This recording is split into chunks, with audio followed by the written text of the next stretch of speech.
Why are so many Americans angry about Maduro's capture if so many Venezuelans are celebrating it? Well, have you noticed that a lot of the celebrations you're seeing are actually from Venezuelans outside of Venezuela? This is in Buenos Aires, Argentina. This is in Chile. This is in Spain, Madrid. And the reason for that is kind of dark because since 2014, which is roughly when Maduro came into power, Venezuela has experienced one of the largest migration exoduses in recent history. Just imagine losing over 20% of your entire population. Since 2014, nearly 8 million people have left, making it one of the largest displacement crises in the world. And there is a fair reason why. Post 2014, the country's inflation spiked over 1.3 million%. And this was before the US sanctions hit. And it got much worse in the decade that followed. Their GDP shrank by about 75%, which is one of the largest contractions ever for a non-war country. They saw widespread poverty, malnutrition, severe shortages of food, medicine, and essential services, political repression. I mean, the list goes on. Venezuela is not poor today because it lacks resources, people, or skills. It's poor because its institutions collapsed. But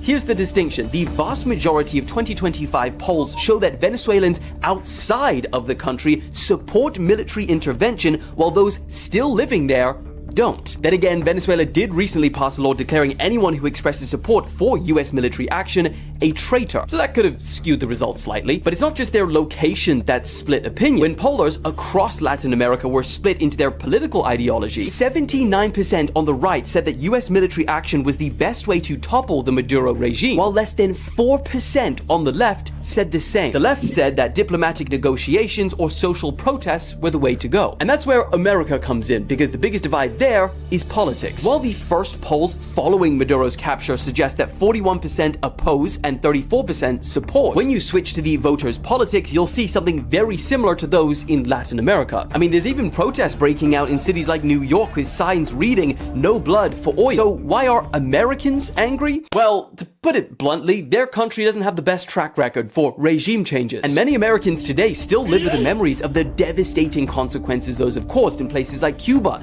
Libya, and Iraq. They say that this is blatant imperialism, that this is a violation of international law, that Trump doesn't have the right to unilaterally say that their country is now running another sovereign country. But those who support this, including many Venezuelans, say Maduro was a murderous dictator that was ruining the lives of millions. And many are thanking Trump, saying that for the first time in decades, Venezuela is free and maybe finally they can return home. Because remember, it wasn't that long ago when Venezuela was one of the richest countries in Latin America. It had a higher GDP per capita than Spain, Portugal, Greece, and South Korea. But the question is, what do you think? Is this the beginning of Venezuela's return to its former glory? Or is it a dangerous precedent and the start of something much worse?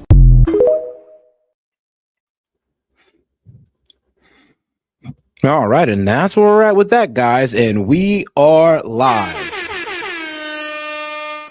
Yo, this is S.E.T with S.E.T Media, guys, and I'm back with another one for you. All right, guys, we're about to go ahead and get into a recap of Trump's gaggle on Air Force One. We're going to get into Tim Walz ending his bid for re-election, most likely because of the fraud. And then we're going to get into, well, Maduro pleads not guilty. And, well, of course. And then, of course, we got to break down, well, how the world works, because apparently people don't understand that there are, well, 3 types of countries: your first tier, second tier, and third tier. And we're going to have to break that down today, sadly. But all right, guys, let's go ahead and make sure we double tap that screen and like the video, and let's get right into it. We have some good people. We have Senator Lindsey Graham. Hello, We everybody. have Howard Lutnick, Commerce. We have Steve Miller. We have a lot of people. We have Aaron. We have a lot of people. Go ahead. Hi, Mr. President. Have you spoken with any of the U.S. service members who were injured during that operation in Venezuela? Yes, we have calls into them. I want to speak. They're all in good shape.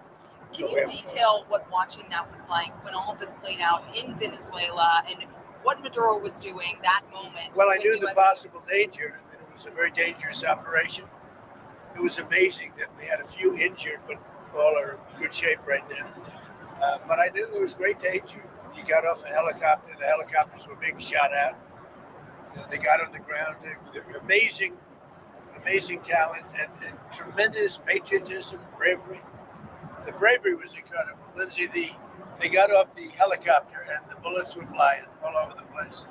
As you know, one of the helicopters got hit pretty badly, but that we got everything back. Got everything back, and Nobody killed. The next question is who's in charge of Venezuela right now? Have you spoken to the newly sworn in president there, Rodriguez?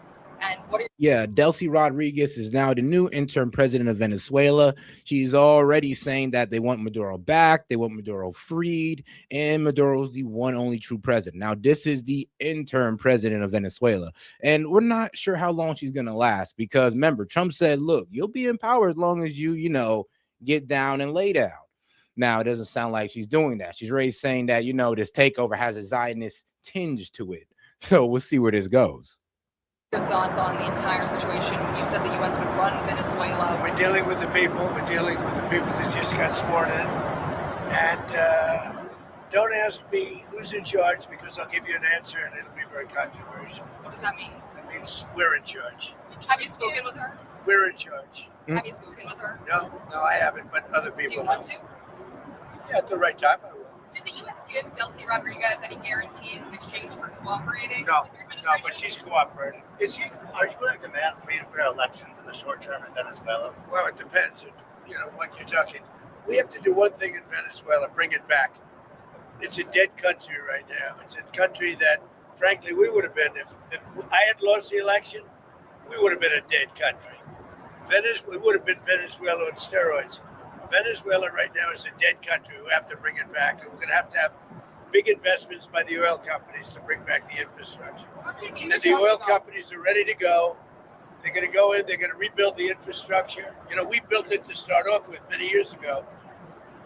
They took it away. You can't do that. And you can't do that with me. They did it with other presidents. How soon do you think an election will take place in Venezuela? How soon can an election take place? Well, I think we're looking more at getting it fixed, getting it ready first, because it's a mess. The country is a mess. It's been horribly run. The oil is just flowing at a very low level, much lower than even if it was. Yeah, but here's the problem with that. As time progresses, we're starting to see the reality on the ground of Venezuela. And the reality on the ground is that, well, the Venezuelans don't like this too much at all. And the only Venezuelans that are celebrating this are the ones in America and not the ones in Venezuela. Actually, they're pretty teed off about this. Now, yes, of course, some of them wanted Maduro gone. And right now, anybody who wanted Maduro gone is now seen as a traitor. So they're a little bit hushed up right now. This is one of the reasons why we're not bringing that Maria girl back that we shipped all the way off to Oslo, Norway. Why we're not bringing Maria Corina something. But it was she's the Nobel Peace Prize winner that pretty much won it for standing up against the Maduro regime. But the reason we're not bringing her back is because she don't have enough support in Venezuela to be the leader of Venezuela. And most likely, if they did a vote, she would probably lose. Badly run. It should have more income, more oil than what they're doing. So we're going to have the big oil companies go in, and they're going to fix the infrastructure, and they're going to invest money. We're not going to invest anything. We're going to just take care of the country. We're going to cherish the country. We're going to take care, more importantly, of the people, including Venezuelans that are living in our country that were forced to leave their country. Yeah, they're going to be taken very good care of. Yes, ma'am. Yes, I have. Which ones? Have you received any commitments? All of them, basically. Any commitments from the oil companies? They want to go in so badly. Did you speak with them before the operation took place? Yes. Did you maybe tick them off that? Before and after. And they want to go in. Hey, and shout out to my man Jordan for starting us off. Appreciate the support, my brother. He ain't had too much to say. Just want to show some support. And guys, let's not forget to double tap that screen and like the video. Appreciate the support, guys. And they're going to do a great job for the people of Venezuela. And they're going to represent us well. But the infrastructure is rusty, rotten, most of it unusable. It's old, it's broken. You see pipes laying all over the. Oh, guys, and trust me, I'm getting mixed signals too. I'm seeing all types of things all over, from like Latin media to Western media to global media.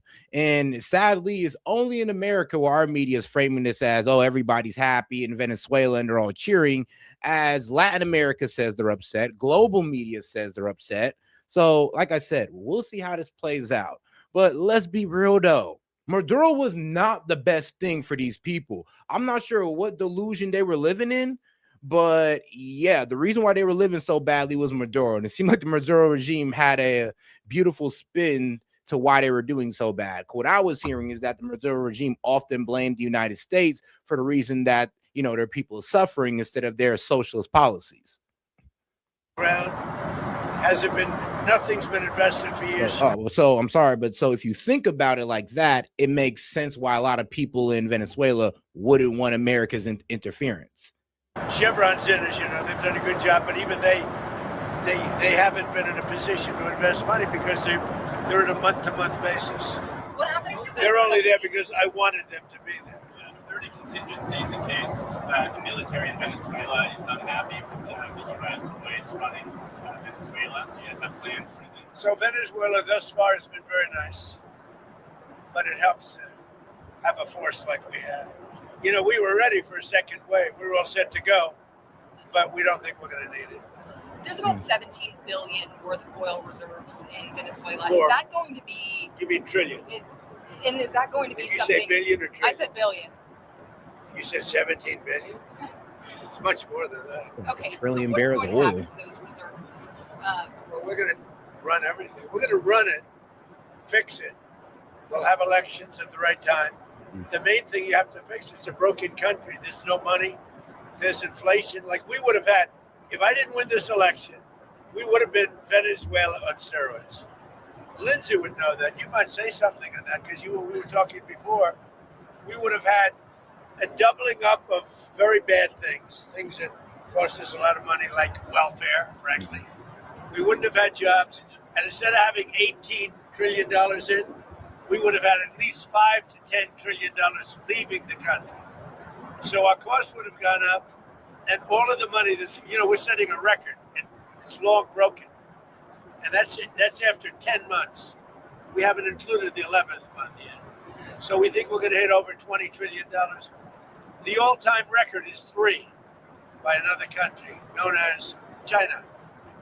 About 10 years ago, they did 3. We're going to do close to 20 trillion. By the way, there has never been anything like this ever before. And it's all because of tariffs and the election, but it's because of tariffs. There was a time. Without tariffs, we wouldn't have 10 cents being invested. There was a time back in 2016. I remember your RNC speech, and you were saying that regime. And if you're wondering what Trump is doing with the oil, well, this clip pretty much explains it. I stole that shit. Stole that shit. That's what I'm doing, nigga. Fuck, nigga, I stole that shit. Yeah, pretty much Trump went full gangster on Venezuela, took their president, took their oil, and then pretty much saying, oh yeah, and guess who's going to be running you? Us. So like I said, we'll see how this plays out. Change and nation building. Where? When you were speaking at the RNC back in 2016, Go ahead, you were criticizing regime change and nation building, the U.S. being involved in that. It seems obviously that your stance has changed on that. What led to that? And is the U.S. nation building now? Is that This isn't a country that's on the other side of the world. This isn't a country like we have to travel 24 hours in an airplane. This is Venezuela. It's in our area. The Don Road Doctrine. So is that what you would say, that we're in the business of nation building now? We're in the business of having countries around us that are viable and successful, and where the oil is allowed to freely come out because that's good. It gets the prices down. That's good for our country. Now, we have a very sick neighbor. It's not a neighbor, but it's close to a neighbor, and that's Venezuela. It's very sick. Colombia is very sick too, run by a sick man who likes making cocaine and selling it to the United States. And he's not going to be doing it very long, let me tell you. What does that mean? He's not going to be doing it very long. I mean, AKA, well, Colombia effed around and found out. It seems like Cuba is about to F around and found out. And then our people over there in Colombia are about to find out. So, guys, it's about to be a pretty interesting 4 years because it seems like Trump is, like I said, going for hemispherical dominance, and it's looking like he got a hit list. Venezuela was on top of it. Well, I'm be honest with you, because of also not only the oil and the resources, but who Venezuela was influenced by and who had heavy influence in Venezuela, which was, well, China at the top, then Russia, then Iran. I mean, basically all the people or all the nations that are adversarial to the United States. Now, Cuba, well, we're mainly saying Cuba and Colombia, we're mainly saying is because they work with the cartel heavily. So we'll see where that goes. But it's looking like we might get them up out of there too. Not doing it very long. He has cocaine mills and cocaine factories. He's not going to be doing it very So there long. will be an operation by the U.S. and It sounds good to me. Secretary Rubio mentioned. You know why? Cuba Because they yesterday. kill a lot of people. Yeah. Secretary Rubio mentioned Cuba yesterday in his remarks. Does the U.S. have a plan to do something? Well, Cuba always survived because of Venezuela. Now they won't have that money coming in. They won't have the income coming in. You know, a lot of Cubans were killed yesterday. You know that. A lot of Cubans were killed. Do you know how many? The bodyguards. No, they're looking, but there was a lot of death on the other side. No death on our side, but there was a lot of death on the other side, unfortunately. But a lot of Cubans were killed yesterday, trying to protect him.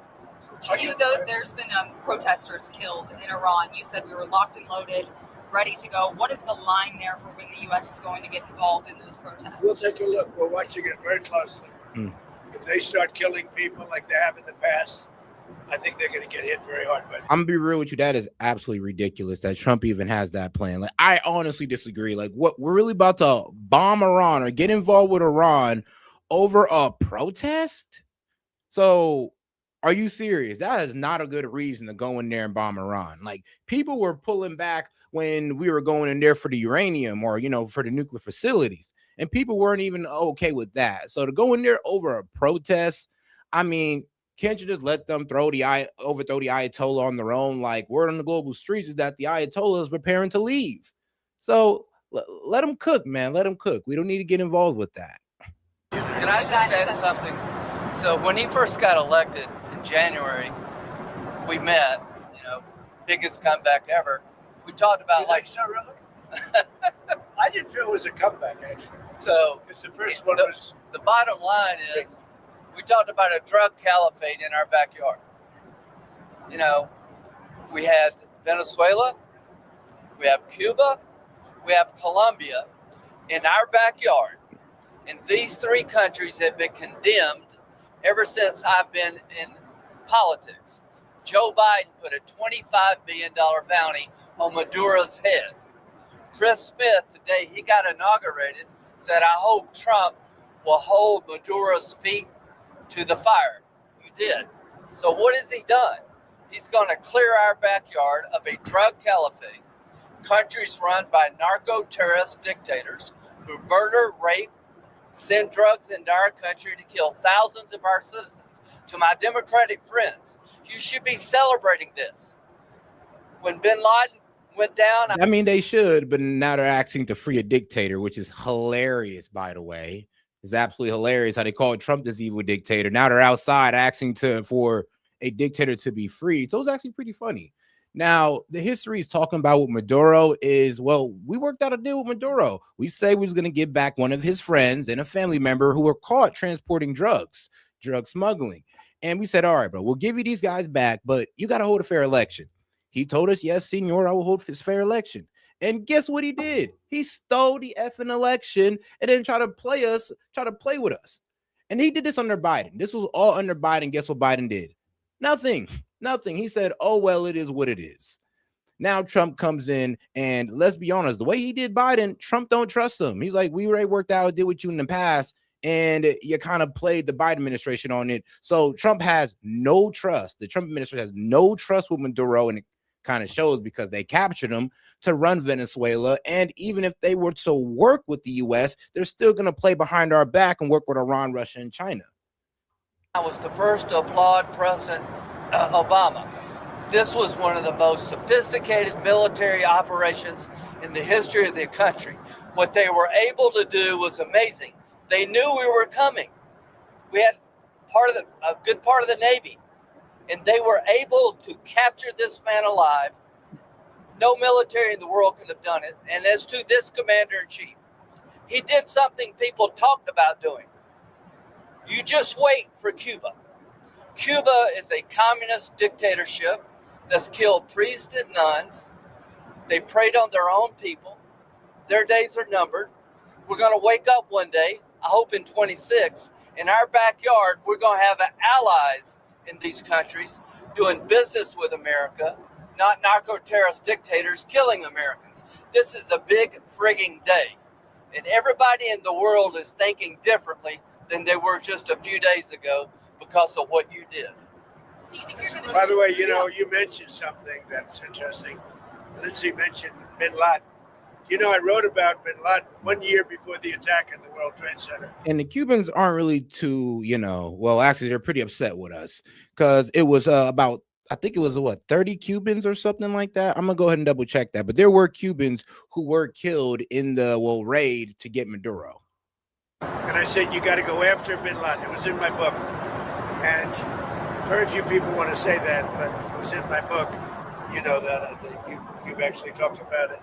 But if they would have listened to me, they would have taken out Bin Laden, and you wouldn't have had the World Trade Center tragedy. Yeah, this is certainly going. Did you know that?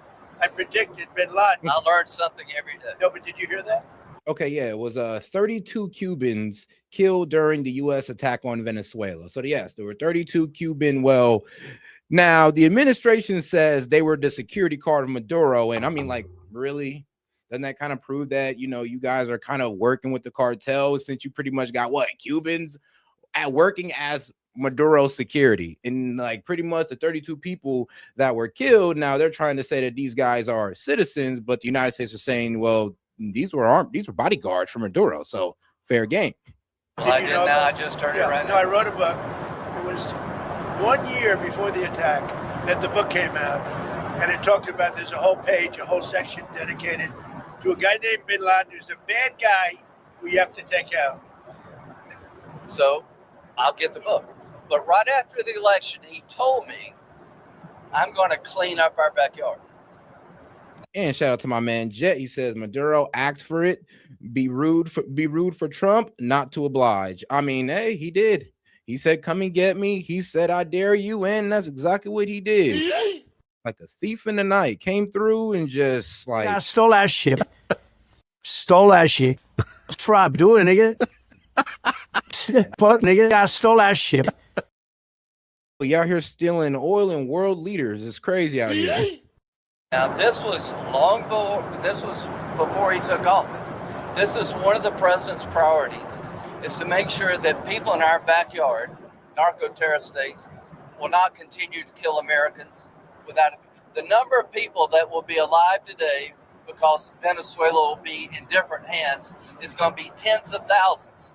This is something to be celebrated, whether you like him or not. Not just Venezuela. It's what's coming out of Venezuela in the form of ocean-going and Gulf-going and sea-going boats. Every time we knock out a boat, and we've done a lot of them, we did 3 over the last few days, they're very rare now. You don't see too many of them. Hard to recruit. But drugs by sea are down 97%. Think of that. And now we're going to stop them by land, too. The land is easy. We had to do the sea before we did the land because it just works out. Yeah, you were just talking about the land, but it sounded like. And by the way, you have to do something with Mexico. Mexico has to get their act together because they're pouring through Mexico, and we're going to have to do something. We'd love Mexico to do it. They're capable of doing it, but unfortunately, the cartels are very strong in Mexico. I remember one time you actually speaking. And this is what's going to be crazy, right? So Trump is, this is going to be a bit extreme, and you can disagree because I somewhat disagree myself, but it seems like Trump is going to use drugs to go after each and every one of these guys and their relation with the cartel. Like Mexico, obviously ran by the cartel. Cuba and Colombia, yeah, same ordeal. So all he got to do is pretty much say, yeah, your president, your leader is working with the cartel, and yeah, we can just snatch that guy up whenever we please.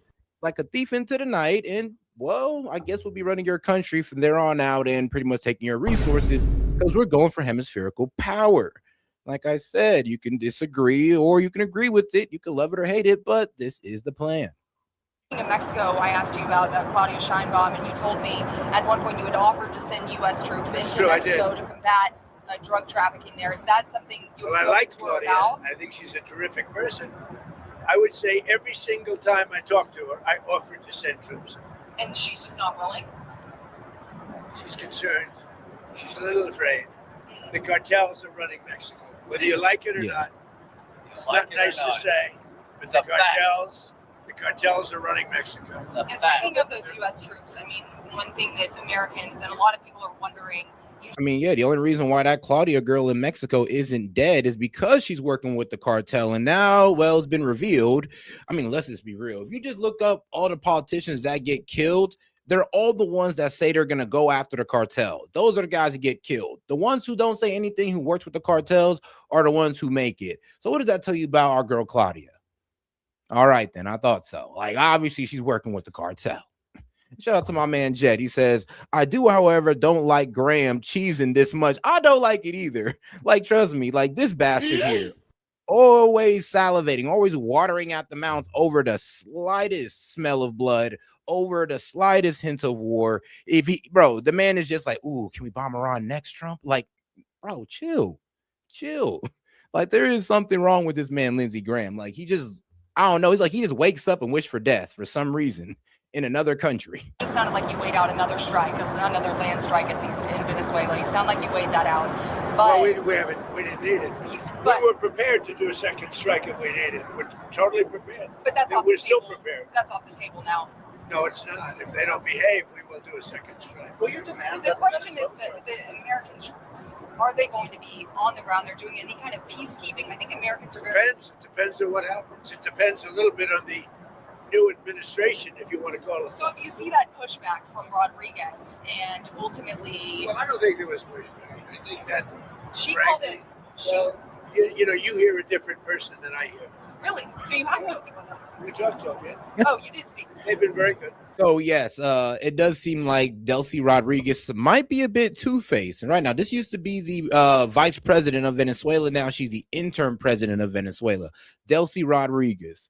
Now, the funny thing is that it seems like, you know, she's playing tough in front of the opposition or tough in front of the people, going like, oh, we want Maduro back. We want to step imperialism.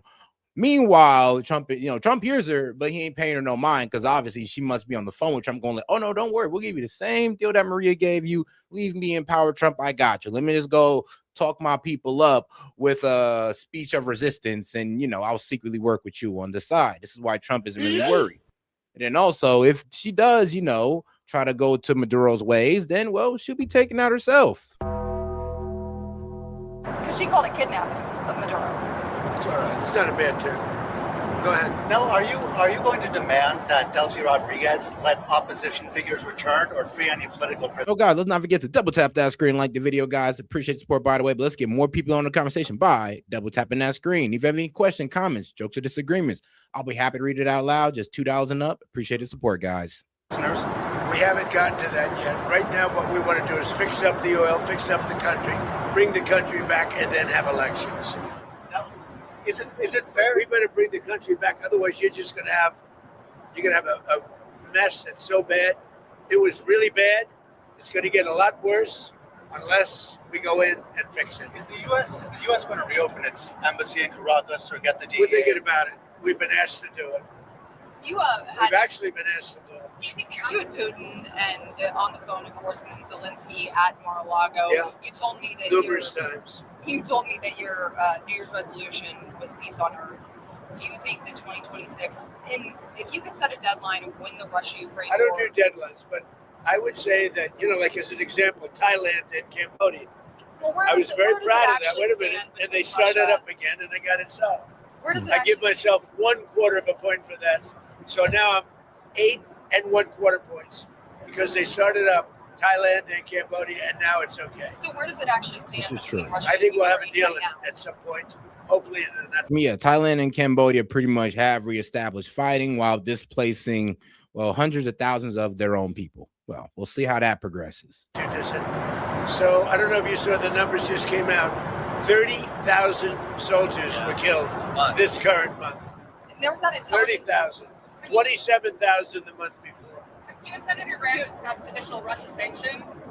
We discuss it all the time. There's nothing else I talk to him. I don't consider him very exciting to talk to, except when we're talking about legislation. And we talk about legislation all the time. You think that's an exciting relationship? It's not. Yeah. But we talk a lot about legislation, and we have great legislation coming. You want to tell them? So the tariff bill. So here's what I believe. I don't think we could have secured the border without the threat of tariffs. I don't think we'd have a European trade deal without the threat of tariffs. So if you want to end this conflict, then put pressure on Putin's customers. He sanctioned the two largest oil companies in Russia, which is the biggest pressure anybody's put on Putin since the war started. But we have 85 co-sponsors to give this president. It's hurting Russia very bad, the sanctions. Oh, yeah. So this bill would allow. And India also is full. Yes, sir. So he put a 25% tariff on India for buying Russian oil. I was at the Indian ambassador's house about a month ago, and all he wanted to talk about is how they're buying less Russian oil. Would you tell the president to relieve the tariff? This stuff works. So I'm hoping we'll bring the bill up, and it's from 0 to 500. He picks the number. Nobody else does.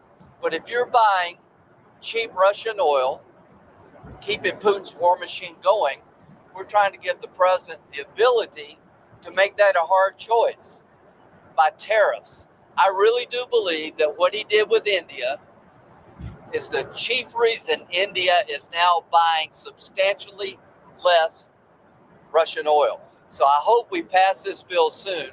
And after this, they wanted to make me happy, basically. Yeah. He wanted to. Modi's a very good man. Yes. He's a good guy. He knew I was. Yeah, but Modi always goes within the self-interest of India. So they were kind of resisting the whole, oh, yeah, but like you want us to stop buying Russian oil, but everybody else is like, well, hold on. What you mean? Why we got to do it? Well, because India, you're one of their biggest buyers. Basically, you're one of the main like financiers of this war going on or of their war machine. So, yes, when Trump threatened these guys with a 25% tariff, they pretty much almost stopped nearly stop purchasing oil from Russia. Or yes, they didn't stop completely, but they dramatically lessened what they were buying because their excuse is that, like a lot of our infrastructure is powered by Russian oil. So we kind of got to wane ourselves off them. And that's what they're working on doing as long as Russia and Zelensky are continuing this war. Happy. And it was important to make me happy. They do trade.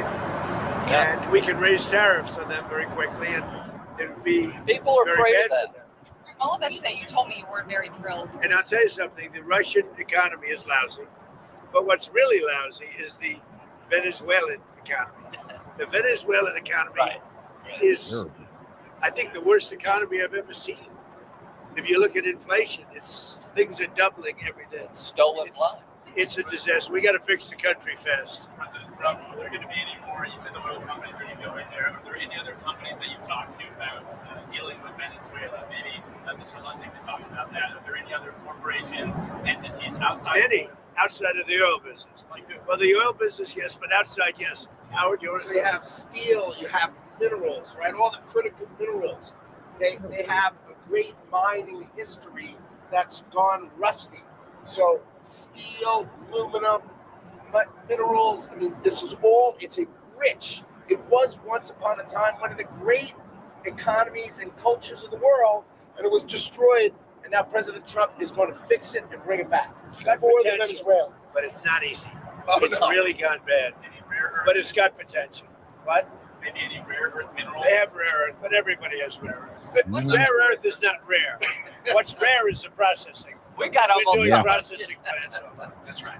And I always say the processing of rare earth is it hurts the environment. It's very straining on the environment. And we got a lot of tree huggers here in America that I somewhat appreciate. But yeah, if we were to just do rare earth refinery like China does, we'd be destroying our environment in a way.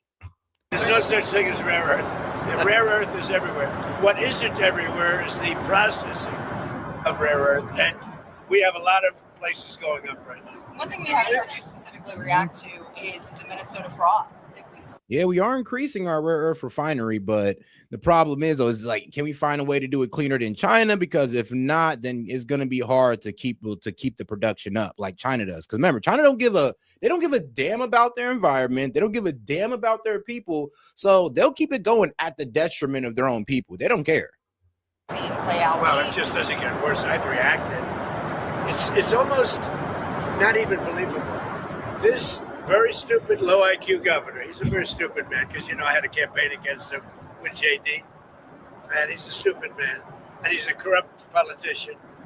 And the Somalians are ripping off our country to the tune of looks like $19 billion, but that's only what they can find. So usually when you're looking at 19, that would mean it could be 50.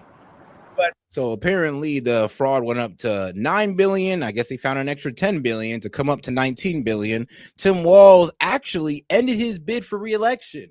So yes, Tim Walz will not be running for re-election of governor of Minnesota. So we're going to see how that works out, because there's just too much heat on him. And I believe there's a lot of people asking him to step down and resign. And then there's people trying to bring his main people around him in for an oversight hearing on, what the hell is going on with all this fraud? The numbers are astronomical. Think of it. They have a dead country.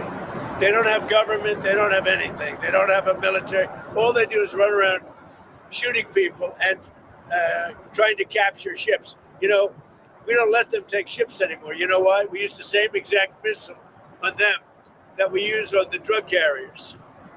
And it's very effective. So you notice there's nobody capturing ships anymore? Because as they head out to go capture the ship, and the ship doesn't want to fire back because it's very flammable stuff in many cases. And the insurance companies don't want, because they build $1 billion ship, and they don't want anybody firing rockets into the ship. But we're hitting them so hard, and it's very similar. Same missile system. It's called Deadly Accurate. And do you notice that ships aren't being taken anymore? The pirates are. That's right. I thought about the pirates aren't. Well, no Somali pirates. It's actually very easy. They head out. We say, guess what? There's pirates. Bing. That's the end of the pirates. The shipping business is coming back, because see, these are little things that we're doing, and I'm doing it not just for American ships. I'm doing it worldwide, because we don't want ships taken by Somalia pirates. But what they are doing is they're stealing money from the American taxpayer. And every one of them should be forced to leave this country. No, well, I mean, okay, everyone that's committing fraud should be forced to leave this country for sure. I believe in that. But not all Somalians, though. There's some people who are of the mindset, we should get rid of all of them. It doesn't matter. All 80,000 to 100,000 of them is like, bro, chill, okay? A lot of these guys actually are naturalized, and they're born here. Some of them are born here. So we can't get rid of them all. And let's not demonize an entire community for the few are doing. So, I mean, yeah, it does seem to be a lot of Somali daycares out there that, don't have the number of kids on their attendance. They don't want to open the door to you, and they also don't want to let you enroll your kid for some reason. I mean, it's pretty strange, but they're getting money from the government, though. Including Ilhan They want more money. Who's a total crook. And she's one of the leaders of it.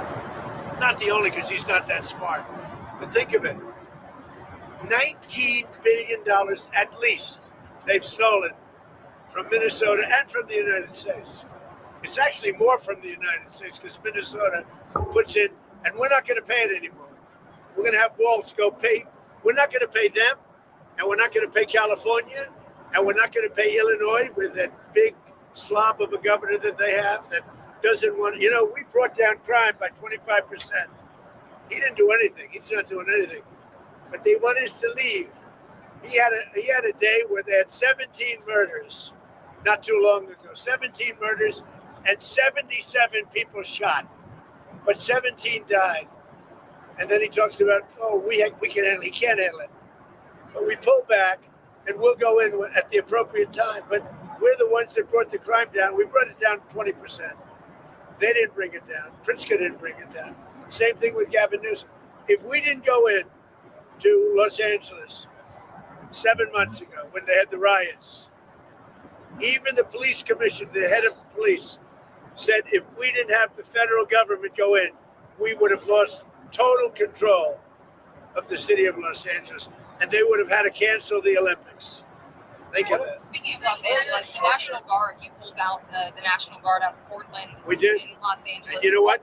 You know that Portland, we got it down to almost no crime. You know that? But we pulled it out. We had a Supreme Court decision. We can go back. We're allowed to go back in.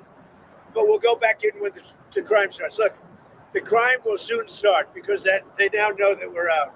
And at the appropriate time, we'll go back in, and we may. Yeah, as long as these guys don't, well, as long as these governors and mayors don't allow ICE to be attacked and all that, to allow their investigations to be impeded on, then everything's all good. And, the National Guard don't have to be brought in to uphold federal law. Then, it's all good.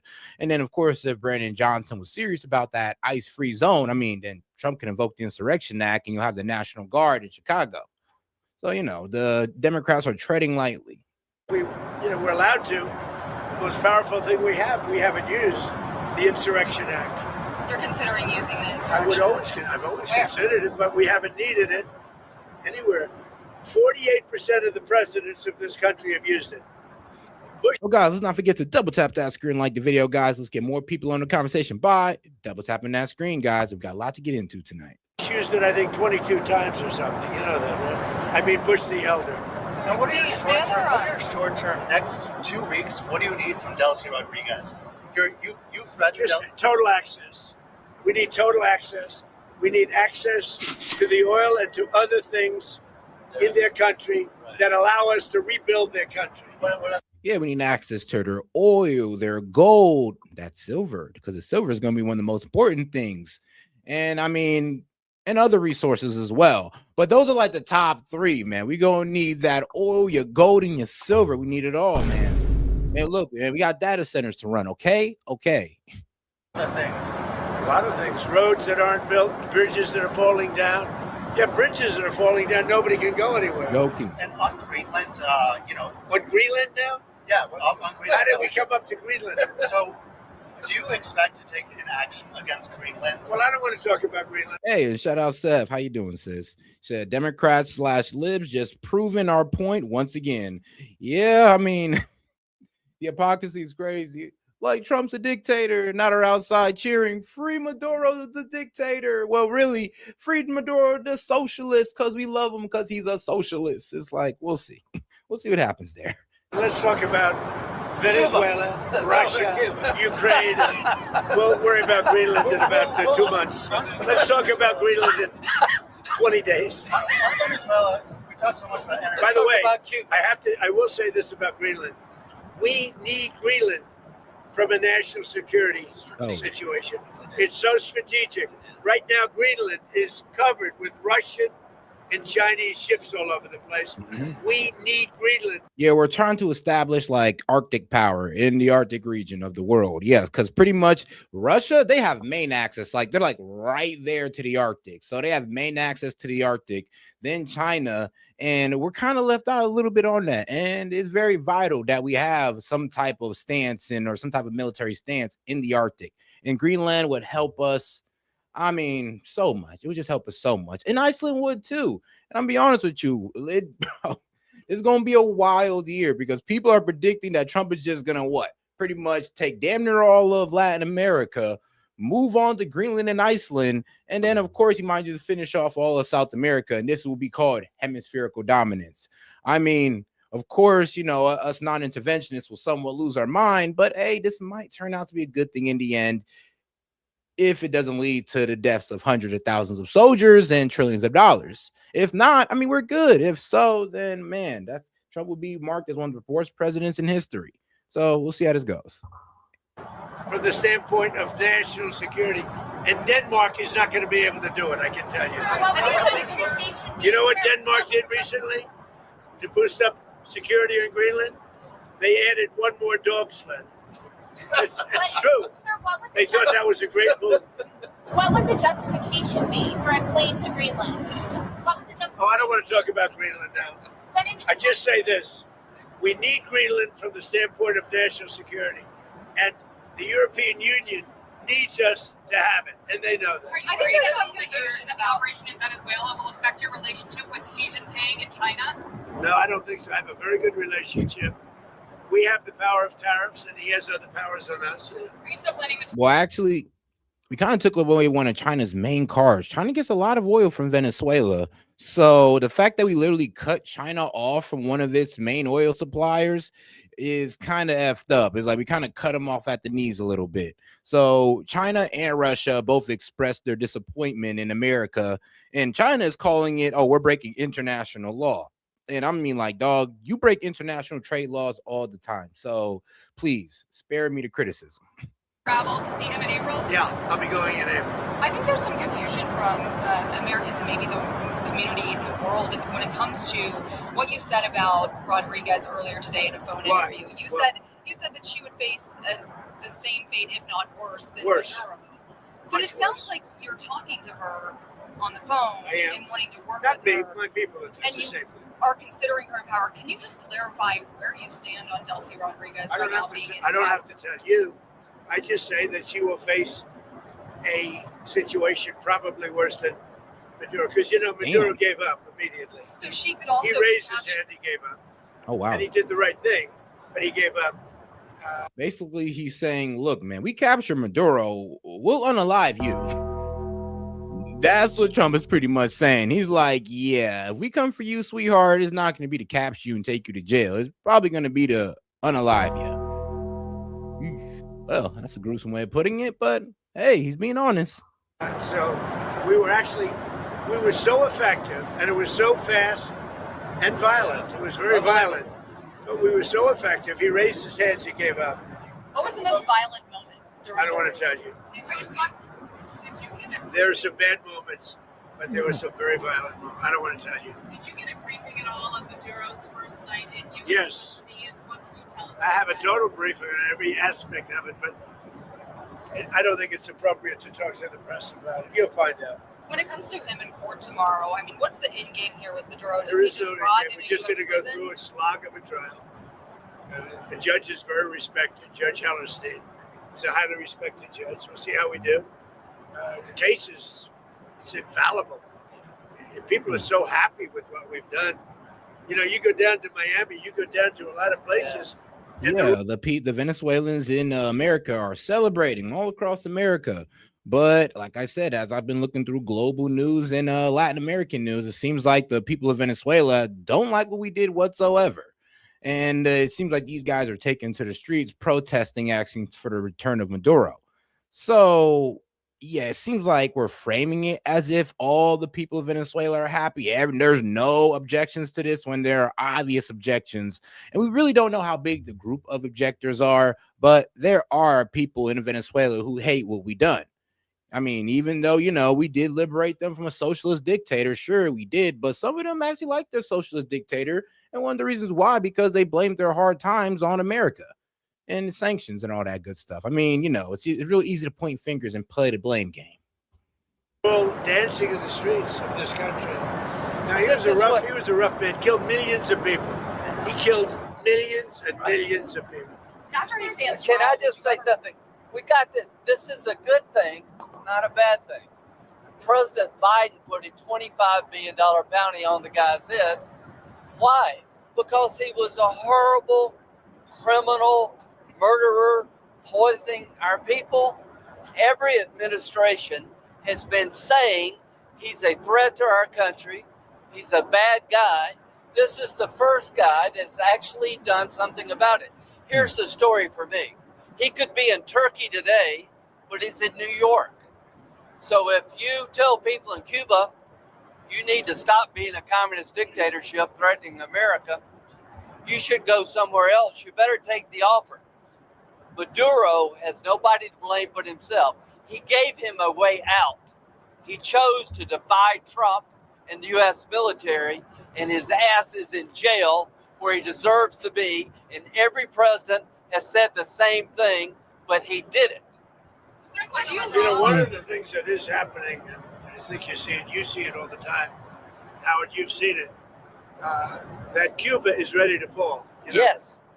Cuba looks like it's ready to fall. I don't know if they're going to hold out. But Cuba now has no income. They got all of their income from Venezuela, from the Venezuelan oil. They're not getting any of it. And Cuba literally is ready to fall. And you have a lot of great Cuban Americans that are going to be very happy about this. Yeah, that's why Cuba was allegedly running protection for Maduro. And those 32 Cubans that were killed were, protecting Maduro. Marco Rubio has really had your ear, it seems, throughout this entire process. I know that the Vice President Vance was just down the street when this whole operation was playing out, but would you say that Marco Rubio has your ear more than the Vice President right now? No, they both do. No, Venezuelans? And JD is very smart, doing a great job, and so is Barr. No, both. It sounds like I he's would say equal. the go-to, and you were just talking about Cuba and what could come next there. Are you considering U.S. action in Cuba? We're not. I think it's just going to fall. I don't think we need any action. It looks like it's going down. It's going down for the count. You ever watch a fight? I have. They go down for the count, and Cuba looks like it's going down. What do you think, Howard? It's going down. They've lived off of Venezuela, right? The economics were all Venezuelan, right? That's why you said the protective force of Maduro was Cuban, right? They were Cuban guards, so they were just paying Cuba when that money stopped. Don't hire them in the future. Yeah, they weren't very good. People from our country who were forced to come over, they really didn't want. They were from Cuba. People from different countries like to stay in those countries, whatever, whether it's good, bad, or indifferent. And people want to go back to Cuba. Oh, guys, let's not forget to double tap that screen and like the video, guys. Let's get to 100 likes by double tapping that screen. Appreciate the support, guys. All right, let's keep going. And they want to work in Cuba, but Cuba's going down for the count. Thank you very much, everybody. Mr. President, is Elon Musk back in the fold? You had dinner with him last night at Mar-a-Lago. Elon's great. I say about Elon, he's 80% super genius and 20% he makes mistakes.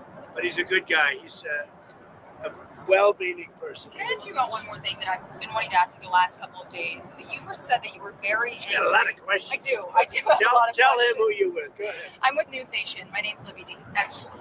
So you said that you were really very angry with the Ukrainian President Zelensky if he was the one who conducted that strike on Putin's residence. I don't believe that strike happened. Right. So Putin had said in that phone call to you that strike happened. You came out and said that, and you believed Putin. There was some criticism. There is something that happened fairly nearby, but had nothing to do with this. Why did you believe Putin in that moment and then go say that about Ukraine? Because nobody knew at that moment. I mean, that was the first I heard about it. So why not? He said that his house was attacked. We don't believe that happened, now that we've been able to check. Yeah. But that was the first we ever heard about it. We just hope that Russia and Ukraine get it settled. Amen. It's costing us nothing. In fact, we make money because unlike Biden gave $350 billion, gave it away. Now, I got a lot of it back because we did a rare earth deal going into rare earth. And we're going to get a lot of that money back, maybe all of the money, maybe more than all of the money. But we get paid now whenever we send anything, they pay. So this isn't an economic thing for us. This is a soul. This is a situation where on average 25,000 souls. I mean, let's be honest. We want to stop the killing, of course, stop the war, so we can actually utilize our rare earth mineral deal that we have with Ukraine that actually passed through their parliament. So they're all ready to go when it comes to this rare earth mineral deal, but they can't do that while Russia is constantly bombing them. So yeah, we got to get that solved first. 25,000 soldiers mostly, and some people from Kiev and different cities, but a very small number by comparison. But 25,000 to 30,000 soldiers are being killed every single month. And they're not from America. They're from Russia and they're from Ukraine. And if I can get it stopped, I'd like to get it stopped. And I think we will. Thank you very much, everybody. You've talked about returning some control to American companies. Did that play at all into your decision to capture Maduro? No. What really played is the fact that he sent millions of people into our country from prisons and from mental institutions and drug dealers and every drug addict in that country, in his country, was sent into our country. Think of that. Every single drug addict from Maduro's country, which isn't really his country, and it's certainly not his country anymore. Every drug addict and every drug dealer has been sent into our country. Now we're getting them back, but it's a very laborious job to get them back. Very hard job and of course, we're not getting a lot of good backup from certain judges, from certain radical left. But we're doing well on appeals because the people doing the appeals seems that the judges are much more sane. What these super radical left judges are doing to our country, it's incredible. But if you take a look, Maduro sent hundreds of thousands and even millions of people from jails, from prisons, from mental institutions, drug dealers, drug addicts, everybody. He sent anybody with a problem to it. It can never be forgiven. And other countries have done the same, but nothing like Maduro's done. During your campaign, you talked about ending American foreign intervention. What changed your mind with Venezuela? What kind of grew your interest there?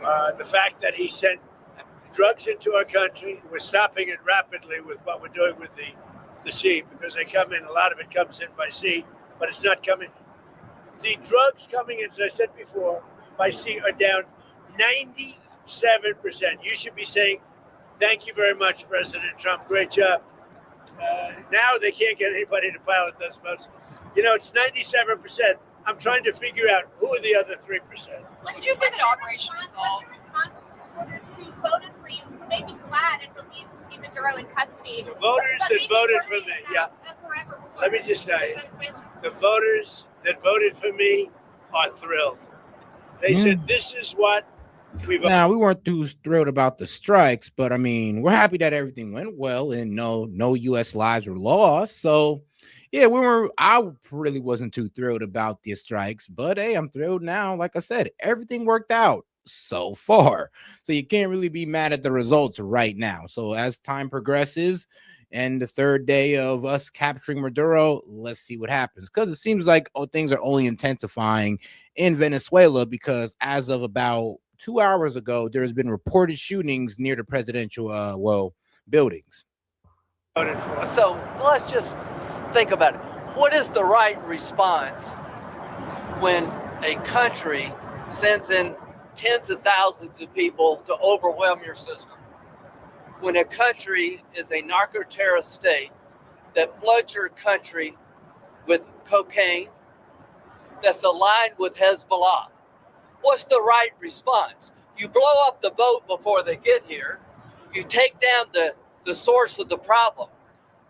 President Trump didn't wake up one day and say, hey, let's take Venezuela. He did what other people talked about, but didn't have the balls or the guts to do it. This is a good thing.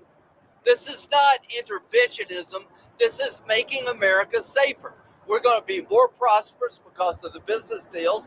There are going to be Americans alive today because he shut down a narco-terrorist state called Venezuela. This is a good thing, not a bad thing. And the oil companies are going to go in and rebuild their system. They're going to spend billions of dollars, and they're going to take the oil out of the ground, and we're taking back what they stole. Remember, they stole our property. It was the greatest theft in the history of America. Nobody has ever stolen our property like they have. They took our oil away from us. They took the infrastructure away. And all that infrastructure is rotted and decayed. And the oil companies are going to go in and rebuild it. We're not going to spend... we're hoping that, Tulsi, the IC Rodriguez, actually could do something, different for her people. But that doesn't seem like the thing, because, first three people Delcy Rodriguez greeted after being sworn in as interim president were the ambassador of China, Russia, and Iran. I mean, yeah, here she is right here doing it. I mean, crazy. So, yeah, it's not looking too good out there in Venezuela. Looking like we might actually have to get her. Look, I don't really agree with this, but to be honest with you, if we want American dominance in that area, we might have to get her up out of here, because she's pretty much just going to all Maduro's, old allies, that's the one main reason we took Maduro out, because he was influenced by China, Russia, and Iran. One of the main reasons. So for her to do the same thing, what you think is going to happen to her? And she's playing fearlessly, doing this in America's face. So I'll give her that. She has what you call cojones. Dana, let me... All right, let's get over to the right side of media with Fox News, and let's see what they're saying. This straight. The left is defending a dictator who stole an election. But only now, because during Trump's first term, they went after him for not removing Maduro. Right. Okay, and they're on video saying all of this, so it's not it's not hard to go back and look all of those things up. Yesterday, the House Democrats had an emergency meeting to talk about their messaging because they're a hot mess. They are twisted all in knots about what are they going to say. And they think that their base wants them to say, like if President Trump said, we're going to cure cancer, they would say, leave cancer alone. Like, but if you just take a step back, it's no wonder that Democrats who are in swing states or in tough districts, they realize that the initial gut reaction to go against anything is going to make their lives harder in trying to win back 2026. But there was an alternative. For example, let's say you're really worried about Venezuelan migrants that have come to America, and you're upset that President Trump has removed that temporary protective status, right? And you say, okay, well, what is something that we could do where we could get something from Trump that we want? Well, you wanted Maduro gone before. I guess they're deciding if they still want him gone. They also think, well, it shouldn't be about oil, but they were the ones complaining when the oil was taken from the American companies or the rights were taken from the American companies years ago. But why can't they ever just say, you know what we should do? Let's go to the president tomorrow and ask him if he's willing for anybody that's from Venezuela that doesn't have pending criminal charges against them or some sort of sexual charge against them or like some sort of conviction, could they stay while this gets worked out? Like, try to go to him and get something for your support for something that you wanted under Trump and Biden, his only term and Trump's first term. That doesn't make sense. Do you know, Greg, what the Democrat policy is on Venezuela? Yes, I do. What is that? They don't see a dictator. They see a father. Ooh. A father with a son and 3 stepsons. And once again, Trump, the authoritarian, has split a family up. And you know what? Oh, you can mock me or you can laugh at me. I don't care. But what I see there is nothing short of a tragedy, especially around the holidays to split them up like that. You know, I love that the Dems were so upset that Trump sent Maryland dad to Central America and demanded him back for due process. Now they're mad that we bring this guy here from Venezuela for due process. Shouldn't they be happy? We could send, but we're just doing due process, you know? I mean, you know what? I wonder if the Dems would have felt the same way about Bukele. Like, if we was to bring Bukele in for, I don't know, what was going on in SECA. We said that was inhumane, right? And we brought him in for, I guess, crimes against humanity. I wonder what they would say then. I don't know.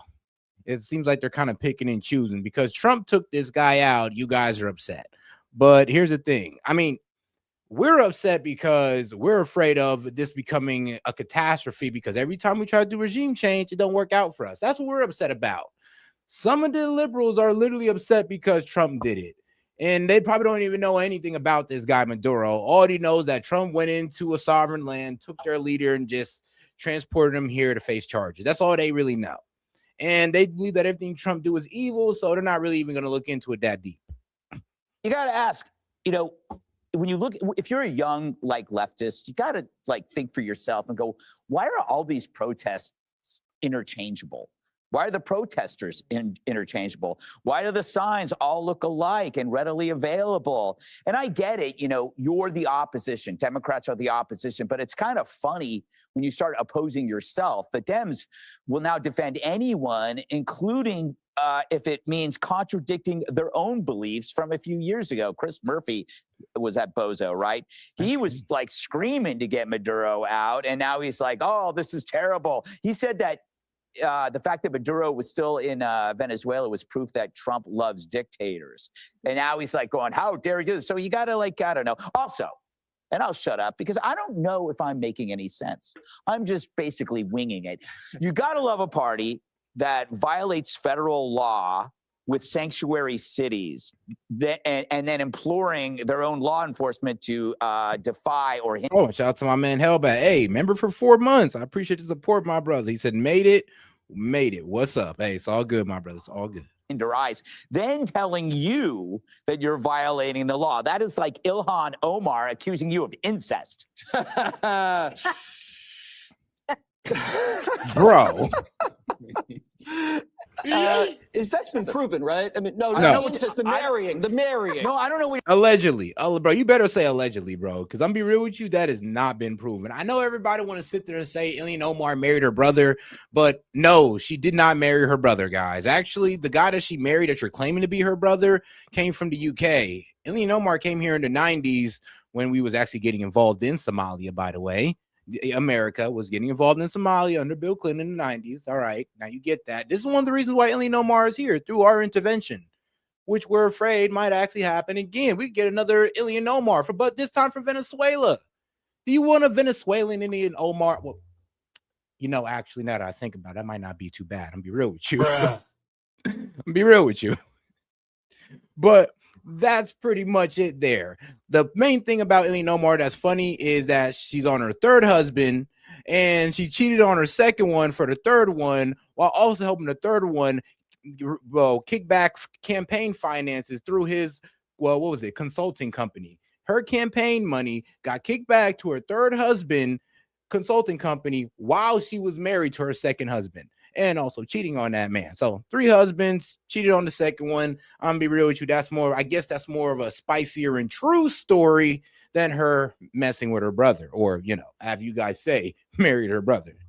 You're talking about. I'm just saying how ridiculous it is that anybody would accuse you of it. I just chose Ilhan Omar. Out of the blue. Yeah. It seems like they wanted Trump in prison, but they want Maduro free. Is that the Democrat strategy? Right. If any law is meant to be broken, if it in any way has to do with President Trump, here, however, what's more simple than a criminal indictment that, by the way, the original one issued under Biden's watch, and then hauling that person to court? No, that marriage license that was released, now you're switching it, because you first said it was her first husband. Y'all found out he's from the UK. Now you're saying it's her second husband. And guess what? Her second husband, not either. You can actually track back his records to separate parents as well. Well, hold on, bro. And somebody said they released the marriage license. Bro, so you tell me if I post you and your wife's marriage license, that I could say that's your sister? Like, they post the marriage license set. That doesn't mean anything. That just proves that she was married to the guy. That's why I was embarrassed when the White House released that bullshit. I was like, bro, this proves nothing. Why don't you release, I don't know, a DNA test proving that they're related as well, instead of just providing a marriage license proving that she was married to this man? Crazy. Some reason this absolutely implodes because I'm trying to it help all y'all occurred under here, President okay? Trump's watch. The thing that I'm most surprised by in that montage was Stregonona there, the one who was like in her 90s, who doesn't remember, who questions the authority by which we are arresting Maduro, when she's the one that should remember. I'm now used to, unfortunately, all of these Democrat politicians and all of these sophomores that are protesting outside, forgetting everything about history that I would think someone of her age would remember exactly what happened, for example, with Noriega, and maybe back to the 1800s case I mentioned earlier, because maybe she's that old. But the whole point is that, again, to go back to that criminal jurisdiction, even if a defendant never set foot here, even if everything illegal happened off this shore, it is well settled, even if, per the Noriega comment, even if the capture violated international law and we improperly and unlawfully permeated that airspace and the sovereign land, even if the invasion itself was unlawful, which, by the way, all of those things are not here, even so, nothing strips the court of the jurisdiction over this criminal case. So people like Kamala, look, I know Kamala didn't pass the bar in the first time. I know she has an issue with knowing the law. So maybe I'm here to remind her that, yes, he squarely belongs in that court. And the court specifically talked about, even if this is someone who was abducted, and here she's the one that says, correct, he is a dictator. Correct, he is not an actual sovereign president or state. So leader of a state. So she should know more than anyone that this was the most lawful thing about it. And unlike Noriega, this was safer. We didn't even need to use Metallica, right? So everyone here, it just goes to show that they have to say something. They have to have that clickbait. They can't simply say, thank you, President Trump, for hauling in the dictator that deserves to be in the defendant chair, that deserves to answer for millions of people whose lives have been ruined and hundreds of thousands of people who have died under his impervious watch. But unfortunately, they just want that dopamine hit. They want the followers rather than constituents to applaud them. Congress has every right to expect to be made aware of a military attack on land. and they should have the right to be consulted. We have a history in recent years where at least the Gang of Eight, the heads of the Intelligence Committee and the leaders in both the House and the Senate, there's a trust that the president, regardless of any party. I don't know about the young lady, the woman you were talking about, what may have motivated her to say what she said. But this is why I think it's incumbent upon the president to come before the country. I think the country wants to understand, I think we all. Here's the thing, though. War with Venezuela wasn't on Trump's mind. That's what a lot of Dems got to get through their head, and I don't think they understand that. The objective wasn't to get into a fight with Venezuela. The objective was to capture Maduro and charge him on drug costs. And then while doing that, hopefully we can get a leader who's going to give us everything we want out of Venezuela. And if they don't, then it does sound like Trump said, we will go ahead and cause another regime change until we get what we want. So that's the reality of it. It's not really a war with Venezuela until they are saying, all right, cool. Well, until they actually can drag us into one. I mean, and it doesn't seem like they can. When we swooped through and hit all their military targets, that was literally their chance to strike back at us, and they weren't able to do so. So, and Trump is saying he's willing to go back there again and do the same thing. So let's be honest here. No war was declared on Venezuela. This was just pretty much an extraction. U.S. strike with an extraction involved. Then, yes, you can also call it an invasion as well. Understand, we got a narco terrorist. That is fair. And we've arrested him. And that was the right thing to do. I think the confusion comes as people are trying to digest. What does this mean for military action in Venezuela? Should we expect another? The president, I think, flippantly and in his own way said that the vice president, who is now the president, she should expect worse if she does not follow what we're saying. I think the confusion for a lot of people, Emily, and those around the table, is when President Trump in the press conference at Mar-a-Lago, which I watched very closely and watched Secretary Rubio very closely, when he was asked what's going to happen in Venezuela now, and he said, we're going to run the country. I think that's what really provoked and catalyzed a lot of this reaction. I think the Democrats who are reacting the way some are, you're right, Jesse and Dana, there's an inconsistency in what, and Greg, you pointed out something that Senator Murphy said. But all right, though. Now, as we go into the next video, I do want to go ahead and play this clip real quick. Shout out to Steph. She just sent this in. Go ahead and play it real quick. Wait, actually, speaking of the devil, shout out, Steph. Appreciate you, sis. She says, gosh darn it, Set, please play the video in Discord. And I got you, sis. I got you. Don't worry. All right. Check this out, guys. Maduro, who I've met, is a dictator, plain and simple. The Venezuelan people need our support to recover their democracy and rebuild their country.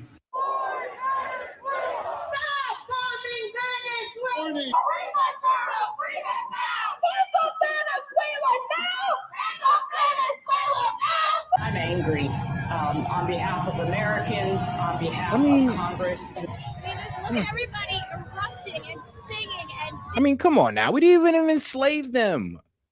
Yeah. Hopefully not. But I mean, come on now. We didn't even take over their oil and their resources yet. I mean, y'all not even an enslaved colony yet. Okay, guys. And here's the problem about Venezuela. And this is the sad reality of the world. Apparently, Venezuela, well, we thought it was a second-tier country that can pretty much choose the superpowers they work with. Because, you know, the first-tier countries are the three superpowers, which is the United States, Russia, and China. The second-tier countries are the countries that are able to choose, you know, which devil they want to work with, the U.S., Russia, or China. And then the third world countries, the third-tier countries, are the ones that the first-tier countries decide who they mess with. You know, like most African countries, and now recognize it. Well, and now Venezuela, because Venezuela can't even choose who they want to work with, what superpower they want to work with. We chose for them. That lets you know something. The United States will be running Venezuela.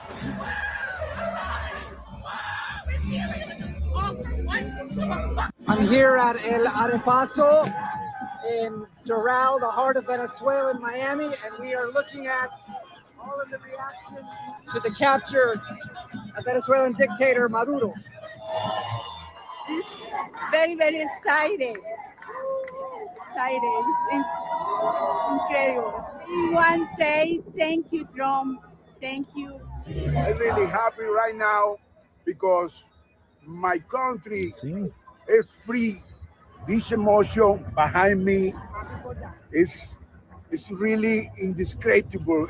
The Bible right now llega a todo el mundo la vibra que se siente aquí. Venezuela libre. Well, like I said, man, looks happy to me. And bro, there's just so many videos out there of Venezuelans wanting Maduro back, Venezuelans cheering that he's gone. So, like I said, it's one letting y'all know there's two groups out there. There's two of them.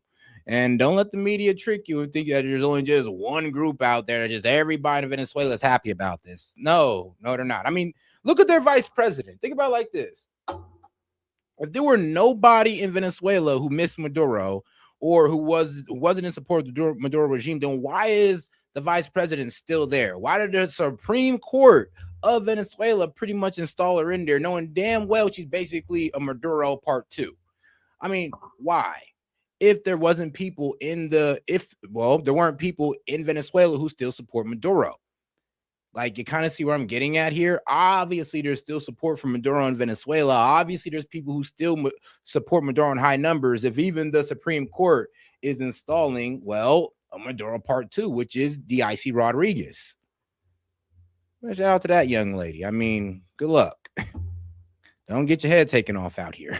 But all right, now let's go ahead and get back to our guys over here at Fox News. Let's see what they're saying. Let's see here. Okay, I want to bring in Paul Morrow now, attorney, retired NYPD inspector, and Fox News contributor, live outside the Manhattan federal courtroom now.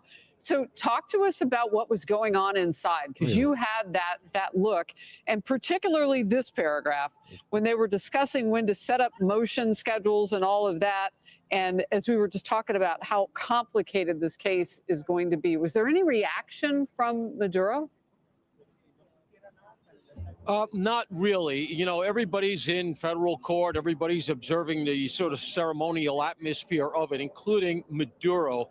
That said, I would characterize him as quietly, maybe solemnly defiant. At one point, he made a statement about the fact that he is not only innocent, but still the president of his country. The takeaway, I think, in a larger sense, is that everybody, that is he and his wife, plead not guilty to all counts. But as you say, his attorney, a man named Pollock, did at one point stand up, and when they were talking about scheduling motion practice, did say, we expect a voluminous and complicated process here.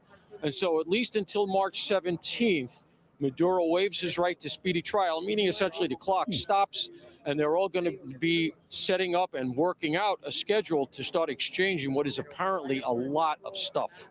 Could you see them both, he and his wife? I mean, did they look, in your estimation, and you know, things are being described to us, and we're trying to convey that to the audience. Maduro stood up at the end, shuffled papers, and then took them with him, so he won the battle of whether or not he could keep his notes.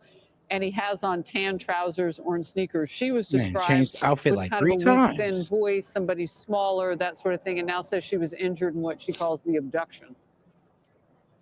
Should be all right. Yeah, so the camera, the way it was focused, and from my purview, was on the two defendants and their counsel, as well as the prosecutor's table. The judge was not visible, nor was the gallery. In a general sense, the judge came across as forceful. It was interesting. He made a statement at the outset that struck me as a little unusual. You got the sense he was speaking to the world at large and not just Nicolas Maduro and his wife. He said something like, I am here to make sure that this is a fair and just proceeding. It sounded to me like he was making a sort of large statement about the quality of jurisprudence in his courtroom for public consumption. And I took that to mean outside of America as well. And then, of course, when he started to go into the reading of the charges, you had the translation issue. All right now, but, well, Maduro pleads not guilty. Maduro, I am innocent. I am not guilty. I am a decent man. All right, then. I mean, according to Maduro, he's a decent man. I mean, innocent till proven guilty. Am I right? Of course I am. So, innocent till proven guilty, guys. We'll wait. But in the words of Uncle Ruckus, Guilty. That nigga is guilty. So, but we'll see, though. Like I said, guilty until proven innocent till proven guilty. Innocent till proven guilty. Sorry. But all right, guys, let's go ahead and hear our guy Todd Blanche, a legal explanation for Maduro's arrest. So let's see what he got to say. Oh, this guy, Bill Barr. Now, tonight, there's growing debate over whether the president's actions in Venezuela were in fact legal and did they violate the UN Charter. Oh, shoot. And shout out to my man, Maine. He says, take a glimpse of Morgan Freeman's post on X. I got you. Joining us tonight to discuss it all is U.S. Deputy Attorney General Todd Blanche. Mr. Blanche, thanks so much for joining our broadcast tonight. I know you're incredibly busy. I do want to start, though, with the UN Charter, which the U.S. has signed, saying it won't attack a sovereign nation. Did this arrest violate that charter? Hi, how are you? No, absolutely, positively not. And any real debate around that should have been settled by what's been discussed since what happened on Friday night and Saturday morning. The United States has an absolute legal right to go and arrest people charged with horrible crimes, including narco-terrorism, which is what these two individuals are charged with. And so this was not an invasion of a country. This was not us going in and doing something that violates any international law. It was us going and securing the arrest of two individuals wanted for very, very serious crimes in the United States. But as you know, there are a lot of questions about the legality of all this. And Maduro himself in court said he was kidnapped. What was the Office of Legal Counsel's role in all of this? Did they have a role? Did they offer a new opinion ahead of this operation? The Department of Justice, the Department of War. Oh, yeah. I went ahead and found that tweet. Well, pretty much, I guess Morgan Freeman was caught with egg on his face. I mean, hey, so, people change their opinions. What was it? August 1st, 2024, the world cannot stand by and let Maduro steal the election in Venezuela. And then not one day ago, if you want Trump removed from power immediately for abducting Maduro and his wife while they slept without congressional approval, I'm like, heart, if you want Trump. I'm like, come on now. Like, bro. That's what I'm saying. They did just kind of switch up on us. They definitely switched up. It's like, I thought y'all hated Maduro. Now y'all want the man to be freed. Now it's shame on us. Now that, Trump did what you were pretty much asking Biden to do. Like, why the switch up? The Department of State, the White House, we of course did everything within the law. There's no doubt. The fact that the defendant today suggested he was kidnapped, he was handcuffed and taken into U.S. custody to face charges in a U.S. courtroom like thousands of defendants are across this country every year. And so, yes, of course, we operated within the law. We don't do things that are outside the bounds of the law. And any question to the contrary, especially now that we've seen the indictment unsealed, we've seen what happened since Saturday. He's now appeared in federal court along with his wife, and they have counsel. They will get their day in court. But no, there's no violation of law. What we did was not only right and not only legal, but it's what the American people expect us to do when we file charges against individuals like him. Was the Office of Legal Counsel consulted on this? Did they weigh in? Did they sign off on this? We don't. The Office of Legal Counsel consults the Department of Justice, the Department of War on all kinds of issues. I'm not going to get into any discussions in particular that we had with OLC on this particular mission, but suffice to say, there is no doubt that what we did was legal, and there's no doubt in my mind, and there shouldn't be any doubt in any Americans' minds that what we did was legal. Let's talk about the details of this case. The indictment reads sort of like a movie, if all that evidence is true. In your opinion, after seeing sort of the indictment, working on this case, what is the key piece of evidence? Even if the judge upholds this, how are you going to tie Maduro to all of this? Well, when you say even if the judge upholds this, he's been indicted by a grand jury in New York for the second time. I mean, to be clear, what this 2025 indictment showed is that the conspiracy that was alleged up through 2020 when he was indicted the first time just didn't stop. He continued, as alleged, the work that he was doing. Yeah, under the Biden administration, he was pretty much deemed a narco trafficker, or pretty much a trafficker, narco terrorist, working with the cartel, helping to transport drugs, and working with those type of people. So he's been known to do this for a while now, for a long time, since 2020.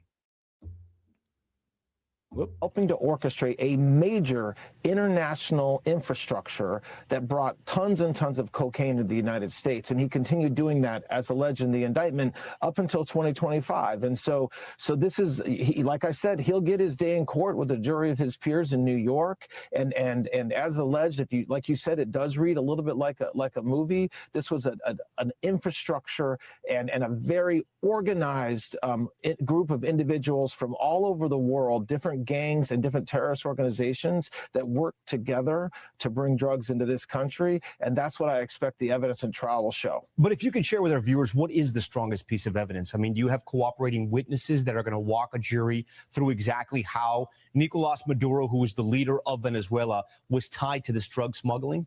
Yeah.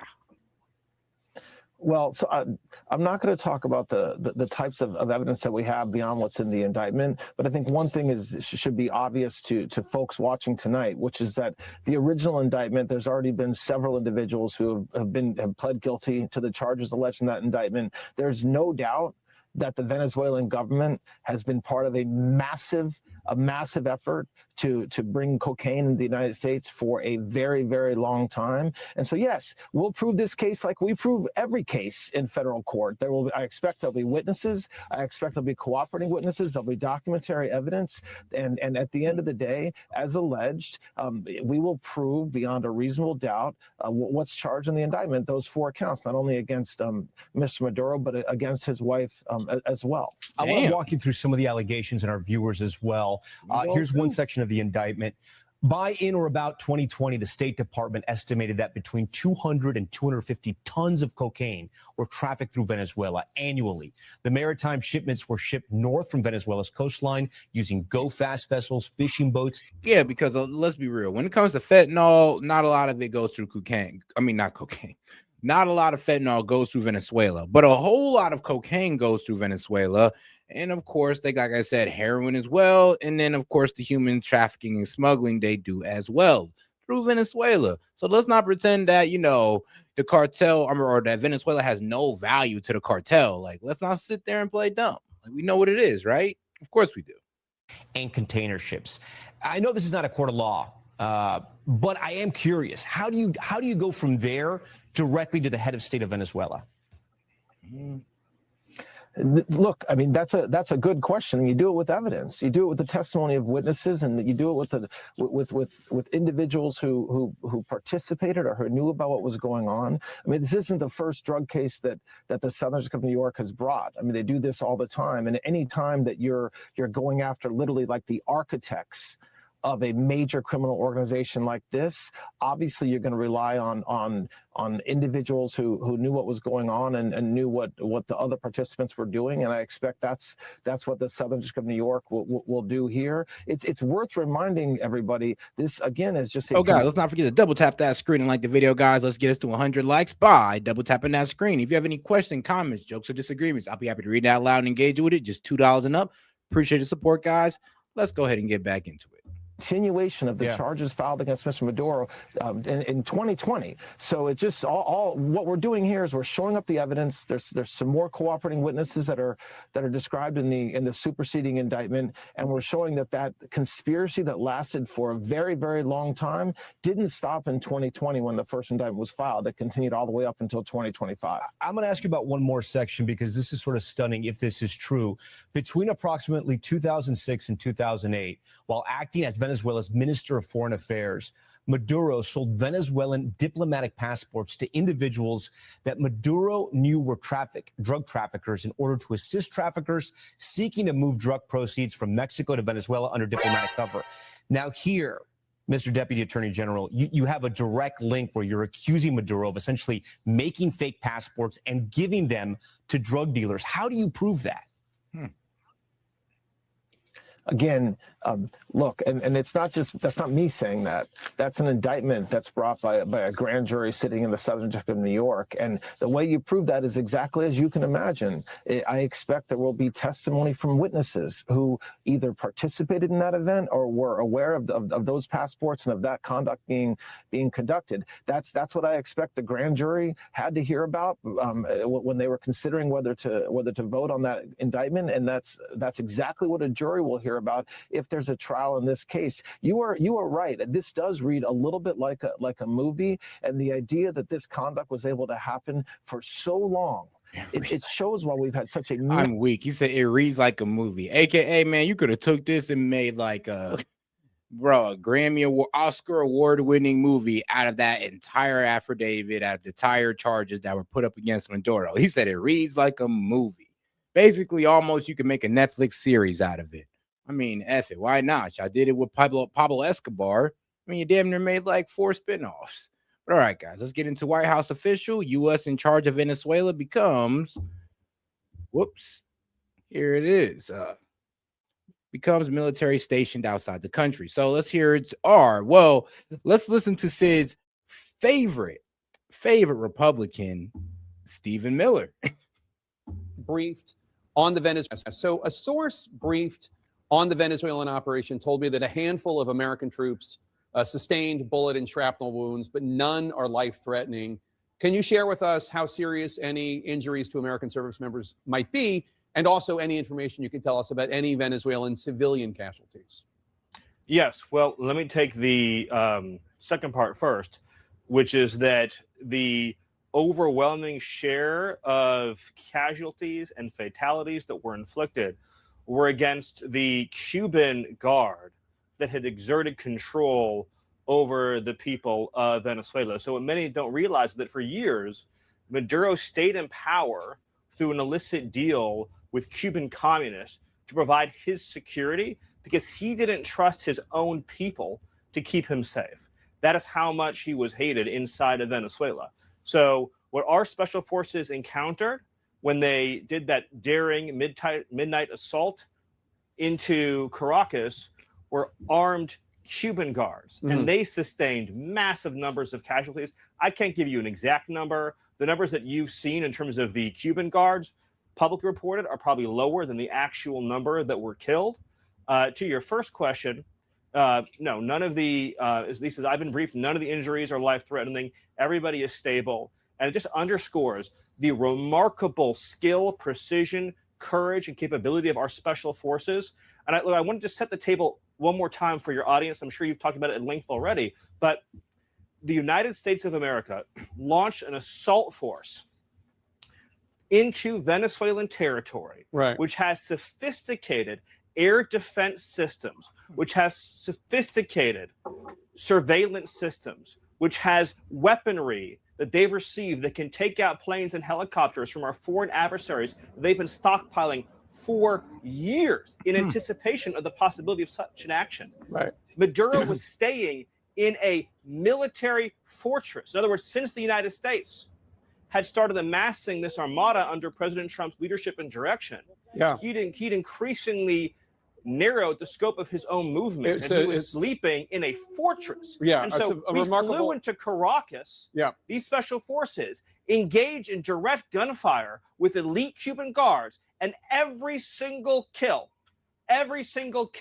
was an enemy kill. So there were no civilian casualties? Well, I didn't see any reports of any civilian casualties. But my point is that in this raging gunfire battle that took place, the point that I'm making to you is no Americans were killed. Because of the planning, skill, and preparation, the enemy sustained massive losses. Not one of our assets was lost, not one of our people was lost. So let's talk about what next. Delcy Rodriguez was formally sworn as Venezuela's acting president this afternoon. She was the vice president. She described the U.S. intervention as, quote, without a doubt, Zionist in character, unquote. And the had a Zionist tinge to it. And the reason why she said it has a Zionist tinge because Maduro, he's pro-Palestine. He doesn't recognize Israel as a state, and he sees them as a genocidal. And yeah, he calls what's happening in Gaza a genocide, which I actually agree with him on that one. So I mean, weird, but yeah. So it's kind of one of the main reasons why they oppose America's tyranny, or America tyranny. That's what they're calling it, America's tyranny. And we call it America, I guess, throwing our weight around. But yeah, one of the main reasons that, well, the people of Venezuela, the government of Venezuela don't like us is our allegiance to Israel. And they believe we're just a Zionist ran nation, which they kind of got a point. But that's still not going to stop us from getting our way in Venezuela. But she does have a point by saying that, this regime change has a Zionist tinge to it because, Maduro was pro-Palestine. He didn't recognize Israel as a state, and he was saying what was happening in Gaza was a genocide. Well, yeah, that gets you back. Oh, yeah, and then there was another reason, too. He was also trying to buy, oil in Chinese yuan. He was about to start switching over to buying oil in Chinese yuan, and we just couldn't have that. Couldn't have that whatsoever. Acting President Rodriguez, someone that the U.S. can work with?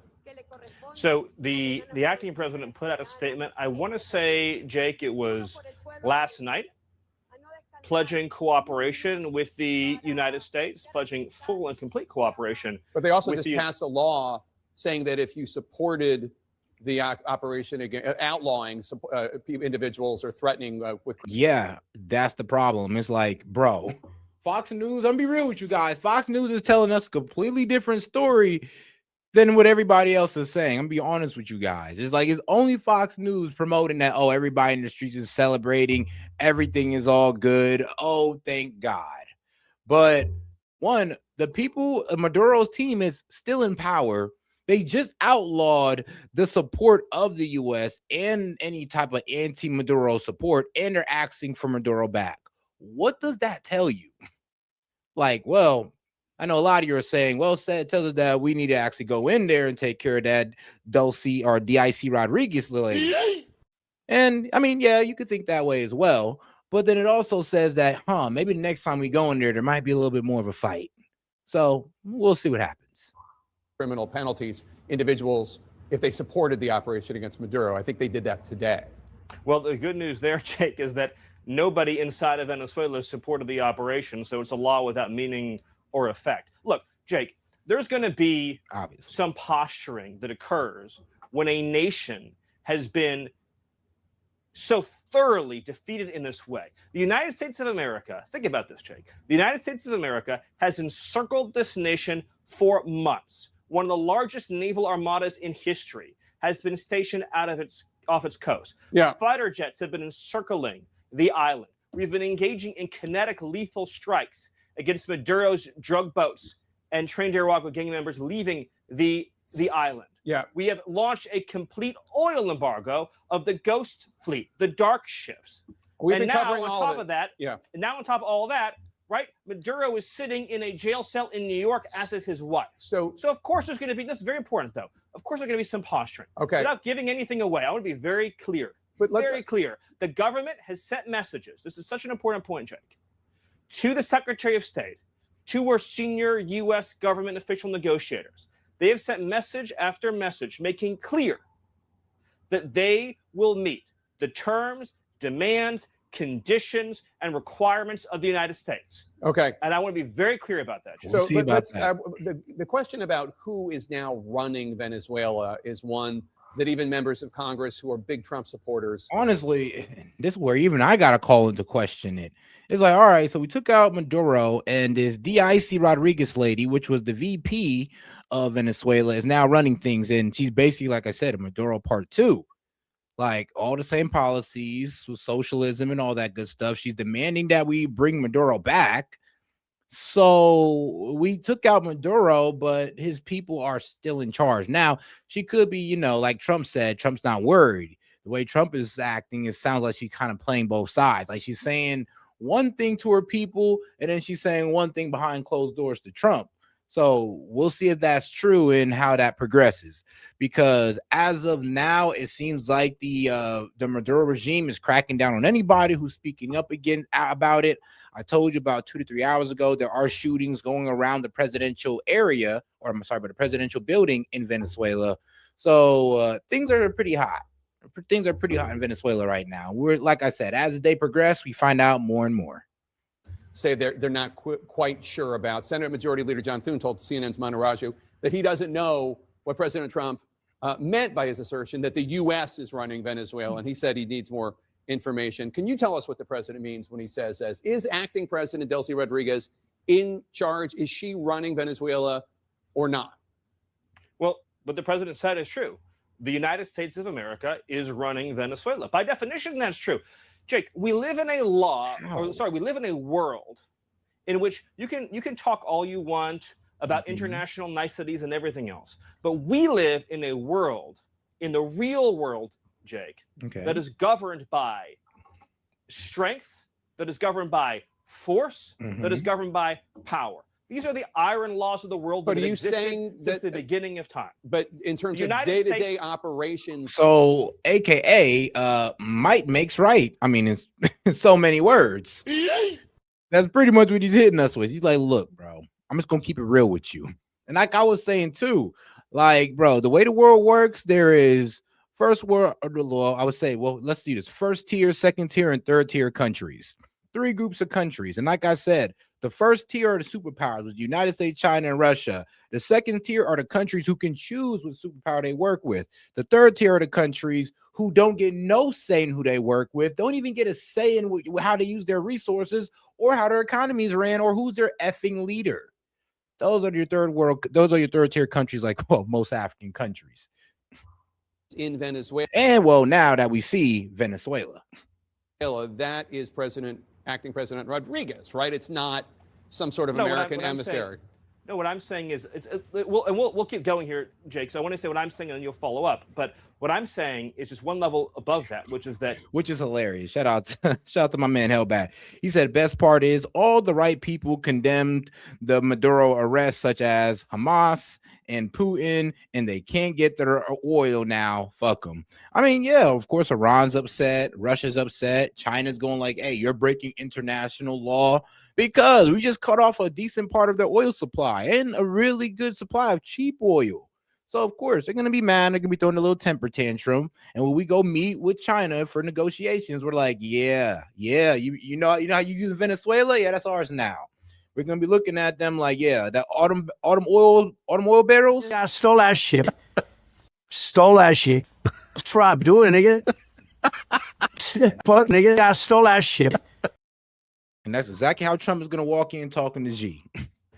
by definition, we are in charge because we have the United States military stationed outside the country.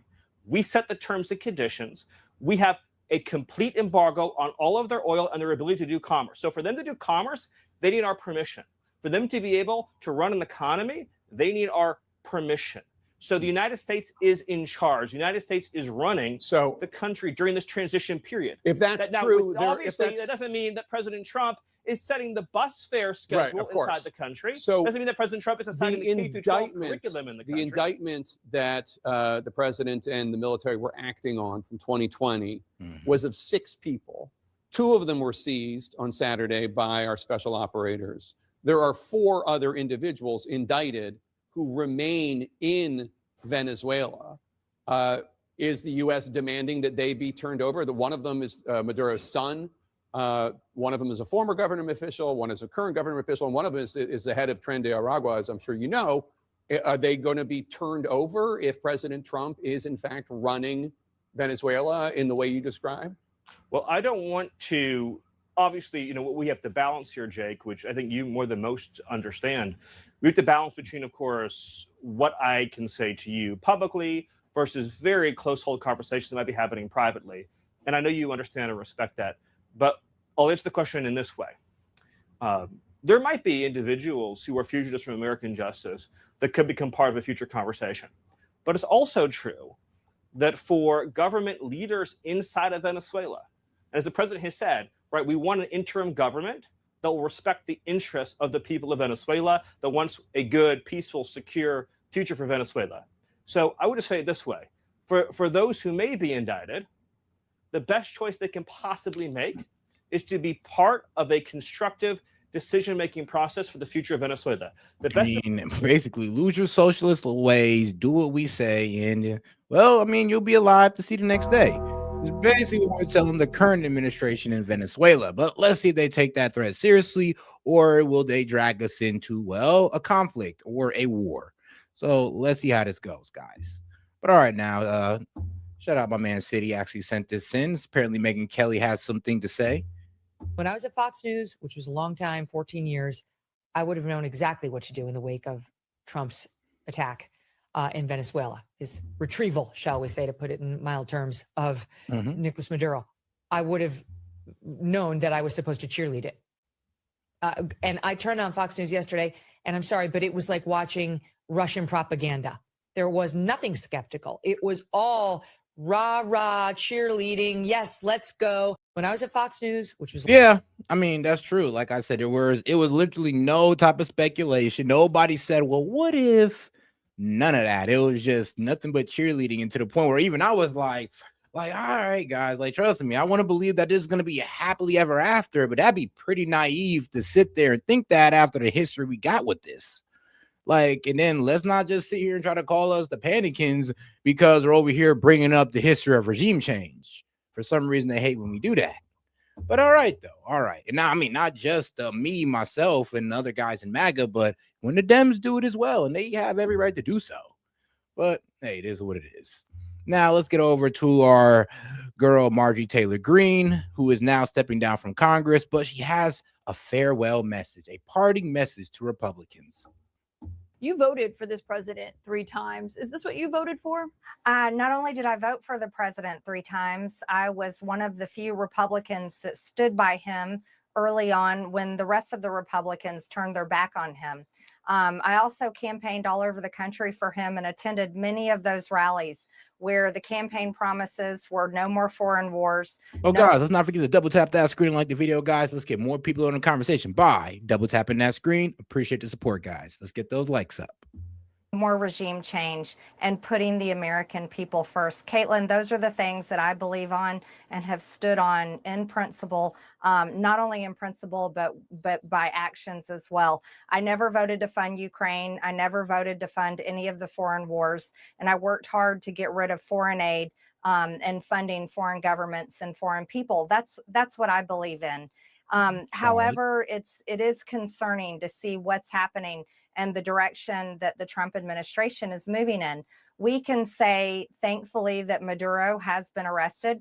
We can say we're happy for the Venezuelan people, but we can also look to all the regime changes before in Iraq and Libya and Syria, and we said the same things for the people of those countries.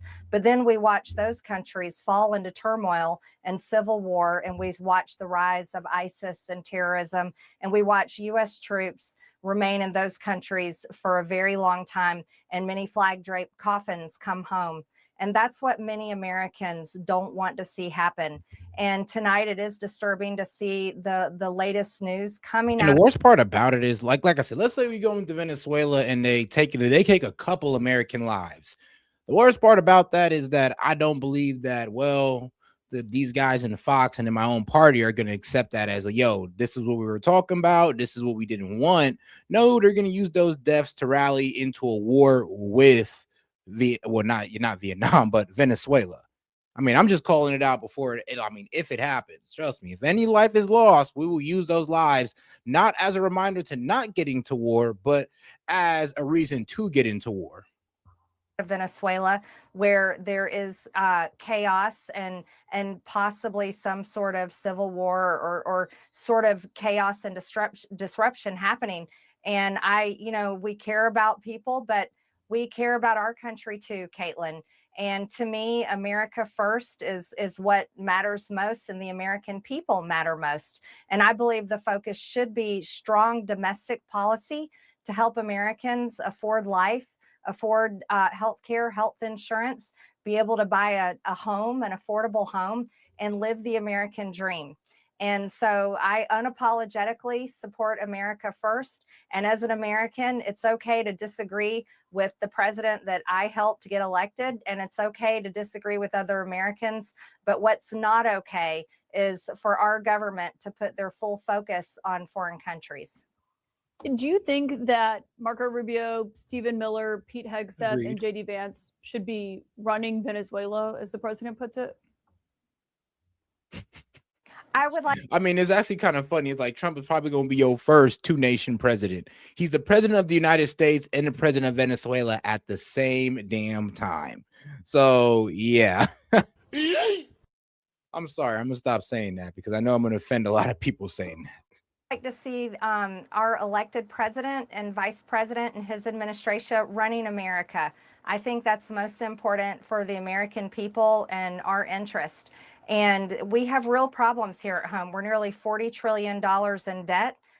They've done a great job stabilizing inflation that was record high under the Biden administration. They've done a wonderful job securing the border, and I love seeing the crime statistics go down. But I would like to see a continued focus on domestic policy that helps the American people. That's the country that they are supposed to be running, and I hope the United States of America is the. And shout out to my man Maine. Appreciate the support, my brother. He says Trump 2028, MAGA. Hey, I appreciate the support, Maine.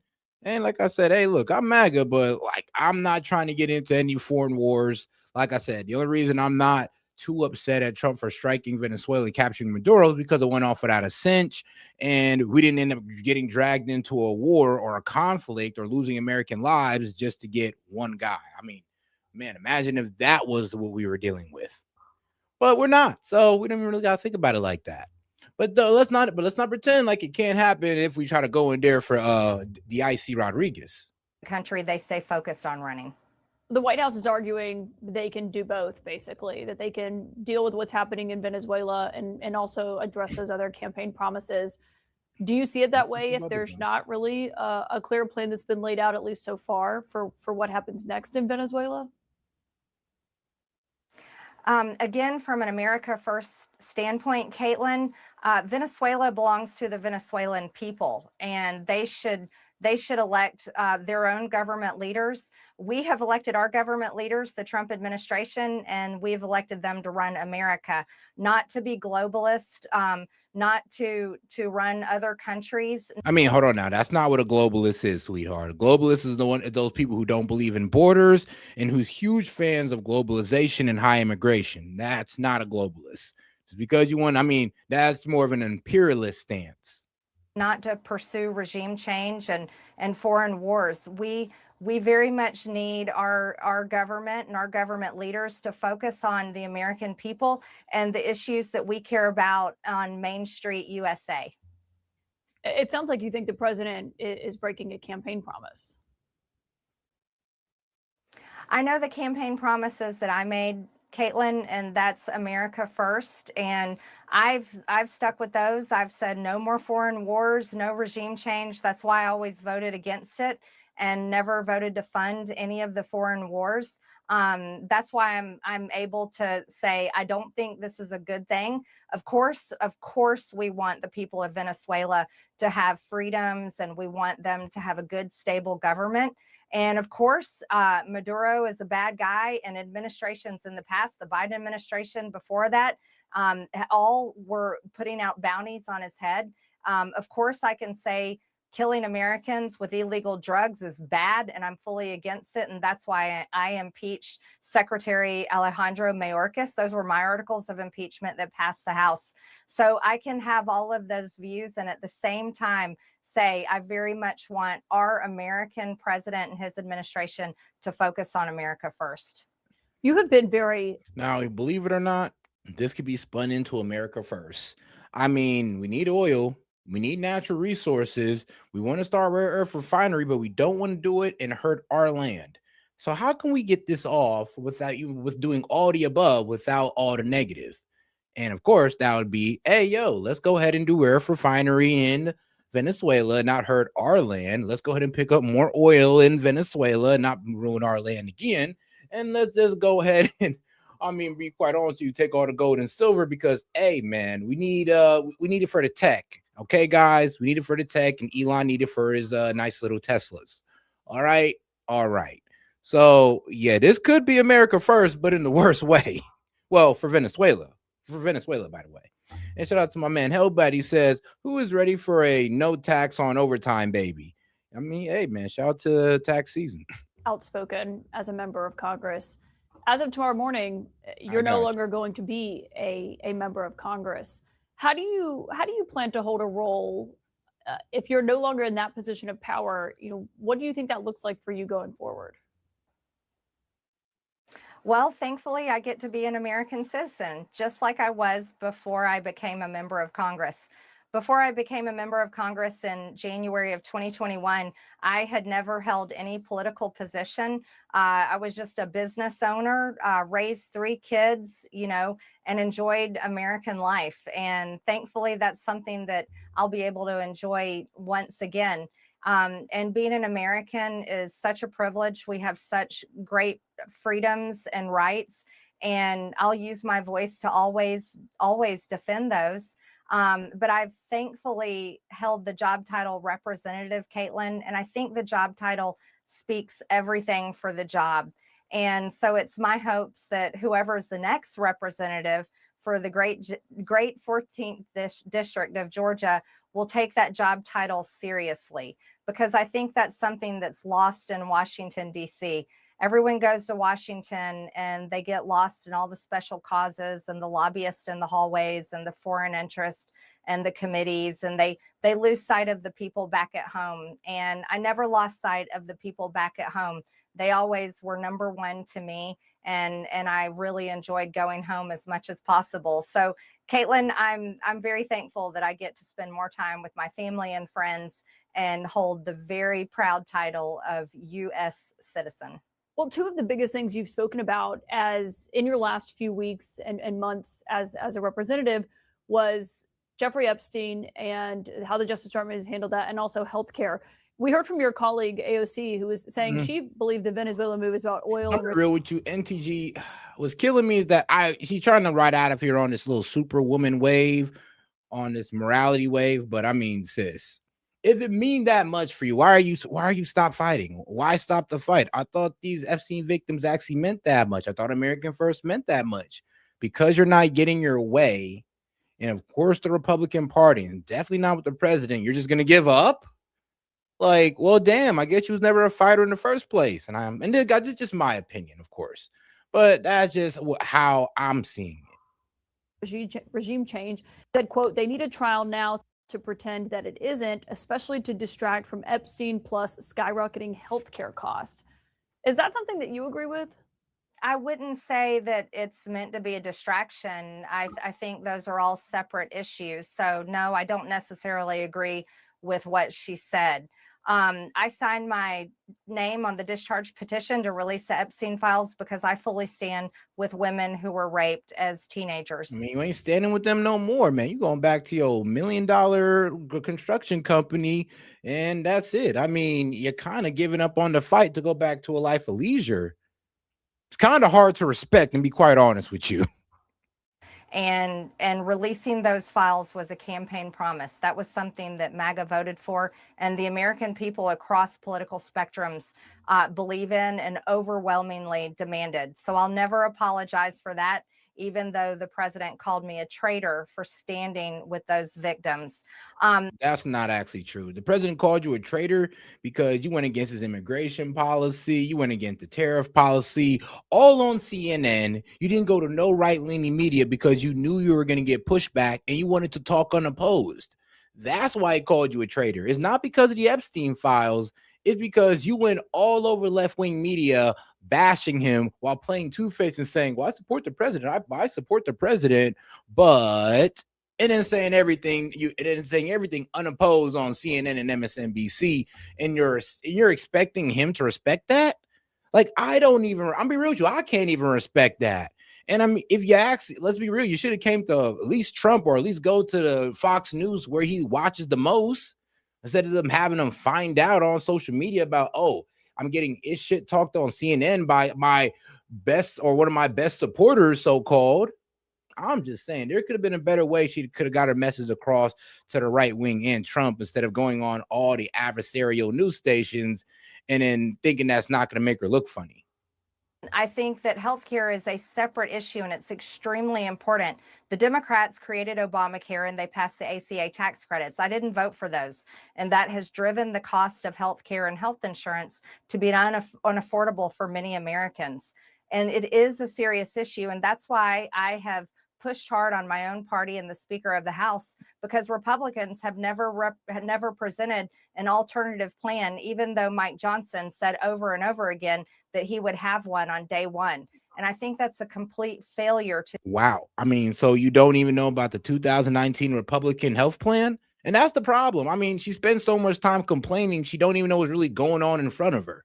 And I mean, let's be real. Yes, the Republicans have a health plan. They made it in 2019, had all the flaws of Obamacare and what they would do to fix it and everything. You can read it and tell us if you disagree or not. But it's dishonest when you want to sit there and say that the Republicans have no plan, especially when Mike Johnson got it posted all over his website. And you can literally look this up. So it is misinformation, or it is dishonest when people say, oh, the Republicans have no health plan. No, they actually do. Problem is, nobody ever want to actually go look at it. the American people. And she knows that the Republicans have a health plan. She knows this. It's just F the Republicans. It's a serious issue and Republicans can't dismiss it. But another serious issue is regime change and foreign wars. And I really hope to see the American people push back and say, let's focus on the United States of America, Mr. President, because that's what the American people deserve. On the Jeffrey Epstein release, we still haven't seen the administration fully comply with the law that Congress passed to release all of those files. They say they're still going through millions of them, that it could take. You know, look, and that's fine. You could call the plan a crap plan if you want to. That's just your opinion. But you can't say they didn't have a plan, even if you disagree with the plan. If you hate the plan, it's still a plan, regardless of your disagreement or your hatred for that plan. So it doesn't change the fact that they had a health plan, even if you don't think the health plan will work. It's still a plan. And of course, the DOJ is still working on releasing the Epstein files, even though they're redacting pages with no good reason that you would think she'd stay around to fight for if she really cared about the victims. I mean, shoot, personally, me, I wouldn't have given up until I at least got all the Epstein files out, fought hard to make sure that they actually get unredacted. Shit, they would have to primary me. I don't know. This is why I can't respect it. They'd have had to primary my ass to get me up out of there. She just left willingly. Maybe until the end of January. It's not really clear. Do you trust that they will ultimately release everything they are legally required to put out there? At this point, Caitlin, after serving under the Biden administration and now under Republican Trump administration, many things in Washington stay the same, no matter who is in charge. And I think that's something that most Americans have come to realize. So I won't trust anything happens until I actually see it happen with my own eyes. But I certainly hope for the women that were victimized by Jeffrey Epstein and other rich, powerful elite men.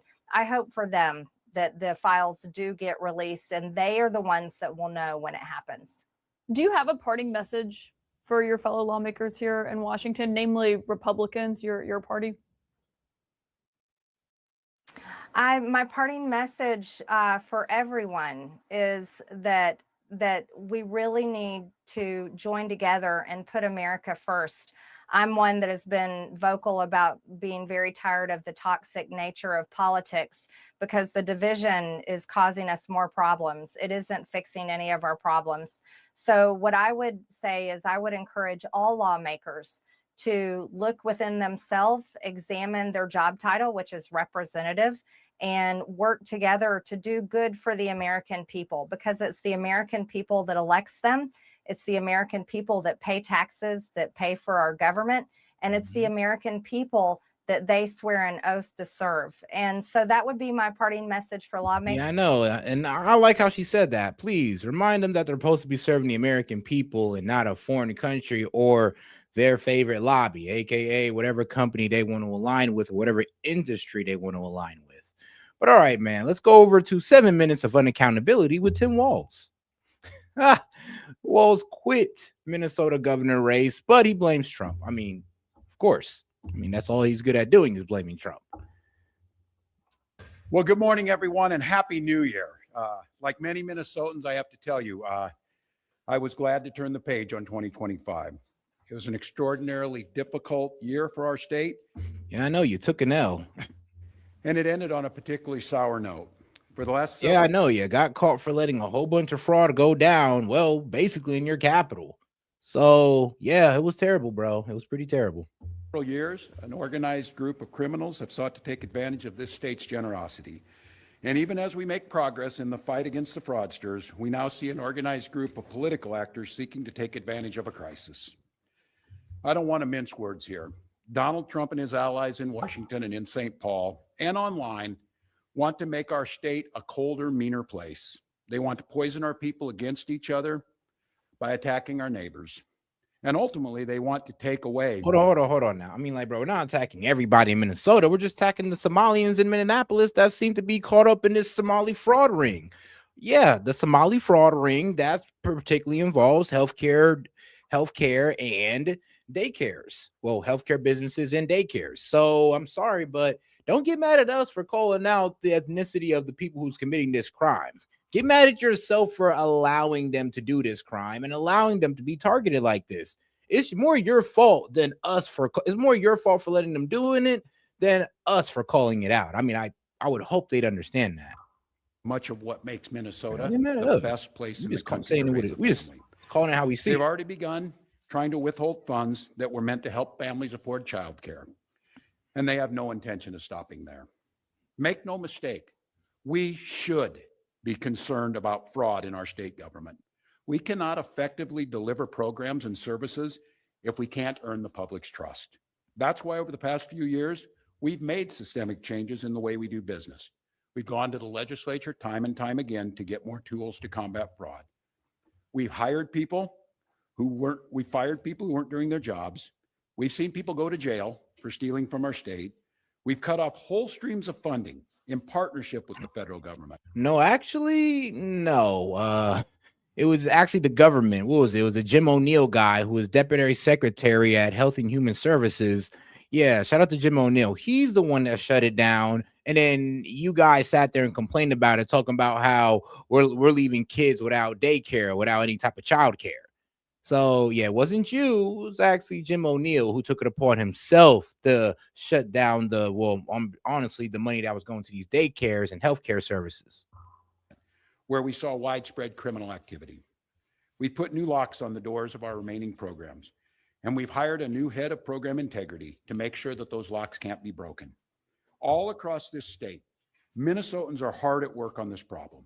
Advocates, administrators, investigators are on the front lines defending the integrity of our state's programs, and I want to give a very heartfelt thank you to all of them. There is more to do. A single taxpayer dollar wasted on fraud should be intolerable.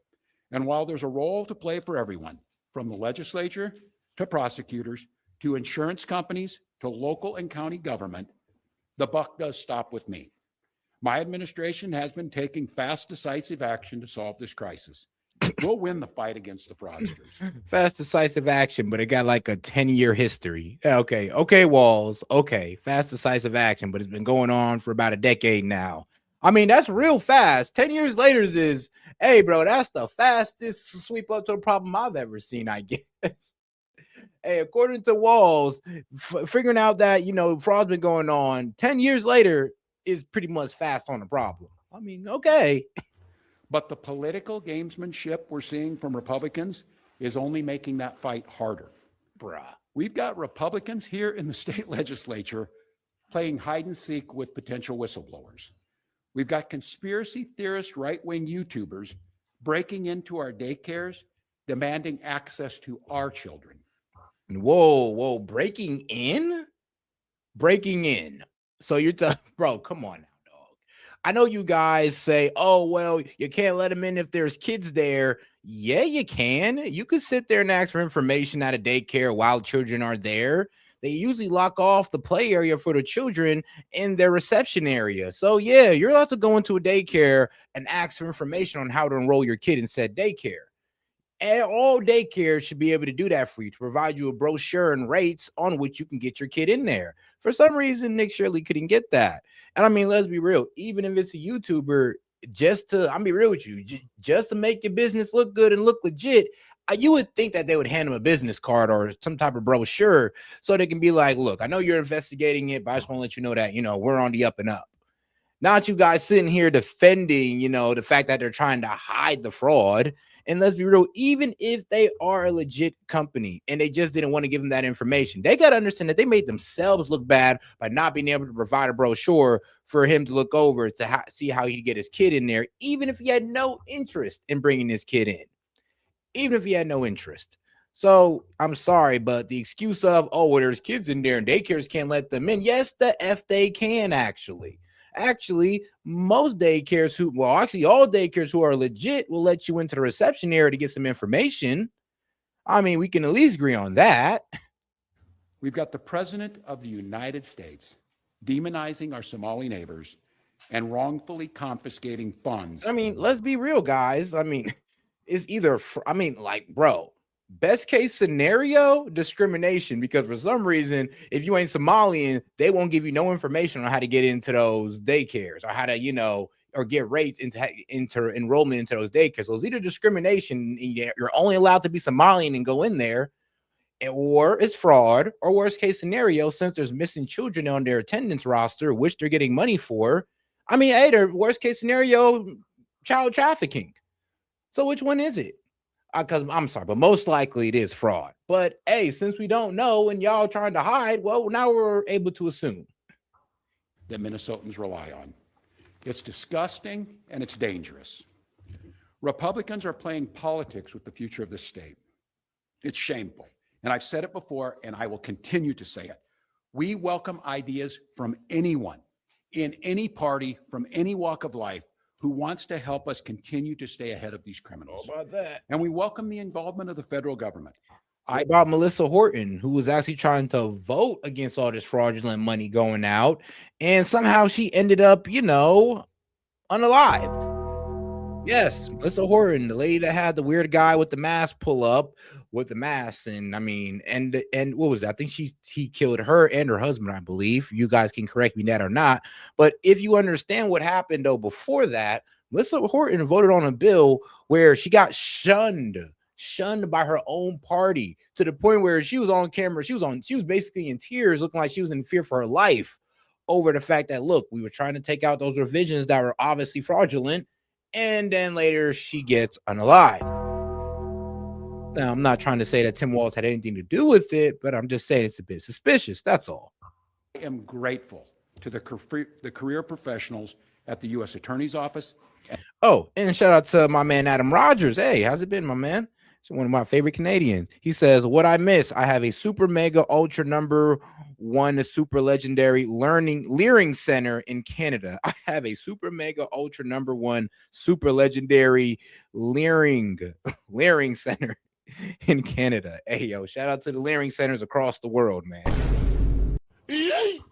And the FBI, who have been helping us fight this fight for years. But I cannot abide the actions of the political leadership in Washington. These opportunists are willing to hurt our people to score cheap points. They and their allies have no intention of helping us solve this problem, and every intention of trying to profit off of it. Which brings me to this. 2026 is an election year. Election years have a way of ramping up the politics at a time when we simply can't afford more of that in Minnesota. In September, I announced that I would seek a historic third term as Minnesota's governor. And I have every confidence that if I gave it my all, we would win the race. But as I reflect on this moment with my family and my team over the holidays, I came to the conclusion that I can't give a political campaign my all. Every minute that I spend defending my own political interest would be a minute I can't spend defending the people of Minnesota against the criminals who prey on our generosity and the cynics who want to prey on our differences. Whoa, that don't even make sense. I mean, you're at the highest position in your state. If you want to stop the problem, I mean, it would be from there, buddy. You stepping down, I mean, I'll be real with you. One, it kind of makes you look guilty and it makes you look weak. But you trying to say that, oh, I'm doing this to help Minnesotans? What, with no power, with no government power at all whatsoever, when you just had the highest seat in your state? What are you talking about? So I've decided to step out of this race, and I'll let others worry about the election while I focus on the work that's in front of me for the next year. I'm passing on this race with zero sadness and zero regret. I did not run for this job to have the job. I ran for the job to do the job. Minnesota faces enormous challenges this year, and I refuse to spend a single minute doing anything other than rising to meet this moment. Minnesota has always come first and always will. That's what I believe servant leadership demands of me. As an optimist, I'll hold out some hope that my friends on the other side of the aisle will consider what servant leadership demands of them in the moment. We can work together to combat against the criminals. We can work together to rebuild the public's trust and make our state stronger. But make no mistake about it, if Republicans continue down the path of abusing power, smearing entire communities, and running their own fraudulent game at the expense of Minnesotans, I will fight back with everything that I have. I am absolutely confident a Democratic and a Like I said, bro, you can't blame this on the people who's just looking for answers when the people where I'm gonna be real with you who need to explain themselves, which is the Somali community in that area. They got to explain themselves. Are you for this or are you against it? Because a lot of them are protecting these daycares, which we know is funneling hundreds of thousands of dollars. So what does that tell you? And there ain't that much Somalians who's coming out going like, oh yeah, this is what they're doing, want. Actually, we trace a lot of these people back and they're living in nice houses with BMWs and Mercedes in the front. I mean, but for some reason, you pull up to the daycare that they own and you don't see a kid pull up. Not one. You ask the people around, they said they never seen a kid pull up here. But for some reason, we're racist for calling that out. We're divisive for calling that out. I'm sorry. We're not hearing that. We're not. You're not going to sit there and tell us that we're racist for calling out a community who's obviously have some type of fraud ring going on. And we know that not every Somalian is involved in this. There are some great Somalians, but I'm gonna be honest with you. The fact that this community right here seems to be protecting it is making even the good ones look complicit. Jeff Eller will hold this seat come November. I'm confident that I'll find ways to contribute to the state that I love long after next January, but there'll be time to worry about all that later. Today, I'm proud of the work we've done to make Minnesota America's best place to live and raise kids. From our new paid leave policy to our child tax credit to our school lunch programs feeding every single child. And I'm doubly proud of the incredible team we put together to make this vision a reality. I want to take a moment to thank every member of my staff, to every single state employee who has been part of this fight. Now more than ever, I need you on the job. I need you to help work together to tackle the important work in front of us. And most of all, I want Minnesotans to know, man, how grateful I am for the opportunity to serve this state, for the privilege that I have been given to serve in this office. I'm on the job. I'm focused on making sure that we stay America's best place to live and raise kids. No one will take that away from us. I'm proud of the way we treat our neighbors. I'm proud of the way that we welcome people to this state. I'm proud of the way that we innovate. And I'm proud of the way that we are optimists for the future. No one's taking this away from us. Not the fraudsters, certainly not this president. I mean, and shout out to my man Jed. He says, yeah, Melissa Horton's death, her death, and what that dude said makes sense now. I'm telling you, it all makes sense now. Actually, no, it also makes sense why the Dems were so furious when we was cutting Medicaid, because that was their fraud money. Yes, that was the fraud money that we were cutting out. They knew that, and then they want to frame it as, oh, we're cutting Medicaid for tens of millions of Americans, which is complete bullshit. Not on my watch. Tomorrow, I'll be back with you. I'll give you an update on America. I mean, shoot, well, we cut Medicaid back in, let's see here, July, and we still have, 70 million people on Medicaid? So where are the tens of millions of people that are supposed to be off? Y'all said about 15 million. I mean, and y'all said that last year. It's a new year, baby, and I ain't seen not 10 million. I ain't even seen 1 million get cut off. So what happened? Best paid family medical leave program that is now a week into it. And at that time, I'll take all your questions. Thank you all.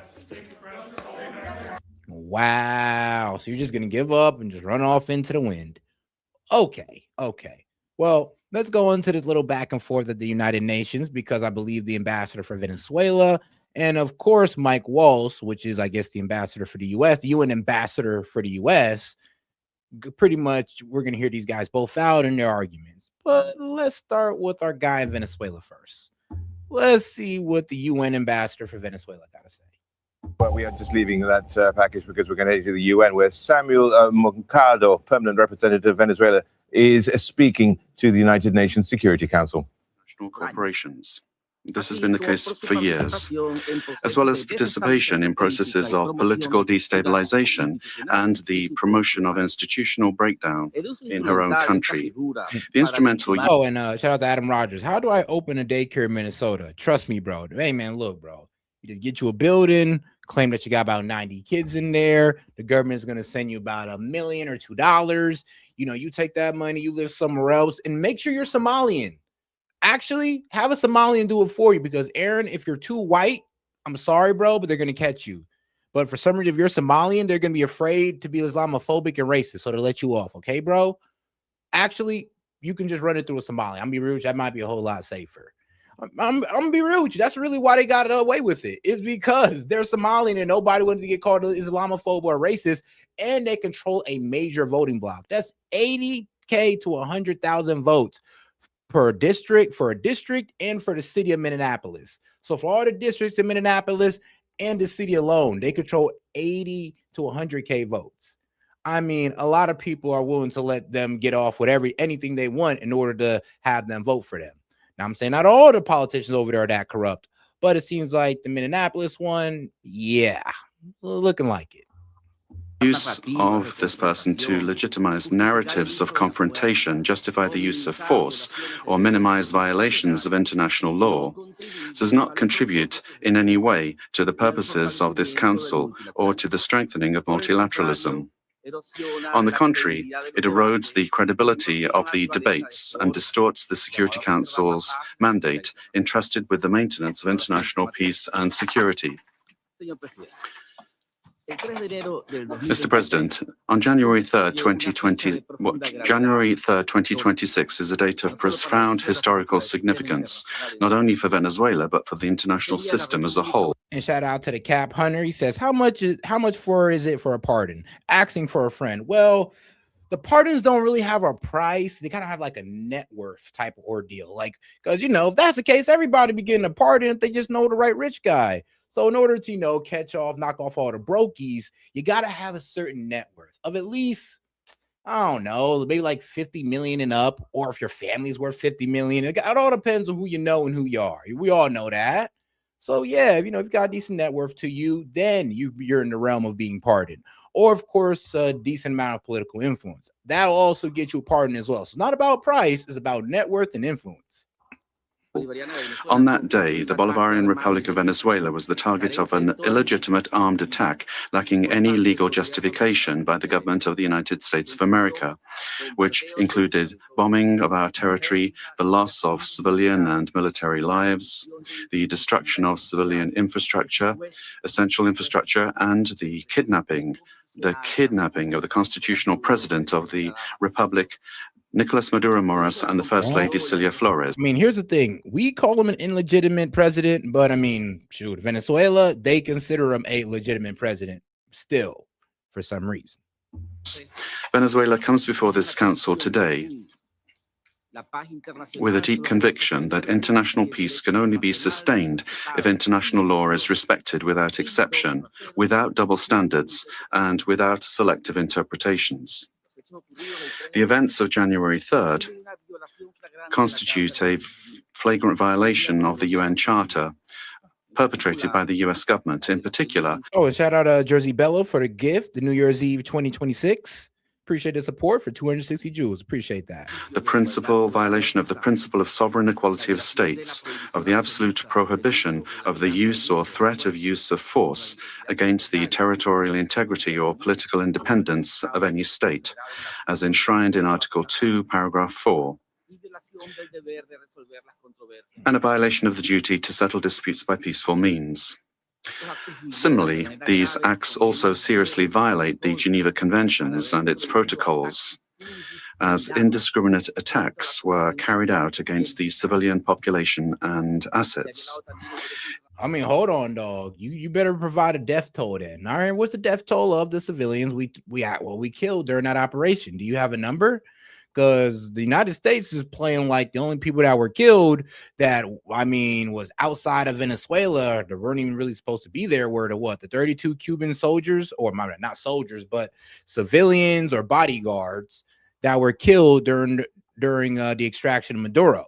So all we know is that 32 Cubans died. Please tell us of the citizens of Venezuela that have died during that raid. I would love to know, honestly. International human rights law has also been violated, particularly the right to life, personal integrity, and security.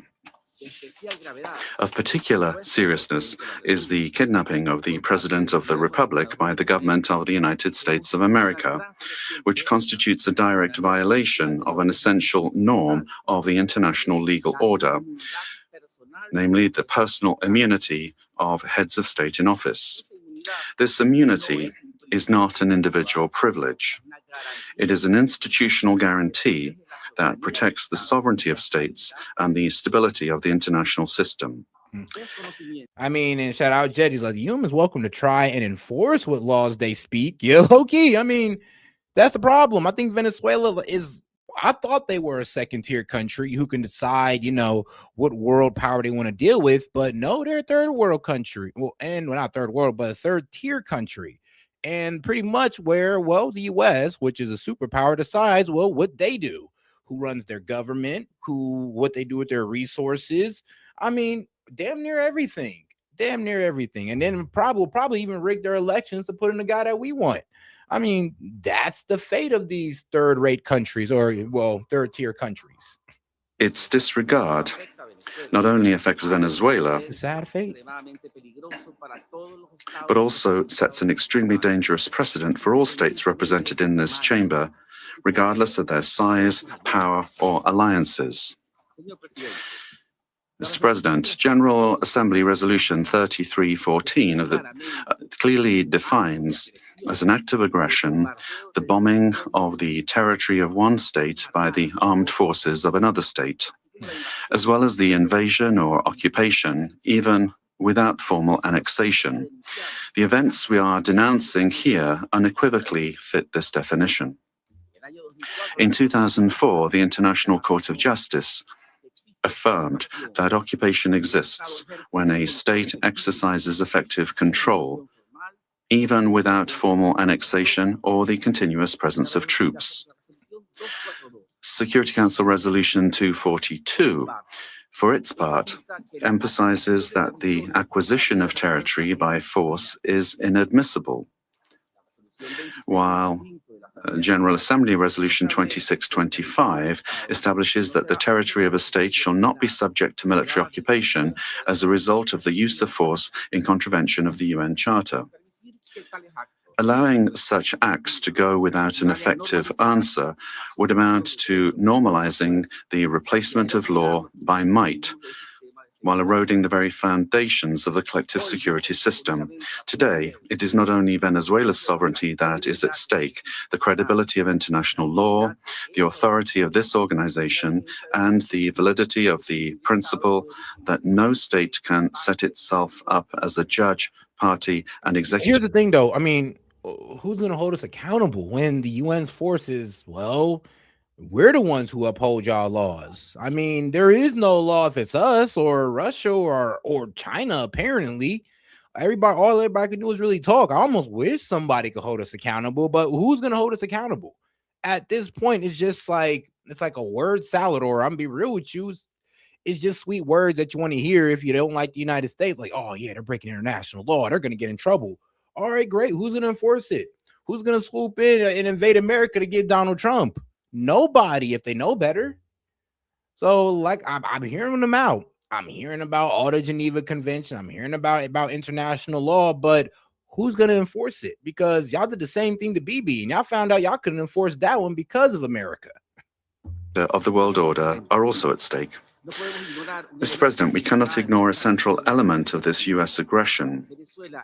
Venezuela is the victim of these attacks. Oh, and shout out to my man, Adam Rogers. Appreciate the support, brother. He says, Maduro forgot he wasn't talking to a Democrat. Yeah, he pretty much disrespected Biden and ignored him, and he, got off scot-free. He ignored Trump, and, well, Trump came through and just, like I said, swooped him in the middle of the night, never to be seen again. I'm just playing. I mean, we seen the guy in court.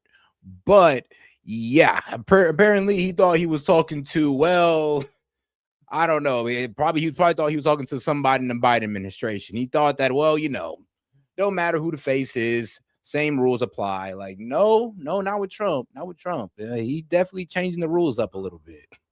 Because of its natural risk. Like, I wouldn't be surprised in the next couple of years if we withdraw out of NATO and the EU. Well, I'm not mad at that, not the EU, but the UN. Resources. Our country's oil, energy, strategic resources, and geopolitical position have historically been factors of greed and external pressure. When force is used to control resources, impose governments, or redesign states, We are faced with a logic that harks back to the worst practices of colonialism and neocolonialism. Accepting such a logic would mean to open the door to a deeply unstable world in which countries with greater military capacities can decide by force the political and economic destinies of other states. This scenario not only threatens Venezuela, it threatens international peace and security as a whole. If the kidnapping of a head of state, the bombing of a sovereign country, and the open threat of further armed action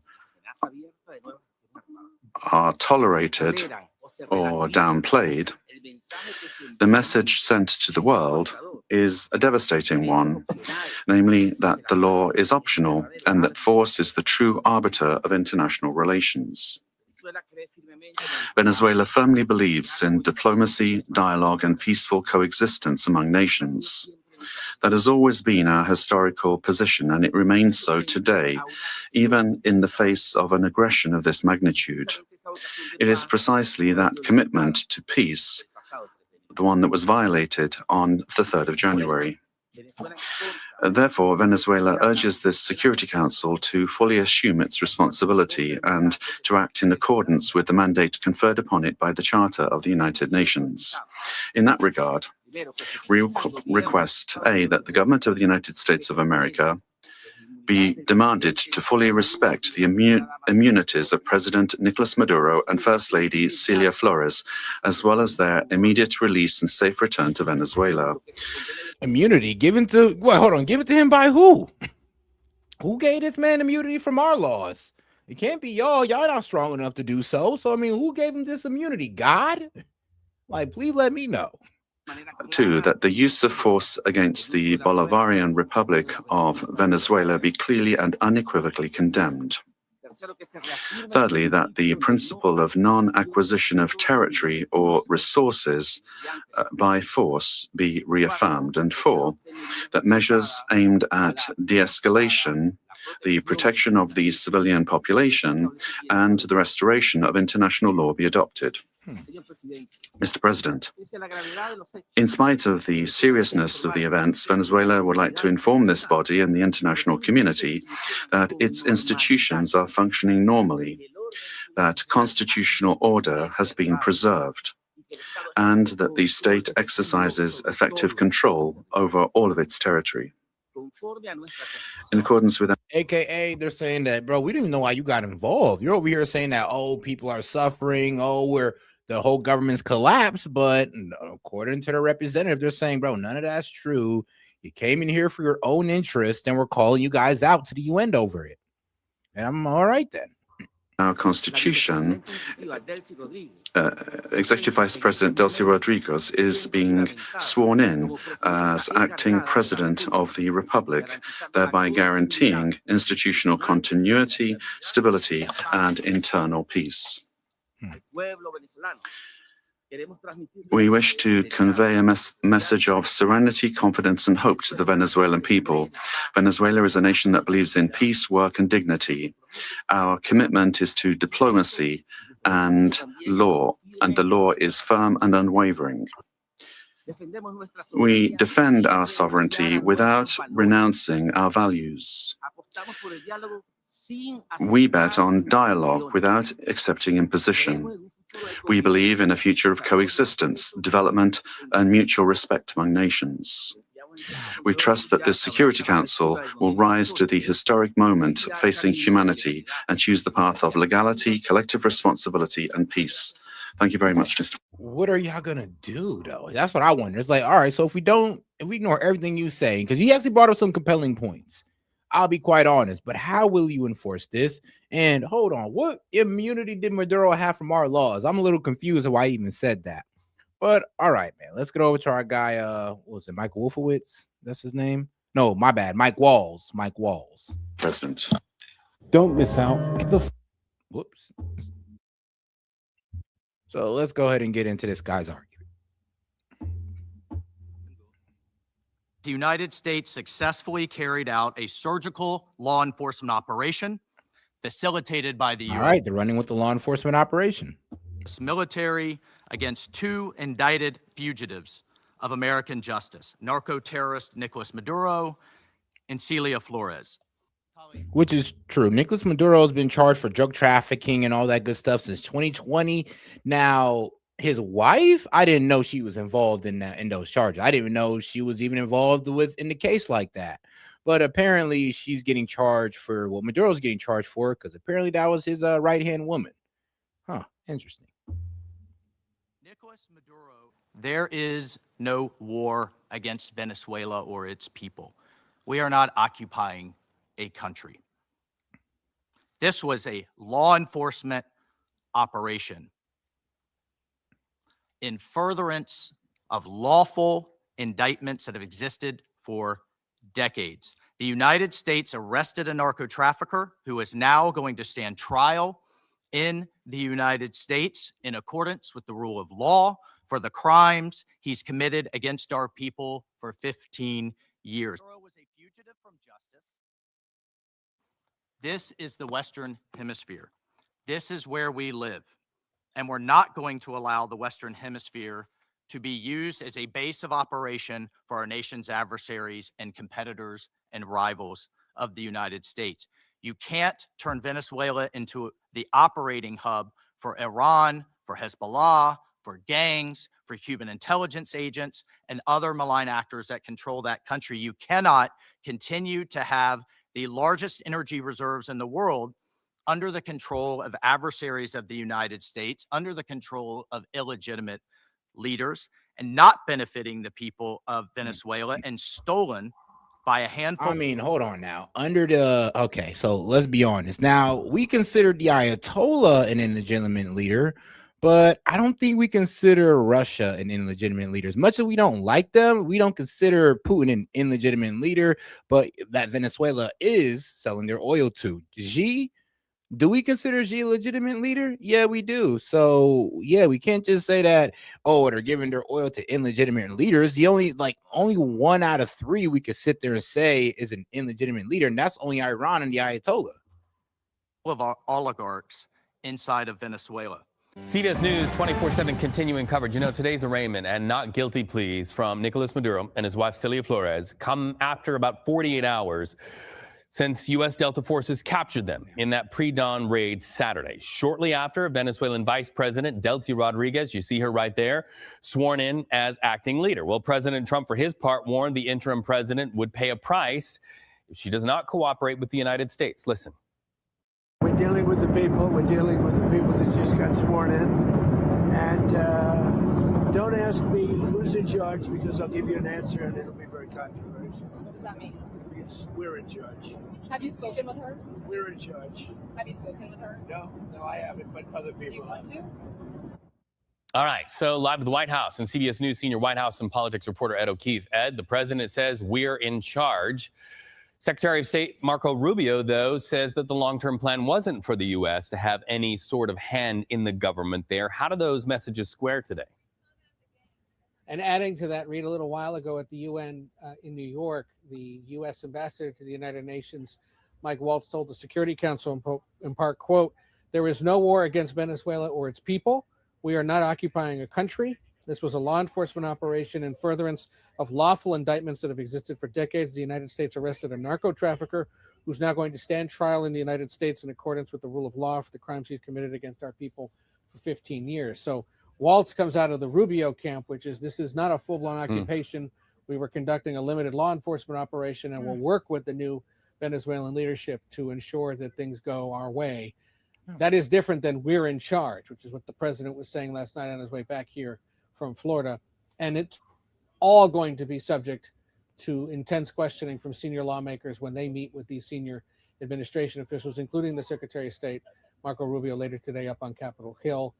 The leaders of the House and the Senate, the heads of the Intelligence, Armed Services, and Foreign Relations committees in both of those chambers also set to be part of what's called a classified briefing, but we'll see to what extent we might learn some information shared by Rubio, Defense Secretary Pete Hegseth, the Attorney General Pam Bondi, the CIA Director John Ratcliffe, as we try to get a handle on what exactly is next in terms of U.S. engagement with Venezuela. Obviously, the U.S. publicly is supportive of Elsie Rodriguez, the vice president, who by the Venezuelan government now has been put in charge. But the sort of vague statements on we want control of petroleum, we want to ensure that all these other interests like Hamas or Iran or Russia and China are kicked out of the country. How do you enforce that? How do you oversee that? Who is responsible for that? None of that yet. I mean, easy. You just take over the government yourself. If you want China's influence or Russia's influence out of there, well, you got to make sure that the U.S. influence is the only thing in Venezuela. And I mean, if that's the only way to ensure that Trump gets what he wants or the Trump administration plan for Venezuela goes off without a hitch, then it seems like they're willing to do so. Answered by the White House. The president is here working this afternoon. We know he was monitoring the arraignment of Maduro, not necessarily watching coverage because, of course, there was no live coverage of a federal court proceeding, but he is aware of it. He is scheduled to have a meeting in the 3 o'clock Eastern hour with some of his top aides. That is the kind of meeting that could suddenly open up to reporters. So we'll see if that happens. And if it does, of course, we'll bring that to you live and see if he provides any more clarity on what exactly is planned next. Well, as if Venezuela wasn't lead story enough or what's going on there in the Big Apple relative to Ms. Maduro in court today, there's also recent statements by the president about other nations since carrying out this operation in Venezuela. Talk through what the president's statements have been relative to other territories. Well, all in the Western Hemisphere. He's talking now about what he calls the Monroe Doctrine, which is his interpretation of the Monroe Doctrine, which, of course, was used to justify U.S. engagement across the Western Hemisphere for much of the 19th and 20th centuries. In this case, he talked or was asked on his flight home from Florida last night, specifically about engagement in Colombia, Cuba, Iran, Mexico, and Greenland. Yep. On Colombia, he says that country, quote, is very sick too, run by a sick man who likes making cocaine and selling it to the U.S. The Colombian leader, quote, is not going to be doing it for very long. Important to point out, President Petro is term limited, and there are elections in Colombia later this year, so there could be new leadership anyway at some point, whether or not the U.S. engages forcefully before then. On Cuba, he says it looks like it's, quote, ready to fail, and that Cuban Americans will be very happy about it. Iran, he says he's watching the situation there very close. Remember, there have been some protests in recent Yeah, there's been protests over the crazy inflation at like 47%. And I mean, even the merchants are shutting down and they're turning against the government. And because of these protests in Iran, for some reason, Trump sees this as a moment to, I guess, strike Iran because of what they're doing to their protesters. I mean, and not what they're doing to American citizens. Not that there's any threat to Americans, but we're wanting to get involved with Iran over what they're doing to their protesters. I mean, I completely disagree that we should have any involvement with Iran if it's just over protest. Like, come on now. days, and growing intrigue about whether or not this might mean something for the current Iranian regime. The president says that if the Iranians start killing those protesters, they will, quote, be hit very hard by the United States. And when asked about Mexico, if you're concerned about drug trafficking, why not target Mexico? The president said he's repeatedly offered that country's president, Claudia Sheinbaum, to have U.S. troops go in and help deal with cartels, but that she's been unwilling. Quote, Mexico has to get their act together because they're pouring through Mexico and we're going to have to do something. We'd love Mexico to do it. They're capable of doing it. And then he was asked about Greenland. Remember, even before he took office last year, he was talking about the possibility of a U.S. takeover or at least far larger presence inside Greenland, which is controlled by Denmark. He said, yeah, we're going to need to work on that as well. Important to point out, amid the calls the Secretary of State is making today to foreign counterparts was the foreign minister of the Netherlands, not Denmark, but the Netherlands. And that's a critical kind of temperature taking for the Secretary of State, because there's going to be grave concern now that if he starts talking again about some kind of takeover of Greenland, what that could mean for the relationship with Europe and with NATO, because Denmark is also a NATO member. So if you have two NATO countries potentially in conflict here, what would the rest of the alliance do? So we'll wait and see. But again, he's not backing off any of this. And yet he has senior national security foreign affairs officials out there suggesting things different than him. Whether that's part of the strategy to keep these adversaries on their toes as the president says things and then other officials wink, nod, and tell everyone it's going to be different, or whether there is indeed some disconnect, is hard to gauge at this point, as many things can be with this administration, because ultimately it settles with the president, and his statement, of course, supersedes anybody else's. Yeah, and his statements kind of seems like we have a hit list and we're about to go down it all through the Western Hemisphere, sadly. But all right, guys, let's go ahead and get into Fetterman stumped by the Dems reaction to Maduro. Actually, hold on. First, let's get into this. Let's do a little market check. Back to the markets. You're going to like this. Look, the Dow's up 600, Nasdaq's up 200 points. Solid gains. Jason Katz with me this morning. What's the impact of Venezuela on the market long term? Not just today, but longer term. Well, Stu, it depends on which market we're talking about, right? Oil or equities. With respect to oil, you've said it all morning. They produce 1% of global oil. So that's really more noise. Longer term, yes, that country has massive reserves. So once that's unleashed, it could put oil much lower. As far as equities are concerned, in the short run, incrementally, this is viewed as a net positive. Longer term, it's going to be predicated on what?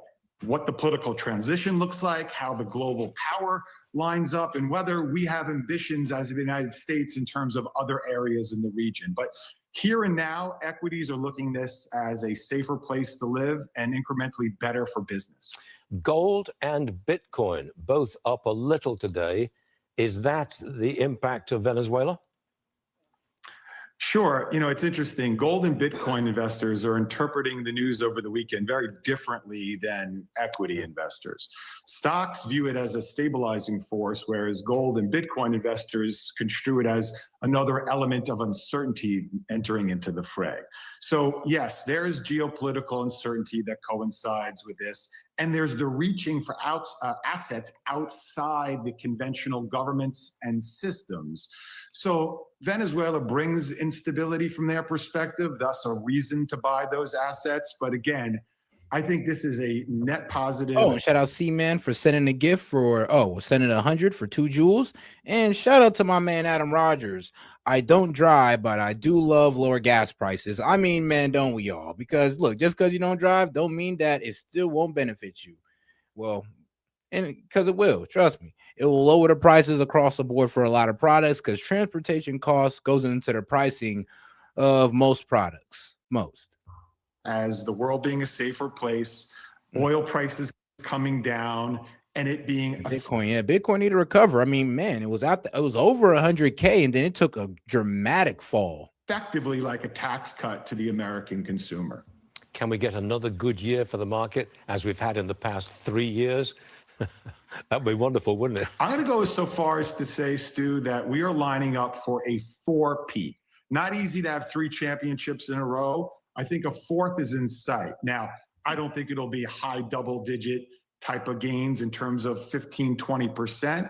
But between tax cuts with the one big beautiful bill, like Steve Forbes just said, deregulation, the Fed cutting at least 2 times, lower oil prices, earnings likely to go 10% as a result of the AI enablers now actually like implementing AI in their business models. I think it's a really good setup for equities. Well, what a pleasure it is to talk to you. First thing. And all right, guys, now that we got our little market check, now that we see that the market is doing well, that's nice. Now let's go to the first post. So it says after Venezuela, then Colombia, then Cuba, then Mexico, and Greenland next.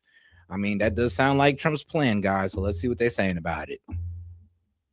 Oh, and guys, let's not forget to double tap that screen and like the video, guys. Let's get more people in the conversation by double tapping that screen. If you have any questions, comments, jokes, or disagreements, I'll be happy to read it out loud. Just $2 and up. Appreciate the support, guys. And I believe we are about, let's see here. Oh, $55 away from opening up the call-in line and running a conspiracy hour. So appreciate the support, guys. Now, arresting someone is one thing, but invading a country to do that, that's a whole different legal universe. That's what Trump did with the Venezuelan president, and he may not stop at that. Less than 2 days after abducting Nicolas Maduro, Trump seems to be training his guns on the others. He has a hit list of sorts. Let me pull up a world map to show you. Trump has already got Venezuela. His next target could be Colombia. Colombia is the 4th largest country in South America. It has a population of 52 million. Colombia, too, has substantial oil reserves. It also has silver, gold, and copper deposits and natural resources. Colombia's president is a man called Gustavo. And like I said, we really need that silver. And the reason why silver has went up in pricing is, I mean, one, because the falling of certain currencies across the board, and then two, I mean, yeah, we need it for electronics, especially when it comes to, you know, semiconductors, our chips, and other electronics as well. But yeah, silver is pretty damn vital, and so is gold, because that's also vital for electronics as well. Petro. He is the country's first left-wing president, and Trump does not like him. He calls Petro a sick man selling cocaine. Listen to this. Now, we have a very sick neighbor. It's not a neighbor, but it's close to a neighbor, and that's Venezuela. It's very sick. Colombia is very sick, too, run by a sick man who likes making cocaine and selling it to the United States, and he's not going to be doing it very long, let me tell you. What does that mean? He's not going to be doing it very long. He's not doing it very long. He has cocaine mills and cocaine factories. He's not going to be doing it very long. So there will be an operation by the U.S. and it sounds good to me. Yeah. You know why? Because they kill a lot of people. Yeah. So Trump has a problem with the Colombian president. He accuses him of running cocaine mills and factories, and he doesn't rule out a U.S. operation in Colombia. How has Colombia reacted to this? With outrage, of course. President Gustavo Petro has asked Donald Trump to stop slandering him. He says he's willing to take up arms if push comes to shove. Yeah, see, take up arms, my friend. Like I said, Colombia, you can't stop us. That's the problem. I mean, hopefully you guys are better than Venezuela. I mean, hopefully you guys are somewhere near Venezuela's level or above it, because if you're at Venezuela's level, we're going to do you just like them. If you're below it, we're going to do you worse than them. So hopefully your army, your military, Air Force, Navy is way better than Venezuela's, or you guys are cooked, okay? You're cooked. Because, I mean, it sounded like Trump want to go after you, and you saying or threatening to, you know, take arms, I mean, you might just be inviting the U.S. in, and you don't want that. Dude, I don't even want it for you, brother. I don't even want it for you. The next country on this list is Cuba, the country of Fidel Castro. Cuba has a population of 11 million people. It has survived U.S. sanctions for decades. Their current president is Miguel Diaz-Canel, and he may be on Washington's hit list. Although it wasn't Donald Trump who first mentioned Cuba, it was Marco Rubio, the U.S. Secretary of State. Rubio said Cuba could be in a lot of trouble. And when Trump was asked about it, here's how he responded. Are you considering U.S. action in Cuba? We're not going. I think it's just going to fall. I don't think we need any action. It looks like it's going down. It's going down for the count. You ever watch a fight? No direct invasion threat like Colombia, because Trump thinks that Cuba will fall on its own. You just heard him. Nonetheless, his comments are enough to keep the country on edge. Then we have Mexico. All ran by cartel, by the way. I mean, Colombia basically ran by the cartel. Cuba ran by the cartel. Mexico heavily ran by the cartel. So I can see why they're scared, because they know they're complicit. But here's the thing, though. You know what? Maybe not Colombia. Who knows? Colombia might be somewhat innocent, you know, just because they have a whole bunch of cocaine fields. That don't mean that, you know, the man's involved. Maybe. Mexico is America's immediate neighbor. It has a population of 129 million. Their president is Claudia Sheinbaum. Mexico has been in focus ever since Trump imposed steep tariffs on them. He started with 50% tariffs, then reduced it to 30%, and now Trump wants to send troops into Mexico. And by the way, you have to do something with Mexico. Mexico has to get their act together, because they're pouring through Mexico, and we're going to have to do something. We'd love Mexico to do it. They're capable of doing it. But unfortunately, the cartels are very strong in Mexico. I remember one time you actually, speaking of Mexico, I asked you about Claudia Sheinbaum, and you told me at one point you had offered to send U.S. troops into Mexico to combat drug trafficking there. Is that something you have spoken I like to her Claudia. about? I think she's a terrific person. I would say every single time I talk to her, I offered to send troops. And she's just not willing? She's not willing to, because she's afraid of the cartel, because she bends to the cartel. That's the only reason why Claudia Sheinbaum is even alive, because she bends to the cartel. And that's why they had a huge protest, because even the people of Mexico has finally caught on to this BS. Concerned. She's a little afraid. The cartels are running Mexico. Whether you like it or not, it's not nice to say, but the cartels are running Mexico. So Mexico has a drug cartel problem. These drugs are flowing into the US. Trump wants to stop that. And for that, he wants to send troops. Again, there's no direct threat like Colombia, but whatever has been said is enough to keep the Mexicans worried. Now, most of these countries we mentioned on Trump's hit list are in Latin America, basically in Washington's backyard. But there's one that is located some 3,500 kilometers away. I'm talking about Greenland. It's the world's largest island. Greenland is part of Denmark, but it runs as an autonomous territory. I mean, I'm just be real with you. Like, well, Denmark don't really care about it. I mean, they're not going to defend it. We could take it if we want to, and Trump could sit there like this again. I stole that shit. Stole that shit. That's what I'm doing, nigga. But, nigga, I stole that shit. Like I said, the man just going out there, I stole that, and it's ours now, USA. And I know a lot of people don't like it, but I'm be real with you. This could have positive reverberations throughout the United States. Sorry to pull a BB Netanyahu on y'all, but it could. It has oil, gas, and rare earth mineral reserves. It is also a gateway to the Arctic. The US already has a military base there, but Trump wants the entire island. And he's been fixated on it for a while now. He keeps talking about Greenland. Then last year, in 2025, Trump's son visited Greenland. And yesterday, Katie Miller posted this. It's a map of Greenland with the US flag over it. And who is Katie Miller? She is the wife of Stephen Miller, who is a top aide to the US president. So you could say... Bro, Katie Miller, bro, I ain't gonna lie. This lady crashed out on Piers Morgan. Oh my goodness. It was so freaking fun. They're attacking my kids because we're Jewish. I'm sorry, every time I remember that shit is funny as hell. Like, bro, look, bro, go look at it. Piers Morgan, Katie Miller, bro, had a complete freaking meltdown on Piers Morgan. It was absolutely hilarious.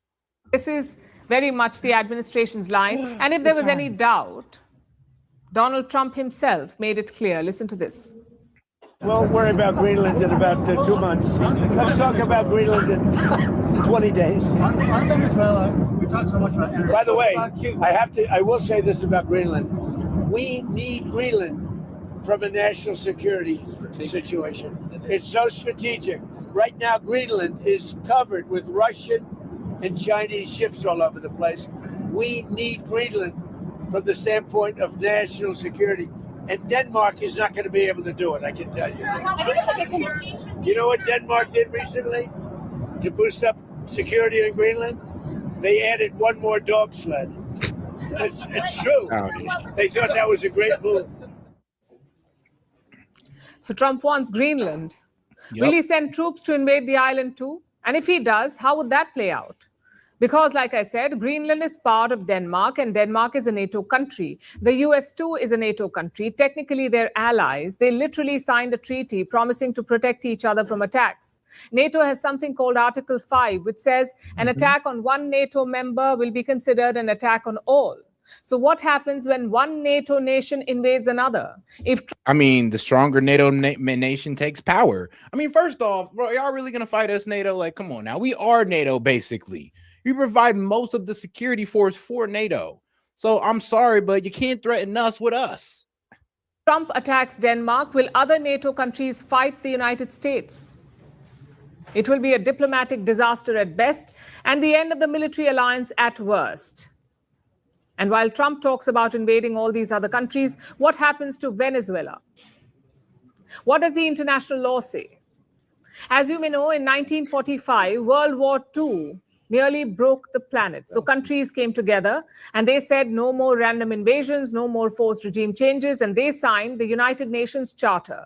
One of its most important rules is Article 2.4. It tells you when a country is allowed to attack another. 1, when such an attack is supported by the UN, and 2, when national security is under threat. Now, in this case, in Venezuela's case, neither condition was met. So what the US did in Venezuela is a crime of aggression. It's the most serious violation in international law. How will Washington defend this? By saying that to say, well, an extraction of a criminal, of a narco terrorist. So we went in Venezuela. We didn't occupy no parts of Venezuela. We just went in there, took their president, who just happens to be a narco terrorist, and that's the end of the story. And that's how we're justifying it. We went in there and we grabbed one of our enemies. Period, point blank. That's all. I mean, if we did it to Russia, I mean, y'all would all be shutting the fuck up. But hey, it is what it is. Thing is, it doesn't have to. Sadly, because the UN Russia. Security Council is the only global body that can impose sanctions for aggression. And guess who sits on the UN Security Council? The US itself. It has the veto power, meaning if you try to sanction the United States, Washington can and will veto it. Yep. I mean, yo, that's the whole reason how Bibi Netanyahu got protected. Like when NATO said, yo, we were trying to bring up on war crimes, or the International Criminal Court says, yo, we're bringing up on war crimes. It was the United States that protected them. And without the United States protection, Bibi would have been cooked. So, yeah, what makes you think that you can even get the United States or the president if you guys can't even hold Bibi Netanyahu accountable? I'm just saying. And this sets another dangerous precedent. If one powerful country breaks rules and faces no consequences, others start taking note. What stops China from invading Taiwan? What stops Russia from kidnapping Zelensky? Who makes the rules and who gets to break them? I mean, if they kidnap Zelensky, it is what it is. Like, if they can kidnap Zelensky, then they truly lost, okay? That it is what it is on that note. They're at war. So if Russia somehow kidnaps Zelensky and publicly execute the man for the world to see, well, that was just the ultimate checkmate. Then there ain't nothing we can do about it. We're stopping Russia from kidnapping Zelensky. I'm crying. I mean, don't you think they'd have done that already if they could? I mean, shoot, Russia may be winning the war, but they ain't that dominant to where they could just swoop in and take Zelensky. So it's not just about which country Trump targets next. It's about what kind of world he's trying to normalize. The world, all right. I mean, all right, there. That's compelling arguments. But all right, now let's go ahead and get over to our guy, Gavin Newsom. Where is he on? Oh, MS Now, hurricane force, bullshit. Newsom goes off on Trump, and let's hear him out. Of course, he's always going off on Trump. Like, come on now. Governor Newsom, welcome back to MS Now. Good to be with you. Happy New Year. Happy New Year. Thanks. Happy New Year. Let's start with the news that broke over the holiday about the National Guard. You and I together met with National Guard troops right after you had deployed them to the fires in January, a year ago. And then last summer, the president, amidst these ICE raids, federalized the Guard troops. You told me at the time what he was doing was illegal and immoral. And he just finally returned all these Guard troops to your control after the courts continued to rule against him. But even after that, he's now saying, this is a quote, it's only a question of time before he does it again, perhaps in a much different and stronger form. Yeah, which I assume he's implying the Insurrection Act, which would give him carte blanche to be able to do it. I mean, look, he's just winding up. We got 3 more years of this.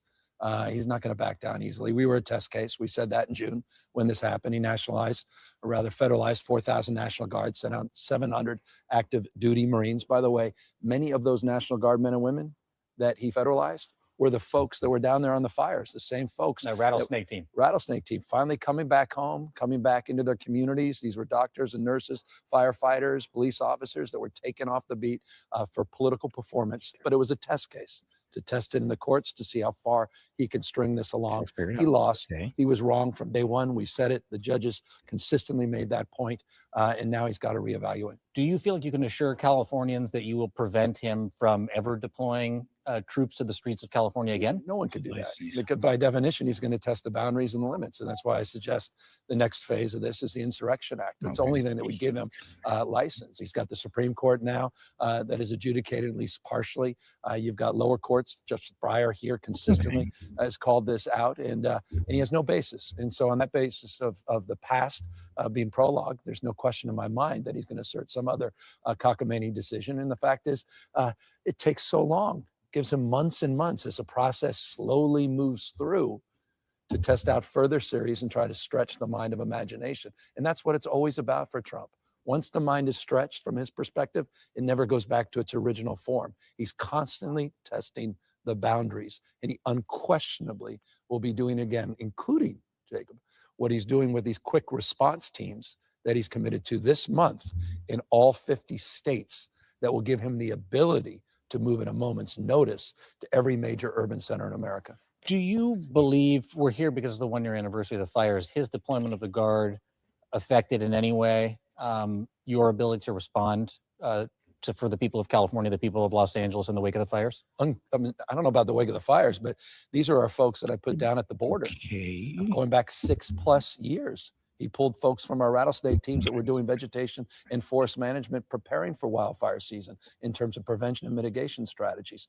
These are folks we have joint task forces to address the issues of fentanyl and are working regionally with our highway patrol to address the issues of crime and violence. So he impacted all of those public safety efforts for what? For a show. They sat there playing video games in many cases. They were just total boredom, looking for things to do. They were never substantively employed. 2-3 months ago, what were they doing in LA? You didn't see them. They're sitting there in the armory doing nothing, costing you, taxpayers. You want to talk about waste, fraud, and abuse, Mr. President. $100+ million wasted because the fraud you perpetuated and the abuse of your authority on the American people. So it's a disgrace, and the courts bear witness to that, and the American people bear witness to that as well. We're here in this Cal Fire hangar because we're observing the 1-year anniversary of what ultimately became the costliest wildfire event in American history. 2 Los Angeles neighborhoods virtually, entirely wiped off the map. People who read Firestorm are going to know a lot about what you went through personally, the experiences that you had, some of the behind the scenes of what it was like, both on the national political level and with the local leaders. But take me back to that first day, January 7th. What did you see? What did you feel? Well, put it in context, and you did it in the book in pretty vivid terms. I mean, 40,000 acres were burned. It wasn't just these 2 major fires that get so much attention, appropriately so because of the devastation and the 31 lives that were lost, but 12 fires over the period of All right, guys. I'm sorry, but me and Sid was having our little debate back here in the background of, Nick Shirley's, video that exposed the Somalian fraud ring. And, Sid was trying to say, he's been debunked, said, I can't believe you're even talking about this. And sadly, he's talking about the ABC Learning Center. And bro, the videos you sent me, the articles you sent me was just explaining, the back and forth in detail. So there's no disapproval in the video, in the articles. Now the video by what's his name, Adam, this Adam kid has been disproved all over X. And why? Because the ABC Learning Center that he used to try to disprove Nick Shirley's Nick Shirley's claims. And I'm gonna be fair and I'm gonna play the video. So guys, we're gonna take a quick detour here. We're gonna get into this whole Somali fraud ring because I do want to be fair to our man Sid and his claim, right? Because he's saying that, look, man, it's not real. He lied. He's a MAGA influencer and Islamophobe, which he's not an Islamophobe. He just went to Dearborn and talked to both sides, but they called him an Islamophobe for no reason, but it is what it is. But look, I gotta be fair. This is the video that he's talking about that debunks him. Now, the ABC Learning Center, you can look this up in the ABC Learning Center. If you actually watched the video, Sid, which you said you did, you would have realized that the ABC Learning Center was supposed to have at least 40 kids, and they only showed 12 kids. They never showed proof of the other 40 kids that they had whatsoever. CBS did the most laziest form of investigating, went in there, talked to the guy and just said, hey, so you commit fraud in here? Of course he's going to tell your ass no. And then all of a sudden, all these kids start pulling up to have their kid dropped off here when they're supposed to have 40. Some of these guys marked down for 60, even 90 kids that they cannot account for. So that is what you guys are missing. And that is what the young man failed to address. How many kids they have down and marked down for the city to give them money.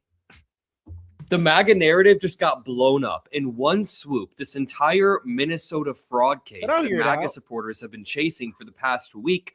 Oh, and shout out to my man Adam Rothers. I'd rather have a USA, Western Hemisphere influence than China, Iran, Russia, India, Islam. Simple. I mean, shit, me too. I ain't gonna lie. Shout out. I mean, no, literally, who would you rather have running this hemisphere? What? The freedom of speech, freedom-loving, liberty-loving USA, or the dictator regimes of the Latin America? I mean, take your pick. Or you want the Islamist regime of what? Iran? Like, come on, guys. But all right. blew up in their faces. First of all, happy New Year's Eve, everybody. There is nothing I would rather spend my New Year's Eve doing than debunking MAGA lies as they try to tear down what makes America great. There is nothing I would rather spend my next year doing than continuing to fight to take our country back after these types of lies and disinformation campaigns have tricked Americans en masse into thinking that elections are stolen. People No, are Sid. The numbers were never verified. The numbers, these guys never verify that they have the number of kids that they have in order to get their government funding. They not verified whatsoever. Like I said, CBS went in there and saw 12 out of the 60 or the 40 to 60 kids they're supposed to have and said, okay, he was lying. Let's go. I mean, if that's not easy to pull off, like, oh yeah, let me call some of my friends, bring your kids in. CBS about to come over. We're about to finesse them. We got 40, but they don't expect us to show 40. So it is what it is. And wait, did they show their attendance record? No, none of them handed over their attendance record or anything to prove that they had those number of kids. I mean, if you could prove that to me, bro, trust me, but neither you or him will do that. Eating animals, that immigrants are plundering our country when this is incongruent with the reality on the ground. So we have a new report from CBS News Minnesota. A local CBS wing actually went and did real journalism, talked to these daycares, and in fact got security footage of 23-year-old YouTuber Nick Shirley walking up with his crew and his camera in hand. But the interesting thing is, on that same exact day, both before and after, a bunch of kids and families can be seen on the same security camera bringing their children to ABC Learning Center in this case. I'm not doxing it. They talk about it in this news segment that I'm about to play. Just for some broad context, over the past week, this video of a YouTuber named Nick Shirley going daycare center to daycare center demanding that he sees some sort of kids or some sort of proof of kids. Honestly, the entire strategy is crazy, but Trump supporters have been using this video as some silver bullet, apparently, that there is widespread fraud within the state of Minnesota, mainly concentrated within daycares. And at first, when I saw the video with no context, I was like, this seems a little bit weird. But then I thought about it. I mean, here's the thing. The only reason you're doubting it is because he's a MAGA influencer. If this was somebody on the left saying this, you probably would attack him still. So actually, I'll give you that one. I'll give him that one. But let's go look at the real video because I don't think this young man watched it. This is the part where they were talking about the ABC Learning Center. Let's go ahead and rewatch this real quick, guys. The ABC Learning Center. And I want you to take a good look right here. Now, do you see are you sure you watched it, my brother? Are you sure? Because ABC Learning Center licensed for 40 children. Number of children at this facility, 0. But they've received what in 2025, $1 million in 2025, $1 million in 2024, and a bit over 700,000 in 2023. 40 kids. CBS went to the same place and only saw 12, and they didn't say, yo, can we get the rest of your attendance? Because you're supposed to be marked down for 40, and number of kids at the facility, 0. Now, if you want to say, well, there were 12, so that's not true, then I'll give you that. But what the fuck are they receiving $1 million for 12 kids at a daycare for? Like, come on now. Because they're marked down for 40. But all right, let's go ahead and watch it in full context. 7059 in fiscal year 2025, $1,042,059. In fiscal year 2024, $1,059,078. And in fiscal year 2023, $727,336. This next one is literally one block away, and this one's also generated nearly $3 million in the past 3 years. Let's see if there's any children. Let's see if any of the buildings are open. Here we go. All right, we've arrived to ABC Learning Center. Damn it, Sid, man. I hate when you put your money behind it because, I mean, I know you're serious. Now I know you're like, well, you usually are always serious. But now I know you're really serious. When Sid puts his money behind it, that means my man is like, bro, I said, I don't know what to tell you, dog. I'm like 99%, 95% sure. I'm like, all right, bro. Just because you're saying that, I got you. And shout out to my man. Let's see here. Hey, shout out to my man Adam. He says, let me go and pull that one up real quick.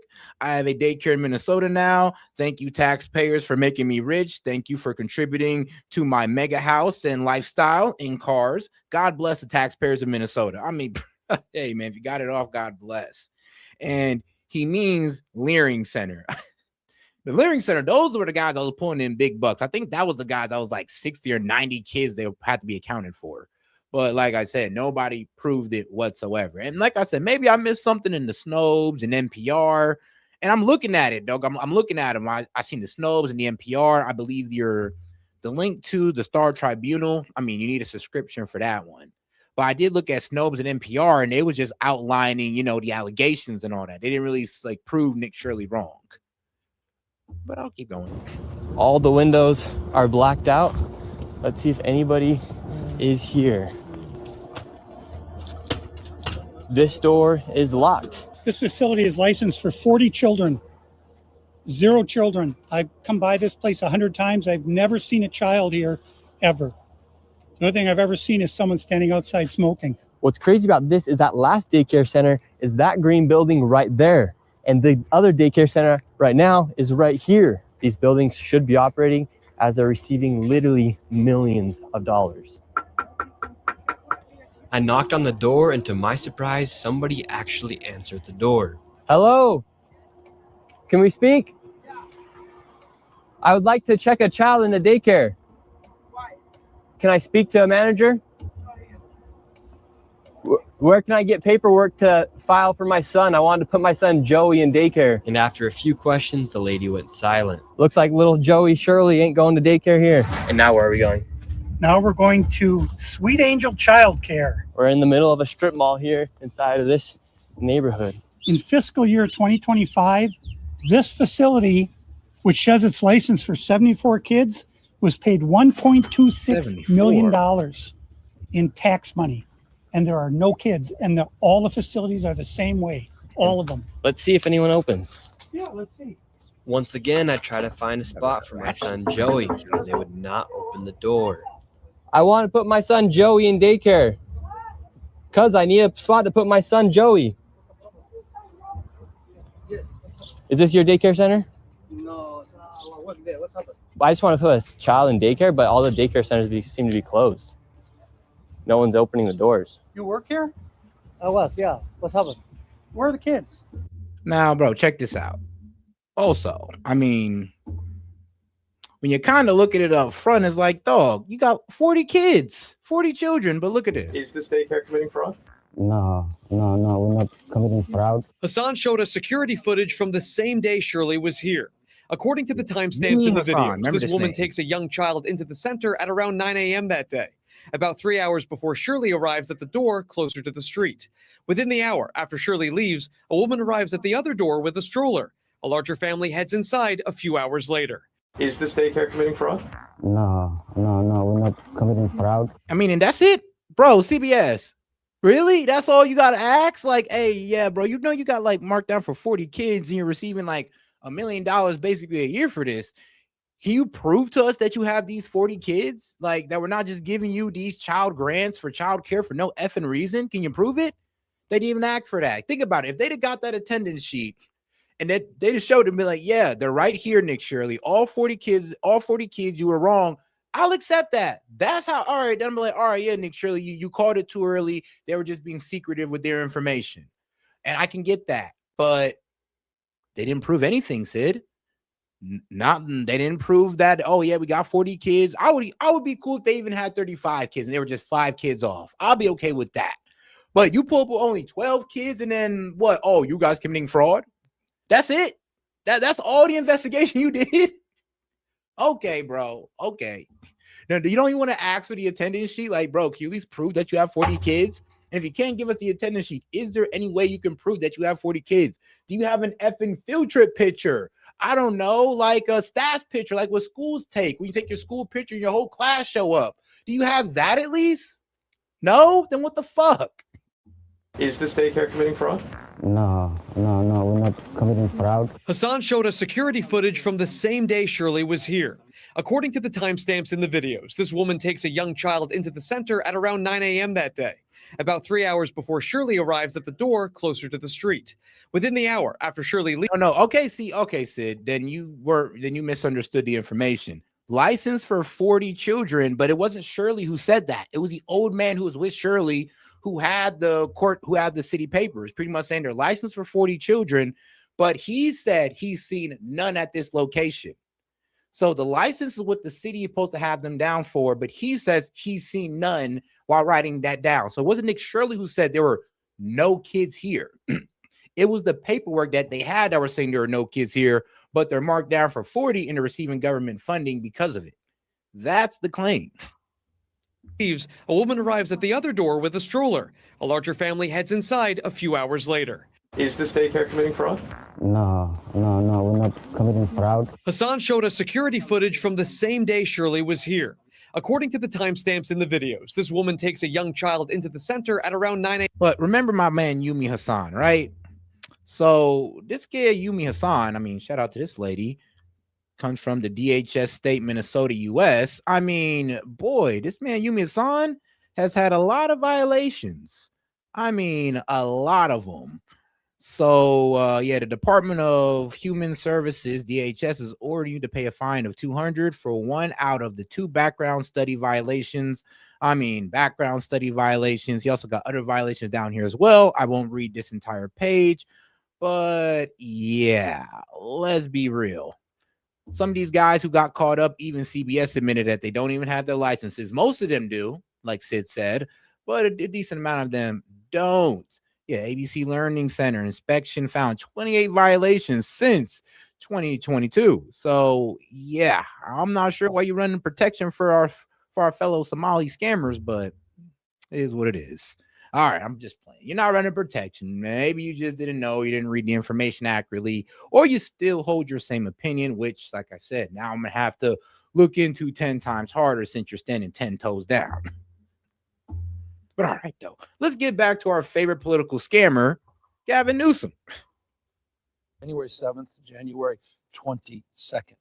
We were dealing with unprecedented conditions. Remember, in the middle of winter a year ago, and yes, we have winters in California. In Southern California, it bone dry for 8+ months. Middle of January, we're dealing with an unprecedented scale of these storms. 16,000 people were deployed, 2,000 pieces of equipment were deployed, 29 agencies, the most robust response to wildfires in world history, the largest concentration of resources. Sid, did I hear you, bro? Then your wife would have to report that, right? If she's receiving money, remember, this is preschool.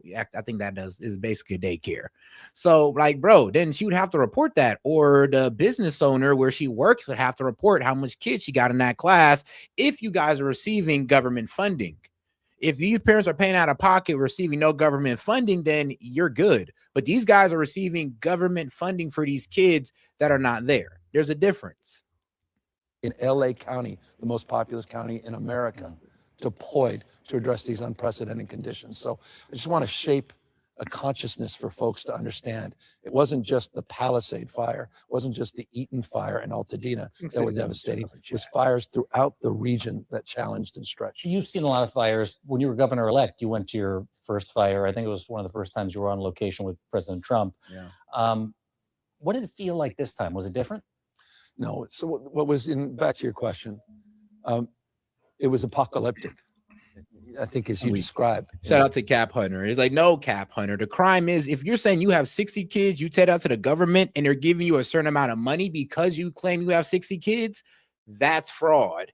If your facility can hold up to 60 kids and you only have 25, and that's what you said to the government to get funding, then you're good.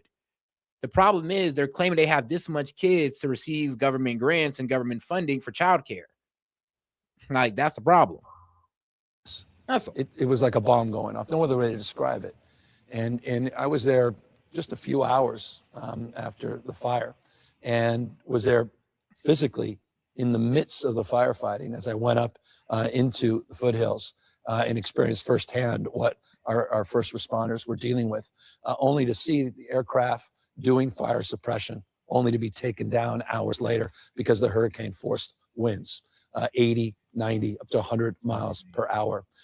The heroism of those first responders going in, not fighting fires in the traditional sense by hooking up lines to fire hydrants, but truly converting in real time to a life-saving mission by getting people out of their homes, watching these embers turn into spot fires. You describe it beautifully in your book, seeing these palm trees, that's the indelibility of those palm trees, just raining fire. They look like matchsticks to me. They literally are matchsticks. We were sitting there. You can watch a home. It's completely fine. And 2 minutes later, you turn around and an ember hits its spot fire and the thing's immediately up. So up in flames. And so the devastation at scale in real time happening concurrently in multiple parts. But all right. Well, I ain't really paying too much to this. So let's go over to the next video here. About to do nice little 3D military replica of what went down in Venezuela. So shout out to these guys at AI Telly. Let's go ahead and get right into it, guys. About to break down the extraction. And shout out to these. I'm saying there wasn't okay. I mean, no, you're right. Because I remember during the election, Tim Walz was getting brought up for what? The Feed the Kids scam, where like $250 million was defrauded from that. And yeah, no, I know what you're talking about. And now all of a sudden it's blowing up, and now it's being made used to paint Somalis as these evil people. I agree with you on that. I don't agree with that. I don't like how people are trying to use this situation to make it seem like all Somalis are bad people, like all of their businesses are fraudulent. I don't like it as much as you do, dog. Trust me. I hate it too. But we gotta sit there and call it what it is. And these guys are hurting their own community by not being real with us. And I'm talking about the ABC Learning guy, the Leering Center guy. All these guys either need to come out with the proof or just admit they're doing fraud. Or some of the Somalis need to do their own investigative research, look into their own people. And if they don't find nothing, show us the proof. And if they do find something, at least they're showing us that, yo, we're just not here trying to scam all of you, not all of us. But right now, and I'm sorry, but this is the way, and you shouldn't listen to what these idiot Somalian people want to sit there and brag about it in your face have to say. That's not what all Somalian people think. But when people see stuff like that, it radicalizes them. Well, to hate Somalis and to want them all gone. But let's go ahead and get into it. How do you capture a high-value target when the whole world is watching? You create a masterclass in deception. The CIA set the stage with a single building as bait and filled the sky with 150 aircraft to create a deafening sonic shield for the helicopters to drop Delta forces. F-35s lit up the perimeter, turning night into day. By the time the dust settled, the helicopters had already touched down and Maduro was gone. Damn. We'll also look at how the U.S. uses the F-35 jets and its Navy to launch a large-scale attack, all in the video ahead. In the dead of night that is 2 in the morning, the lights went out in Caracas. Lights went out in Caracas. Damn, would they shut the power off? But shout out to my man Adam Rogers. Appreciate the support, my brother. He says, my daycare is in the millions. Can I LLC my socks in Minnesota? I mean, stocks or socks. Either way, man, he making that money.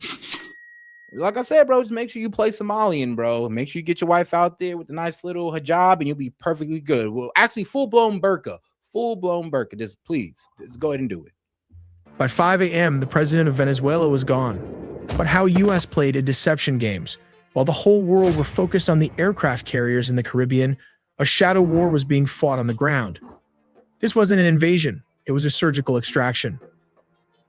We finally have the declassified timeline of how U.S. forces breached the heart of Caracas and extracted Nicolas Maduro. Let's start with step 1. The setup. This didn't happen overnight.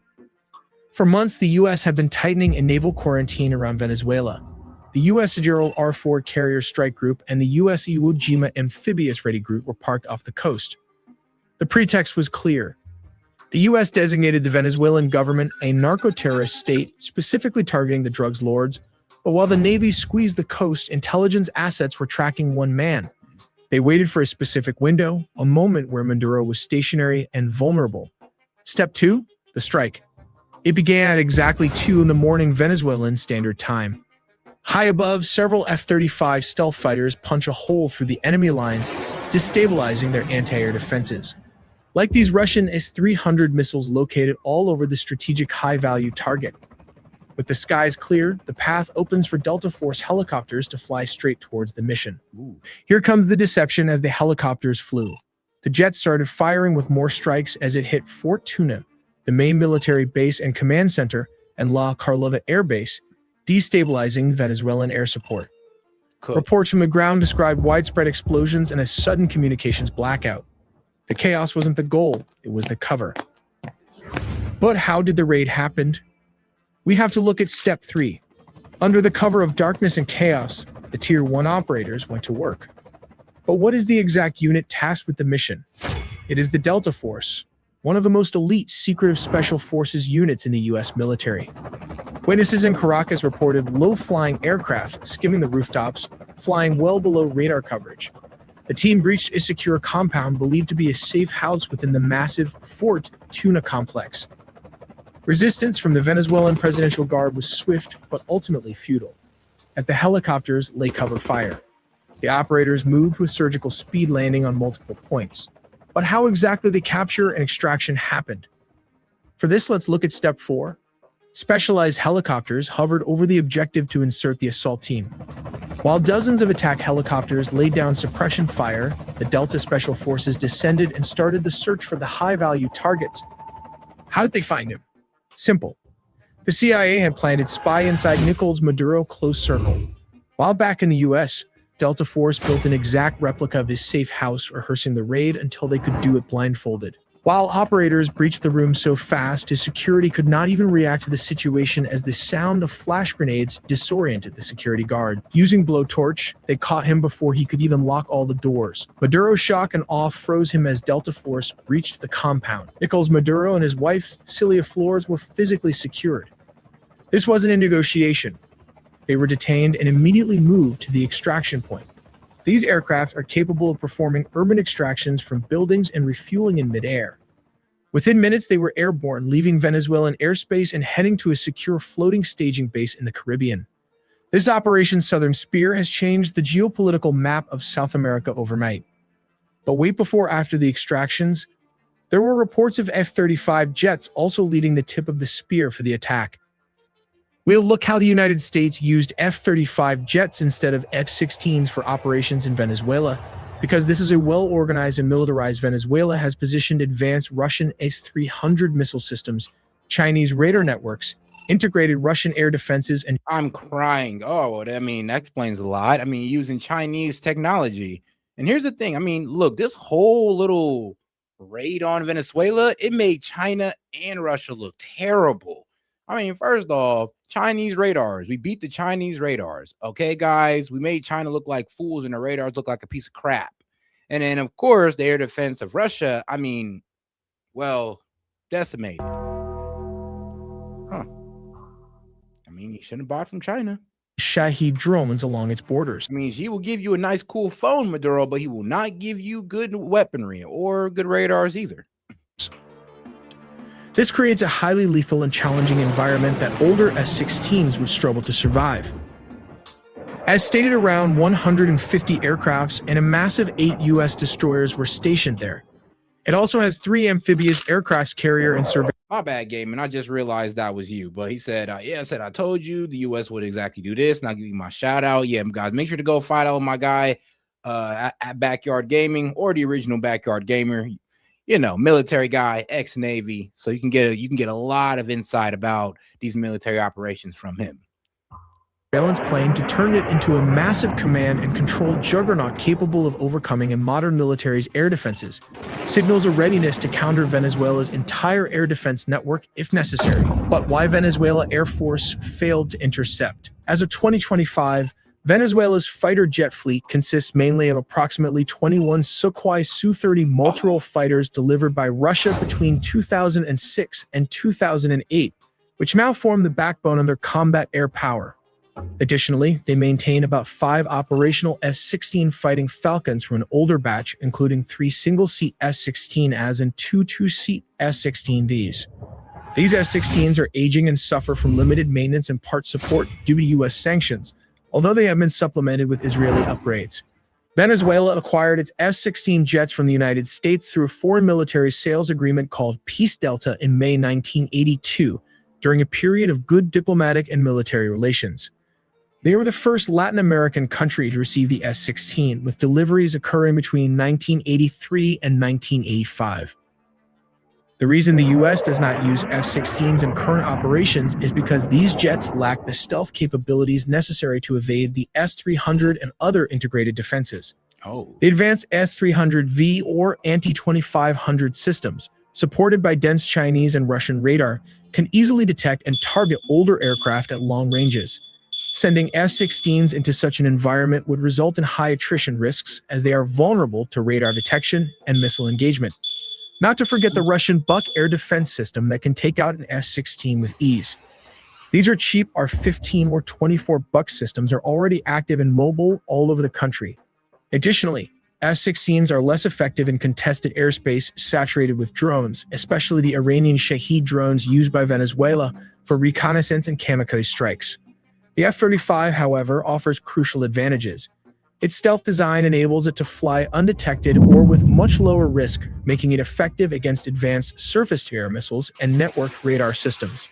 Its sensor fusion, electronic warfare, and data link capabilities allow it to simultaneously suppress and target mobile and fixed air defense positions, adapting rapidly to counter Russian and Chinese radar configurations. While the aircrafts took out the anti-air defenses Venezuelan military as a whole, this allowed the CIA and special forces to advance towards its target. The overwhelming presence of advanced Russian, Chinese, Iranian, and indigenous air defense and drone systems on the Venezuelan border means that the stealth fighter jets, or the first wave of attack, provide both the survivability and strike capability required for such operations. But how do they rotate clockwise? Well, the distance from Puerto Rico to Venezuela is about 1,300 kilometers. This is roughly 810 miles, which translates to around 1.5 hours of flight time for an F-35 flying at high subsonic speeds. These jets rotated clockwise as its combat radius is approximately 770 miles. Meaning it can reach most of Venezuela from Puerto Rico with careful fuel management and limited loitering. To extend mission time and reach deeper inland, air-to-air refueling tankers deployed strategically in the Caribbean region support these operations. In situations requiring strikes within minutes, U.S. amphibious assault ships equipped with F-35Bs can launch jets rapidly. From such ships positioned in the Caribbean, F-35Bs can reach Venezuelan targets within roughly 15 to 10 minutes, depending on speed and route. Targets typically include narco-traffickers' networks, air defense installations, command centers, and drone facilities, enabling flexible sea-based strike options against both Venezuelan military and criminal infrastructure. In essence, the F-35 deployment by the U.S. near Venezuela redefines military capabilities in the region. It combines stealth, advanced sensors, electronic warfare, and networked operations to overcome sophisticated air defenses and maintain persistent air superiority and rapid strikeability against a broad spectrum of targets in Venezuela. This reflects a strategy that goes beyond counter-narcotics to deter and, if necessary, decisively counter the Venezuelan military threat. We also made a deep dive into the sea, air, and land components of the nuclear triad, so subscribe for more videos to not miss a beat. All right. All right, now let's get over here to first post. Let me see something about Chinese weapons. All right. Did Venezuela's Chinese weapons fail against the U.S.? Man, it is looking like it. All right, guys, let's go ahead and get into it real quick. And Sid, I got you. Hold on here.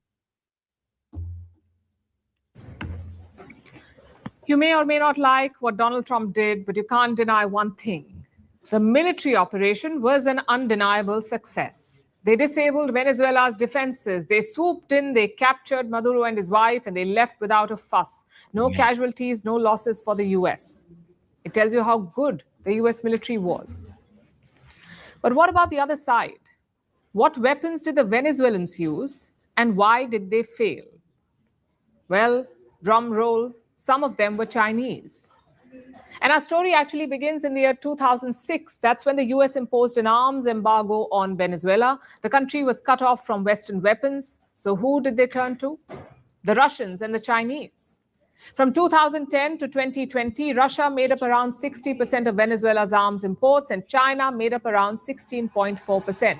Beijing was the second biggest supplier of weapons to Caracas, and Caracas was Beijing's biggest customer in Latin America.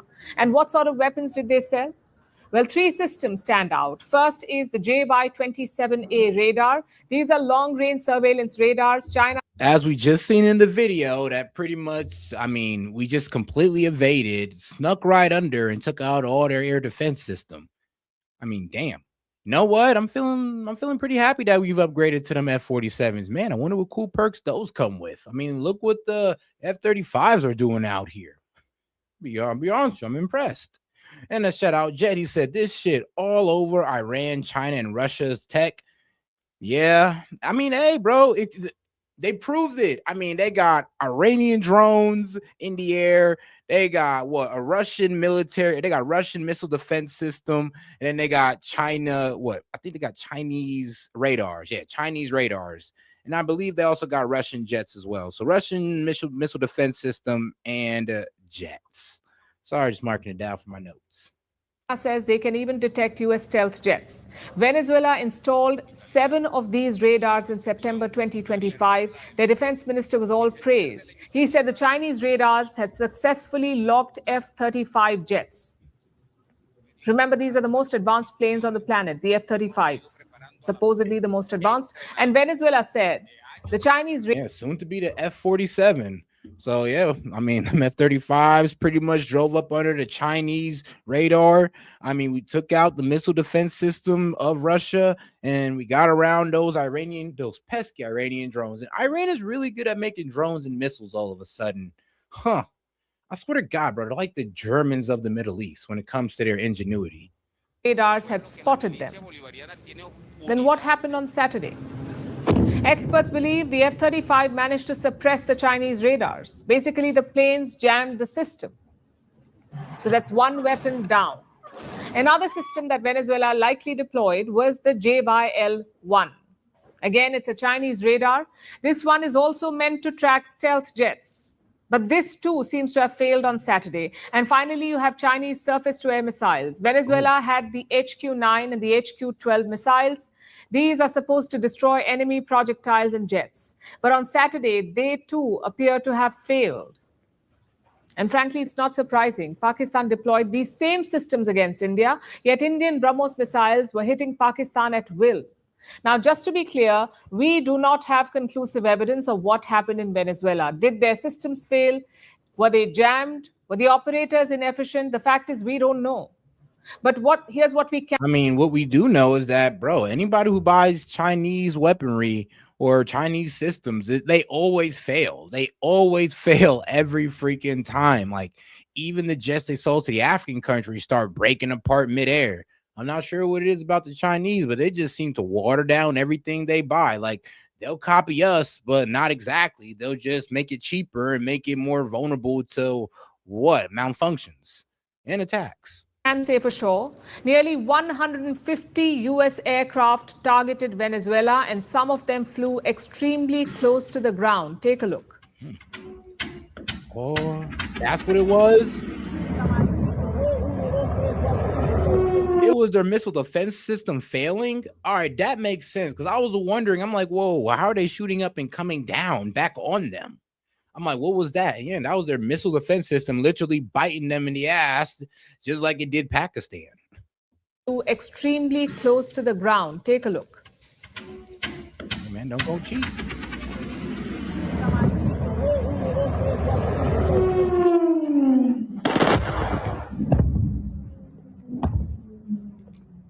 Hmm. 150 American aircraft, some flying close to the ground, and yet no resistance from Venezuela. The United States had complete air control. Clearly, the Chinese weapons did not help. Maybe that's why the Chinese state media is so silent about this. But honestly, this goes beyond weapons. It's political. Yeah, that's why they were very upset. And, you're breaking international law. Yeah, and we expose your BS weaponry. We expose your BS jets. We expose your BS weapon defense system or missile defense system. And we expose your BS radars. I'm sorry, but all your technology is crap. And I'm be real with you. It's like, if this is what y'all bringing to the table, I mean, y'all might want to pipe down. If we're able to do you guys like this, I barely consider you guys a military power at this point. Financial for sure, but not a military one, it's looking like. and financial. China has cultivated Venezuela as a crucial ally, a useful partner close to America. This relationship. I'm weak. And shout out to Jet. He said China is the Justin Hammer of the real world. Shout out, Jet. Relationship flourished after the year 2000. Since then, Chinese companies have invested $4.8 billion in Venezuela. They also had an oil for loan agreement. Basically, China lends massive amounts of money and Venezuela pays the interest by selling its oil to China. This was the arrangement. Until now, China. I mean, that's how the Maduro regime stayed rich, and that's why they wanted to start buying their oil in Chinese yuan. And to be honest with you, if we kept the status quo going, I could see them damn near turning into a Chinese like vassal state. Have been a Chinese colony, and to be quite honest with you, and China would have had all types of influence towards it because they're the one funding the regime. And you think the people seen any part of that Chinese money? No, Maduro and his homies stuffed it in the pockets and walked off. China has lent around $100 billion to them. And initially, it worked for both sides. Venezuela found a buyer for its sanctioned oil, and China found a new source away from West Asia. It was a win-win. But in recent years, that began to change. In 2024, Venezuela made up just 2% of China's oil imports. Plus, their investments were not paying off. As Venezuela's economy collapsed, so did China's bets. Nonetheless, Beijing did not abandon the partnership. Like I said, Venezuela was a useful ally to have. In fact, President Xi Jinping's special envoy was visiting Caracas on Friday. He had met Maduro just hours before his capture. And even now, China is defending him. They're asking the U.S. to release Nicolas Maduro. China expresses grave concern over the U.S. forcibly seizing Maduro and his wife and taking them out of the country. The U.S. move is in clear violation of international. I know, because Maduro pretty much worked for you guys, and we're taking out one of your people in our country. I mean, like I said, Maduro is what we thought. We thought Venezuela was like, a second tier country where they can choose the superpower they work with. They chose China. They chose Iran they chose China and Russia to work with. They chose those superpowers. The 2 out of the 3, they chose them. All right. We couldn't have that on our side of the hemisphere. So we're pretty much removing Chinese influence out of Venezuela, as well as pretty much trying to take over their resources and control their government. Like I said, you can disagree, but this is the plan. National law, the basic norms governing international relations, and the purposes and principles of the United Nations Charter. China urges the United States to ensure the personal safety of Maduro and his wife. Release them immediately. China will be watching the new regime closely. Will they preserve the close ties with Beijing, or will they surrender to U.S. pressure? At the same time, China will also sense an opportunity here. First, to rally the global south. Virtually all developing and underdeveloped countries have condemned the U.S. Rest assured, China. Yeah, because it kind of scares everybody. We're kind of letting the world know what it is. Like I said, there's only 3 superpowers in the world. It's Russia, U.S., Russia, and China. I'm always going to put us first. And then there's your second tier guys that get to choose what superpower they work with. Saudi choose to work with the U.S. Most European countries choose to work with the U.S. There's some countries out there in the Middle East that work with Russia and China. Everybody gets to choose the devil they want to work with. And there are the third tier countries that don't really get to decide anything for themselves. We decide we decide their leaders. We decide what they get to do with their resources. We decide how their economies run. We decide if they're in a civil war next year or not. We decide everything about that country. And I'm pretty sure you can name already a lot of third tier countries off the rip now that I'm explaining it to you. Will capitalize on this. And secondly, they will learn lessons for Taiwan. How the U.S. peddled their fake drug trafficking claims, how they began with isolated boat strikes, and how they swiftly decapitated the Venezuelan regime. I'm sure China's military will study all of this closely. Of course, none of that will help if your weapons don't work.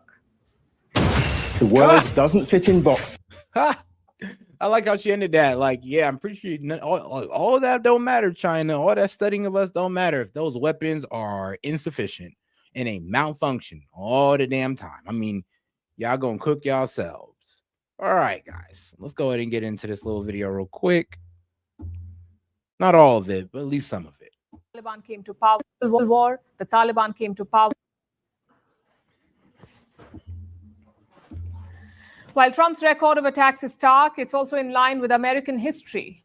After all, this is what US presidents do: regime change. They've been in this business for a long, long time. Ask Iran.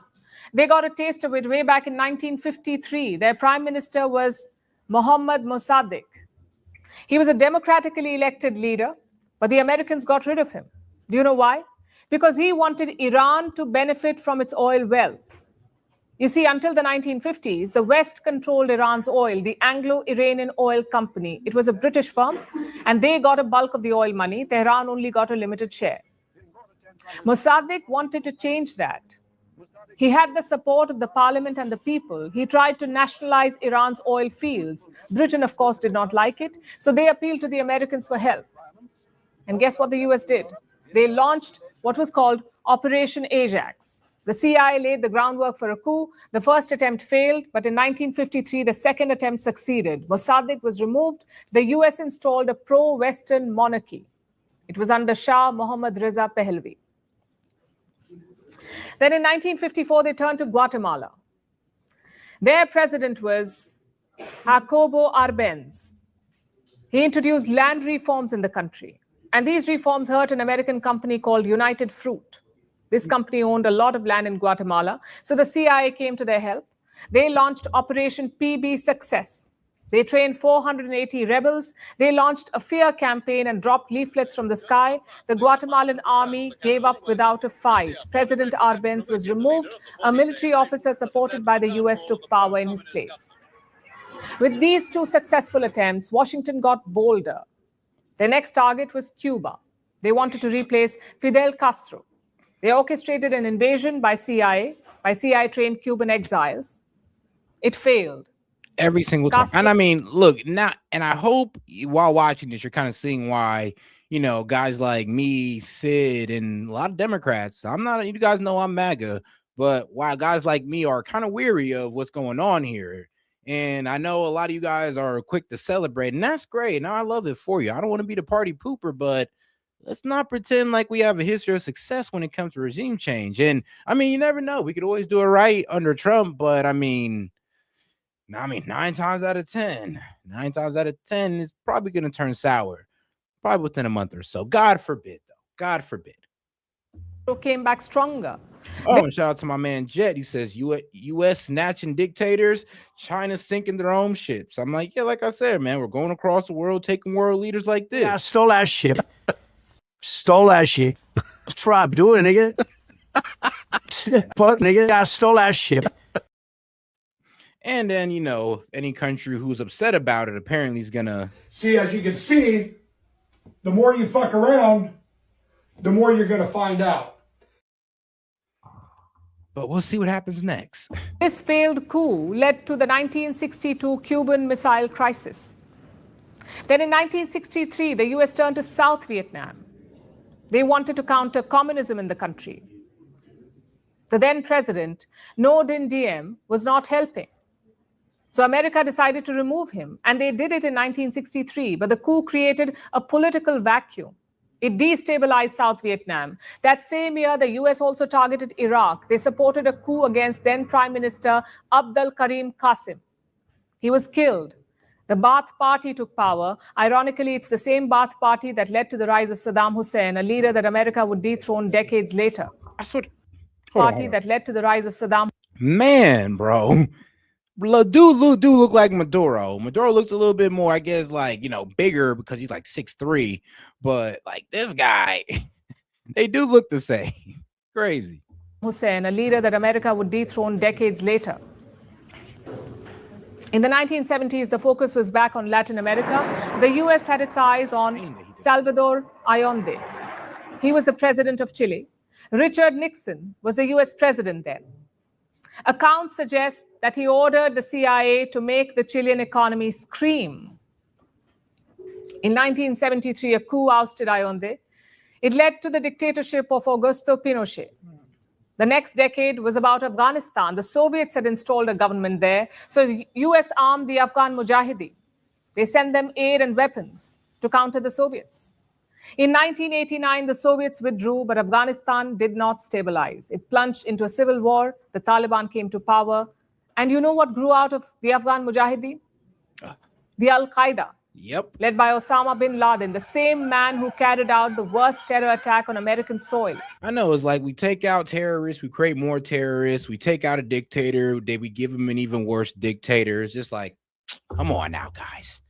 I mean, bro, because like this, can you imagine if we just like, can you imagine if this was the future? Like we took out Maduro, but now we got this lady here, DIC Rodriguez out here holding what? Publicized, televised execution of everybody who was anti-Maduro, and that would be on us. Like, you imagine if that was a reality. Now we got somebody 10 times more violent and worse. I mean, that's usually what happens with these regime changes. But I mean, like I said, though, you never know, man. Things could turn out differently. You never know.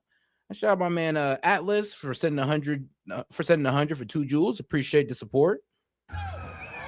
But the US clearly did not learn its lesson, because in 2003, they went back to West Asia. This time, the target was Iraq. It was called the War on Terror. The Americans went after Iraq's President Saddam Hussein. They accused him of having weapons of mass destruction. None were found eventually, but the regime was toppled. And the invasion destroyed the country and the region. There was a huge power vacuum that led to the rise of terror groups like ISIS. By some estimates, the United States attempted regime change 70 times during the Cold War. 70 times. So what does all of this show you? We suck at regime that Washington change? has not learned its lesson. They may have mastered regime change, but the part that comes after, they're really bad at that. That's what I'm saying. It's like, bro, we get it off. We'll remove that leader. We'll kill him. We'll imprison him. We'll switch him out for another. But what happens after that always is a disaster, always creates more terrorists, creates more dictators. And then our ass got to go in there again. Or we just keep our hands off it and just let them remain the fucked country. And then we want to call them a shithole country for the bullshit that we did in their country. And then here it is. I'll be real with you. I don't like when my side always sit there and say, oh, you're just going to blame colonialism for your shithole country. Well, I'm sorry, but they got a really good argument. It's a really good argument. And I think we need to address it so we can avoid it in the future. Will this time be different? Steven Crowder. I guess we'll have to wait and watch. I like the guy. While Trump's record of attacks is stark, it's also in line with American history. After all, this is what US presidents do. Regime change. They've been in this business for a long, long time. Ask Iran. They got a taste of it way back in 1953. Their prime minister was Mohammad Mossadegh. He was a democratically elected leader, but the Americans got rid of him. Do you know why? Because he wanted Iran to benefit from its oil wealth. Hold on, I think it's restored. You see, until the 1950s, the West controlled Iran's oil, the Anglo-Iranian Oil Company. It was a British firm, and they got a bulk of the oil money. Tehran only got a limited share. Mossadegh wanted to change that. He had the support of the parliament and the people. He tried to nationalize Iran's oil fields. Britain, of course, did not like it, so they appealed to the Americans for help. And guess what the US did? They launched what was called Operation Ajax. The CIA laid the groundwork for a coup. The first attempt failed, but in 1953, the second attempt succeeded. Mossadegh was removed. But all right, though, let's go ahead and get over to the next video. As you see, our terrible history of regime changes. And guys, do you not see the pattern that I'm talking about? The beginning, it's great. It's lovely every fucking time. It just looks like the best thing ever. And then what? A year or two down there, it turns out it was the worst thing we ever did. Like the road to hell was paved with good intentions. And we had all the good intentions in the world. Okay, never mind, take that back. We had our self-interest, which I guess we can replace with good intentions. We had our self-interest involved every single time, and it turns out against us every single time. The US installed a pro-Western monarchy. It was under Shah Mohammad Reza Pahlavi. Then in 1954, they turned to Guatemala.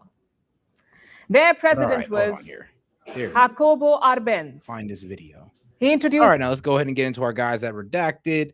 The China's new buzzword, MAGA isolationists. Man, bro, that's what about the car calling my black ass. I could see it already. Well, in the wake of Trump's bombing of Venezuela, a new phrase has emerged from the CIA-loving influencer clash. You know, all the same guys that got those binders, the Epstein binders, you know, that's the same group. And that phrase is now MAGA isolationists. Here's the headline: heightens alarm. What Trump's Venezuela attack means for Iran and MAGA isolationists. Okay. You're a MAGA isolationist if you believe in George Washington's ethos that America should not entangle itself in the affairs of other countries. It's almost like these CIA-loving influencers. I mean, bro, it's kind of crazy how, the first president of the United States literally told us, yo, let's never get involved in foreign affairs. We shouldn't get involved in other countries' foreign affairs because we'll always get dragged into conflict that we don't need to be in. I mean, shoot. And then we had another warning from the guy. Well, what was it? Was it Eisenhower? I believe it was Eisenhower. Which president warned us about the war industrial complex? Yeah, that guy. Then we had another president who warned us about that, and we still did it. We still effing did it, even from the wisdom of our forefathers. Well, one forefather and an old president. They're talking points from one place. Watch.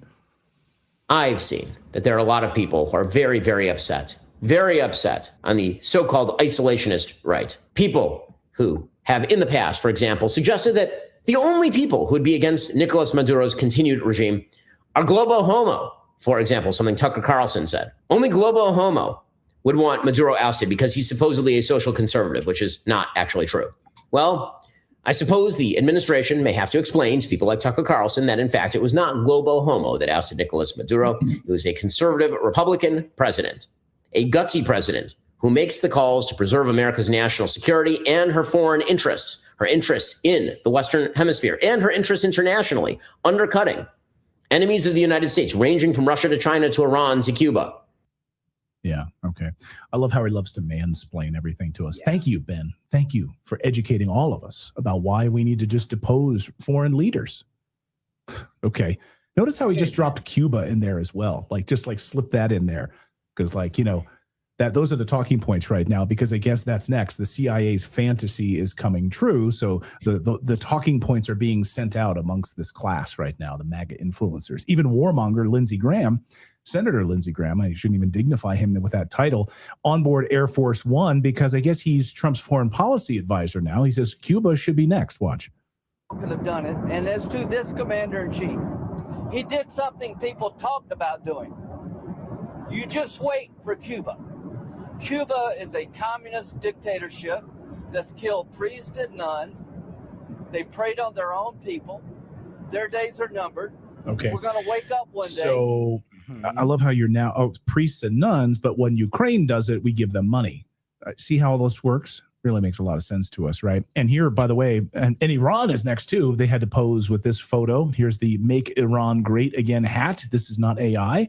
Donald Trump signed that hat. So Iran, Cuba, Greenland, Colombia. What's next? Let's say I'm gonna be so real with you. I'm gonna be extremely disappointed in Trump if he literally bombs Iran over what? Them handling their own protest that has no effect to us whatsoever.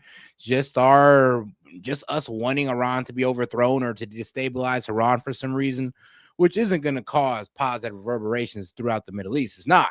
I don't care what Netanyahu says, it won't. But let me be real with you. The only reason why people want to get involved with Iran is because Israel wants to get involved with Iran, because that's the only people stopping them from completely taking over the Middle East like they want to.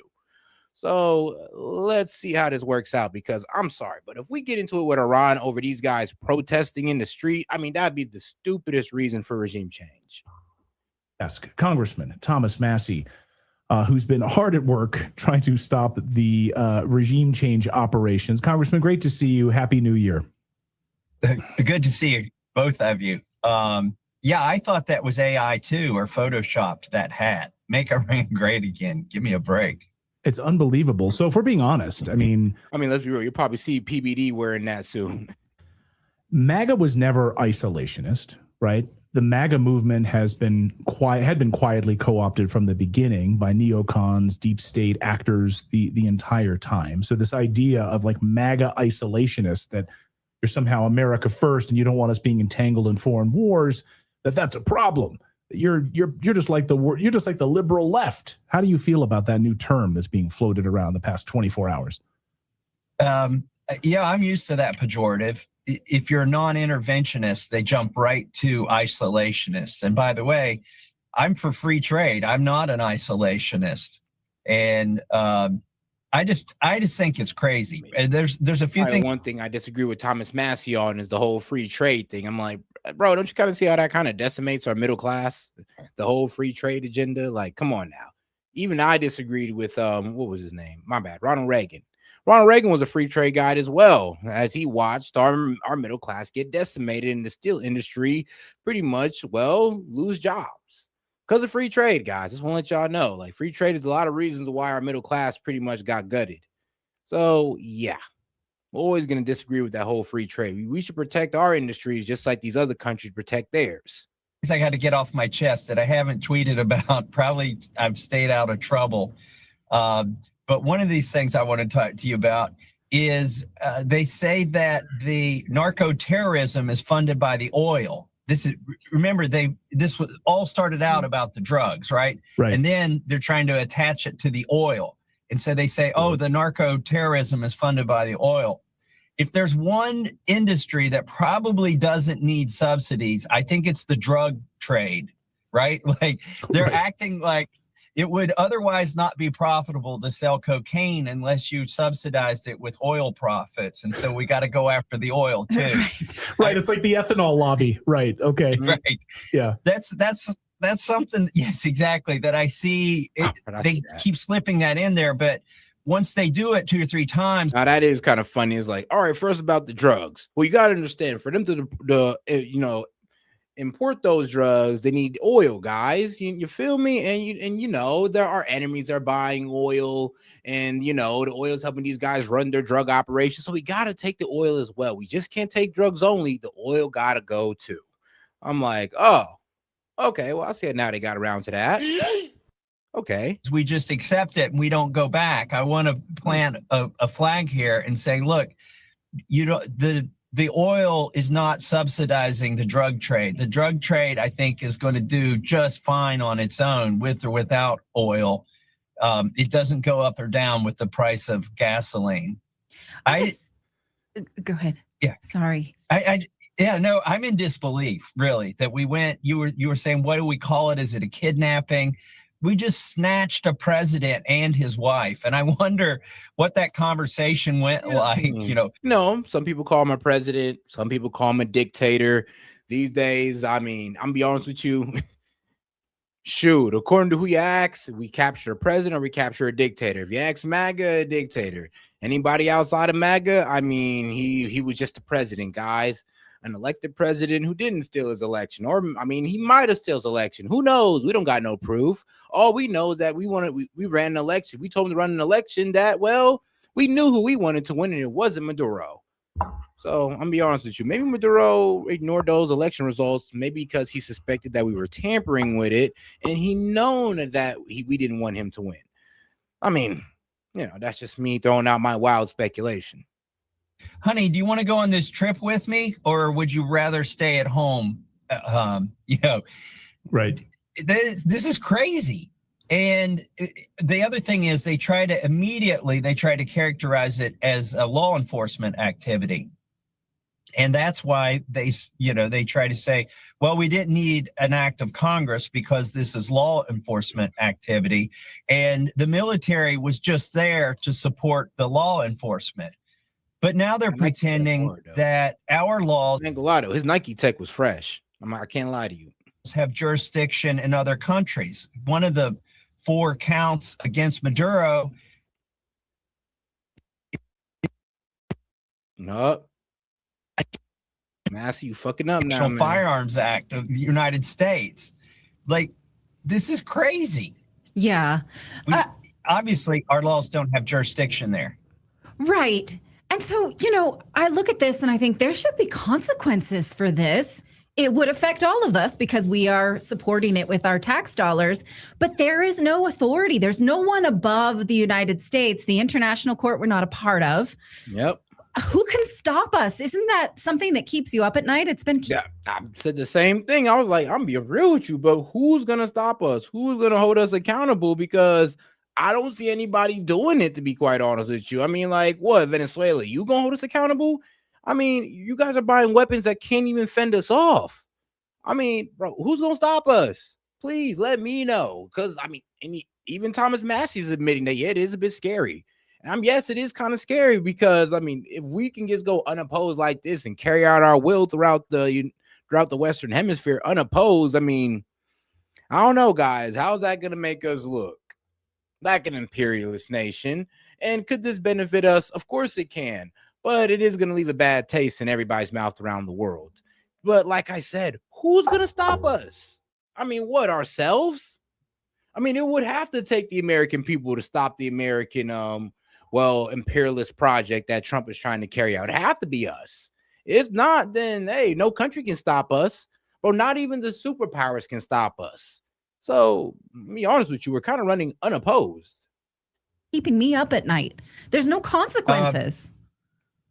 If a president has the power to snatch another president from his country, he's got the power to snatch any member of Congress. Like this also concerns me as well.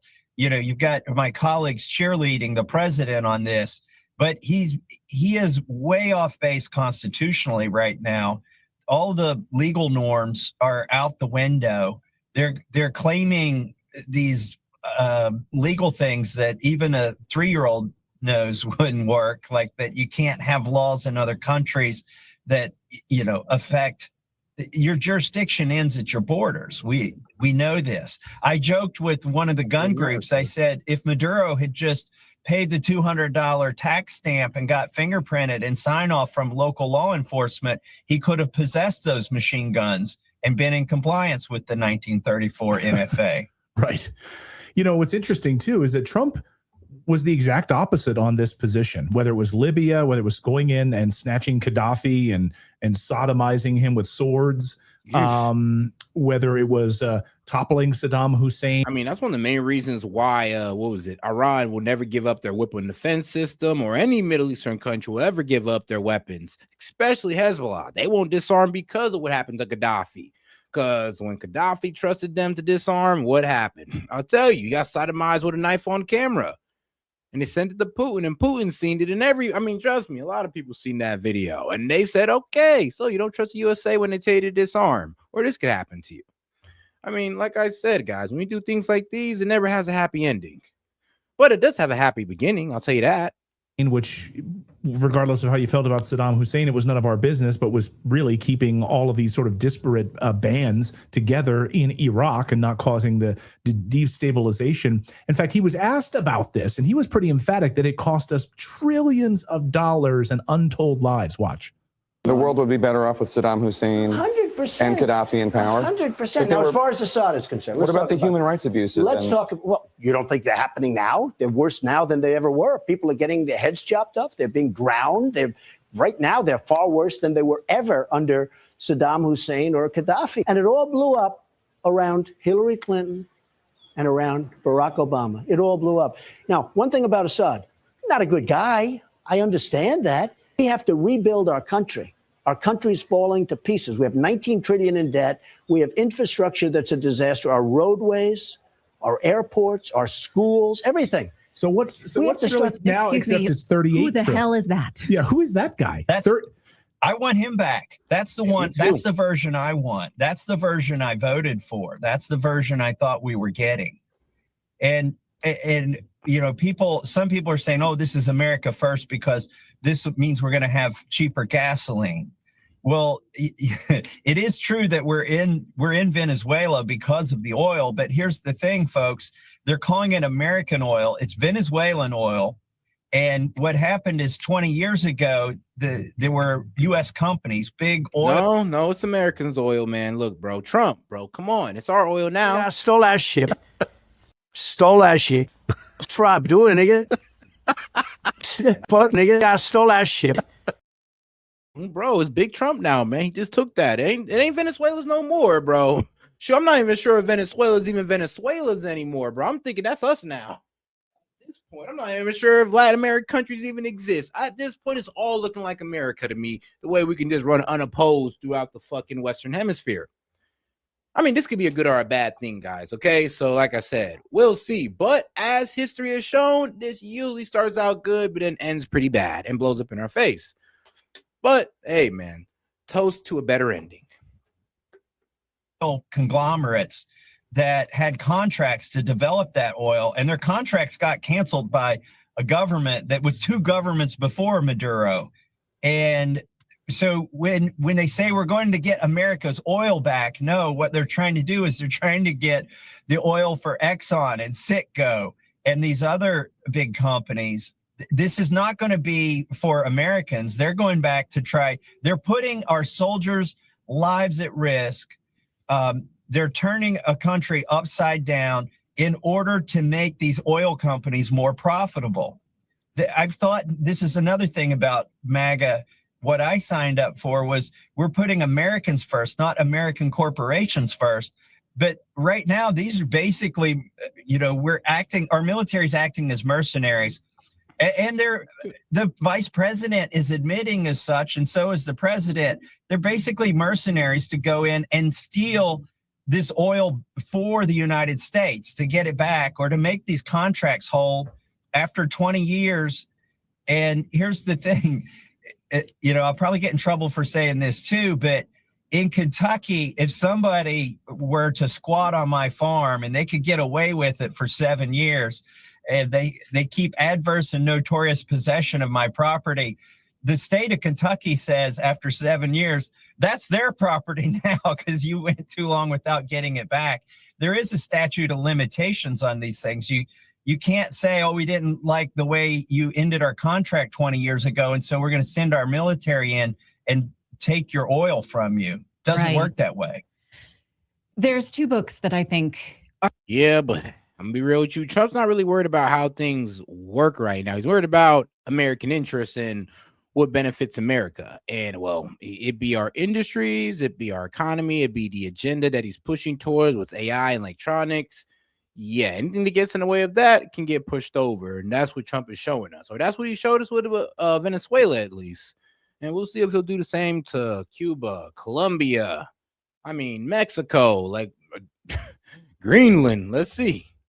Are really worth reading if you want to understand how we get those contracts. The first is called The Hidden Hand of American Hegemony, and the second is Confessions of an Economic Hitman. So those are not contracts that were ever on the up and up. If you look at the history of how we secure the petrodollar, how we came about that, we cheated. We promised other countries we wouldn't do that, and we did that.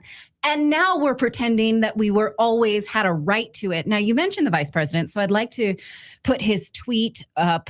It seems to me that he is tweeting from despair because he knows that this will cost him politically. I thought that he would know better, that the country that sanctioned Venezuela's economy into poverty and flooded their region with CIA-run drug routes would not be their savior. That seems pretty obvious to me. Yeah, this is why I always just say that the Venezuelan people do not like the fact that America is getting involved in this. And they don't blame, a lot of people in Venezuela don't blame Maduro for their economic woes. They blame the U.S. for, well, our involvement, sanctions, and all that good stuff. So, and this is what, well, be honest with you, this is how the government stays in power. Well, this is how they were staying in power and maintaining favor, through just blaming the U.S. for their economic woes. Iran does the same thing. When these people complain about inflation, they're going like, well, I'm sorry, but due to the U.S. sanctions, you guys got rapid inflation. And hey, that excuse ain't working no more in Iran, but apparently the excuse is still working in Venezuela. Yeah, I thought he would know better. What do you read into the way he's excusing this? I want the other version of J.D. Vance, who was America first and would not have been for regime change. J.D. Vance was a non-interventionist as a senator. He and I worked together on issues dealing with Ukraine when, the government was going to seize Russian assets, like the United States was going to seize Russian assets and then use that to subsidize Ukraine.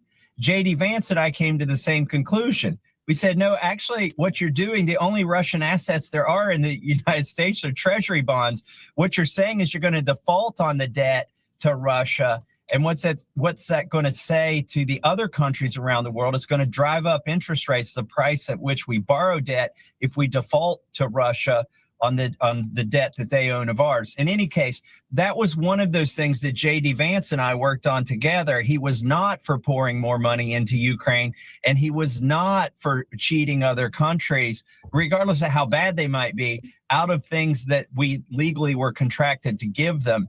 So I am definitely disappointed in his attack on this.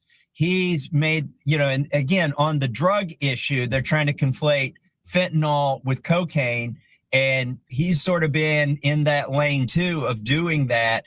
There are no charges of fentanyl against Maduro. It's all cocaine. I'm not saying one's better than the other, but fentanyl is the scourge that's killing our children right now. And it's, I'm done. So they're not even charging this man for fentanyl transportation. They're charging him for cocaine transportation, which is still a problem. But let's be real, though. Y'all started off on the premise of, oh, he's transporting fentanyl. When then we found out that, well, it's mostly Mexico that does that, and they barely do it. Now, of course, they moved the goalpost to, well, guys, it's cocaine, heroin, and human smuggling, which the cartel does do out of Venezuela. So, I mean, it's a valid answer. I mean, it's a valid, reason, but you could have just told us that up front. Nobody would have had no objections to that. Cocaine is a problem, too, but I know a few MAGA people that use cocaine. I'm not one of them, but it's not fentanyl. Right. Yeah. Right. And if we're looking squarely at China for fentanyl problems, of course, but we won't admit that. We'll blame it all on Venezuela, of course. That cocaine. That is hilarious. I know a couple MAGA guys, still all doing the cocaine, so they'd be pretty hurt if we cut off all shipments of cocaine.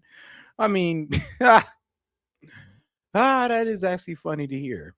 But all right, guys. Let's see here. I think I'm probably about to close off for the night. I mean, shoot, if you want me to keep going, I mean, you guys can send in. I'll do video reactions for $5 for the last couple of hours. If not, let's react to some of the bookmarks here that I got placed up. Shout out to this guy. I was up all night thinking about this. How is it possible for liberals still to be furious with Trump's performance? We have a president, regardless of being Republican or Democrat, been keeping every promise that he's given us. And more importantly, he's been keeping people accountable. And I know that's where the real problems come from. They fear the accountability. Why would they be upset that we pick up Maduro? Why would they be upset if Tim Walz resigning over fraud from taxpayer dollars?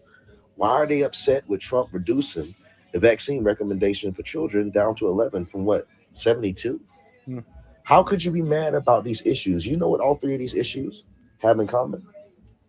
They're problems that liberals couldn't fix, that Trump found a solution, and it tells them one thing. It shows a trend that accountability is coming. It's coming to Big Pharma.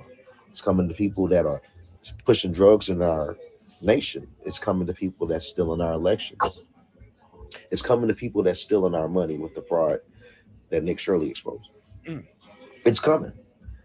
And the liberals at the very top, they know that. So they're trying to rally everyone up that's underneath them, under their pyramid, and to somehow creating a defense for them for when Trump comes to them. You got to understand, President Trump has always been a president of accountability, but this is undoubtedly his last term. And every president is more radical in their last term. You got to remember, Obama made the entire nation gay. Fuck that. He made the entire world gay as hell when he was in his last term. Oh, guys, let's not forget. Bush went war. Guys, let's not forget to double tap that screen, like the video. Make sure to subscribe to the channel, guys. Go ahead and hit that icon up there, my little cartoon icon, and go ahead and subscribe to the channel, guys. Appreciate the support. But no, he has a good point though. In their last term, they do seem to get a bit war crazy, just guns blazing on the way out. Or crazy in his last term. It goes on and on. What do you think Donald J. Trump, the president with the most balls, is going to do in his last term? I expect to see more accountability, and they know it's coming, so they're afraid. Ignore the peril propaganda. Know that we're winning. This is the end game now. All right. Let's go into the next video I got bookmarked. Let's see here. A whole breakdown of America's attack on Venezuela by famous, I don't know who the heck you are, but Somebody sent this to me. All right, everyone, keep up with me. I'm about to break down everything you need to know about what the U.S. is doing to Venezuela and the whole world at large. The real reason the U.S. is invading Venezuela goes back to a deal Henry Kissinger made with Saudi Arabia in 1974. And I'm going to explain why this is actually about the survival of the U.S. dollar itself. Not drugs, not terrorism, not democracy. This is about the petrodollar system that has kept America the dominant economic power for over 50 years. And Venezuela just threatened to end it. Here's what really happened. Venezuela has 303 billion barrels of proven oil reserves, the largest on earth, more than Saudi Arabia, 20% of the entire world's oil. But here's the part that matters. Venezuela was actively selling that oil in Chinese yuan, not dollars. In 2018, Venezuela announced it would free itself from the dollar. They started accepting yuan, euros, rubles, anything but dollars for oil. They were also petitioning to join. And that is a huge no-no to America. Yeah, I mean, let's be real. A lot of regime changes we did because people were trying to go outside of American interests that would do something that would hurt us. Like when Gaddafi was trying to go to gold back, we didn't want that.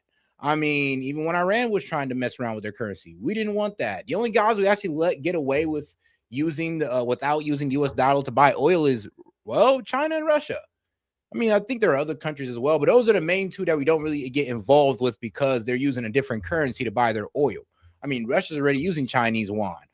Venezuela was trying to get to that, and we stopped it. BRICS. They were building direct payment channels with China that bypass SWIFT entirely. SWIFT being the Society for Worldwide Interbank Financial Telecommunication that ensures the whole world is reliant on the U.S. dollar and banking system. And Venezuela was sitting on enough oil to fund de-dollarization for decades. Why does this matter? Because the entire American financial system is built on one thing, the petrodollar, which is U.S. dollars earned by oil exporting countries from selling oil, creating a system where oil is priced and traded globally in U.S. dollars. In 1974, Henry Kissinger made a deal with Saudi Arabia. All oil sold globally must be priced in U.S. dollars. In exchange, America provides military protection. This single agreement created artificial demand for dollars worldwide. Every country on earth needs dollars to buy oil. This lets America print unlimited money while other countries have to work for it. It funds the military, the welfare state, the deficit spending. The petrodollar is more important to U.S. hegemony than aircraft carriers. And there's a pattern of what happens to leaders who challenge it. In 2000, Saddam Hussein announces Iraq will sell oil in euros instead of dollars. What happened to that boy? In 2003, Iraq was invaded. Regime was changed. Iraq's oil immediately switched back to dollars, and Saddam was lynched. The WMDs were never found because they never existed. Thus, the U.S. killing over 1 million Iraqis just for shits and giggles. In 2009, Gaddafi proposes a gold-backed African currency called the gold dinar for oil trade. Hillary Clinton. I mean, what happened to Gaddafi? Exactly. His own leaked emails confirmed this was the primary reason for intervention. The email quote said, "This gold was intended to establish a pan-African currency based on the Libyan golden dinar." In 2011, NATO bombs Libya. Gaddafi was sodomized and murdered, and Libya now has open slave markets. Yeah, I mean, this was what I literally said. Like, you know, they kind of bombed them back into slavery. Like, we kind of bombed these people back into slavery to keep our gas price and to keep dominance over the dollar. So, yeah. He died. Hillary Clinton laughed on camera. The gold dinar died with him. And now Maduro, with 5 times more oil than Saddam and Gaddafi combined, actively selling in the... Hey, and shout out Steph. It's not 5, but I got a song for you. Well, if it's you, Steph, of course. I got you, Steph. Chinese currency, yuan, building payment systems outside dollar control, petitioning to join BRICS, partnered with China, Russia, and Iran, the 3 countries leading. Oh, and congratulations, Steph, on the 1,100 followers on TikTok, guys. So, hey, yo, if you want to go ahead and tag your TikTok in the chat, go ahead, man. Shout out, Steph. Man, you hit 1,000 before me. Well, yeah, you hit 1,000 before me. I'll tell you that right now. Shout out. Global de-dollarization. This isn't coincidence. The U.S. rule of thumb, challenge the petrodollar, get your regime changed. Every single time. Stephen Miller, U.S. Homeland Security Advisor, literally said it out loud 2 weeks ago. American sweat, ingenuity, and toil created the oil industry in Venezuela. Its tyrannical expropriation was the largest recorded theft of American wealth and property. He's not even hiding it. And Trump's address was a clear admission to it. They're claiming Venezuelan oil belongs to America because U.S. companies developed it 100 years ago. By this logic, every nationalized resource in history was theft. But here's the deeper problem. The petrodollar is already dying. Russia sells oil in rubles and yuan since Ukraine. Saudi Arabia is openly discussing yuan settlements. Iran has been trading in non-dollar currencies for years. China built CIPS, the cross-border interbank payment system, their own alternative to SWIFT, with 4,800 banks in 185 countries. BRICS is actively building payment systems that bypass the dollar entirely. The BRICS. Yep, and every time these guys try to go ahead and go outside the dollar, well, what happens? Well, we get them up out of there. I mean, we either,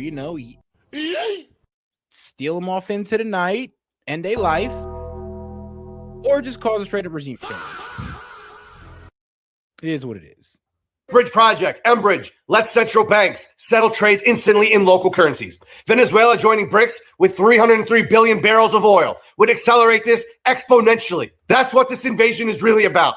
This isn't about stopping drugs. Venezuela accounts for less than 1% of U.S. cocaine, and Trump just pardoned the president of Honduras, a man responsible for trafficking 400 tons of cocaine into America. This isn't about terrorism. There's literally zero evidence Maduro runs a terror organization. And we all know how the biggest terrorists of our planet, Benjamin Netanyahu and the terrorist ethno-state of Israel, have been pushing for this attack on Venezuela because the ethno-state of Israel would not exist without U.S.'s powerful money, a.k.a. the power of their petrodollar. This is not about democracy. Well, the U.S. supports Saudi Arabia, which has zero elections. This is about maintaining a 50-year-old agreement that lets America print money while the world works for it. And the consequences are terrifying. Russia, China, and Iran are already denouncing this as armed aggression. China is Venezuela's biggest oil customer. They're losing billions. BRICS nations are watching a country get invaded for trading outside the dollar. Every nation considering de-dollarization just got the message. Challenge the dollar and we will bomb you. But here's the problem. That message might accelerate de-dollarization, but it will not stop it because now every country in the global south knows what happens if you threaten dollar hegemony. And then, I mean, yeah, but bro, you kind of see the part where none of them can stop us from overtaking them. And at this point, I see where Trump is just like, bro, I get it. I now see what Trump means by, no, we're going to run it. Because he gets it. All right, you're right. Every time we let the new guy take over, bad things happen. So how about this? We just take it over. We govern it. It's now the USA, and we ain't got to worry about all those regime change problems. Because now the president of the United States run those countries. I see where he's going with this now, because he's trying to take that element out of the regime change that usually ends out bad for us. And this is why he says we're running it. We're running it, because usually when we take the guy out and we whisk the guy away we don't want, yeah, the guy who comes in is a lot worse and end up turning against us in the end because we never really put no constraints on that person. Now we're looking to do so. Or, like I say, just make them another state of the United States. They go from country to state in a second. they're realizing the only protection is to move faster. And the timing is insane.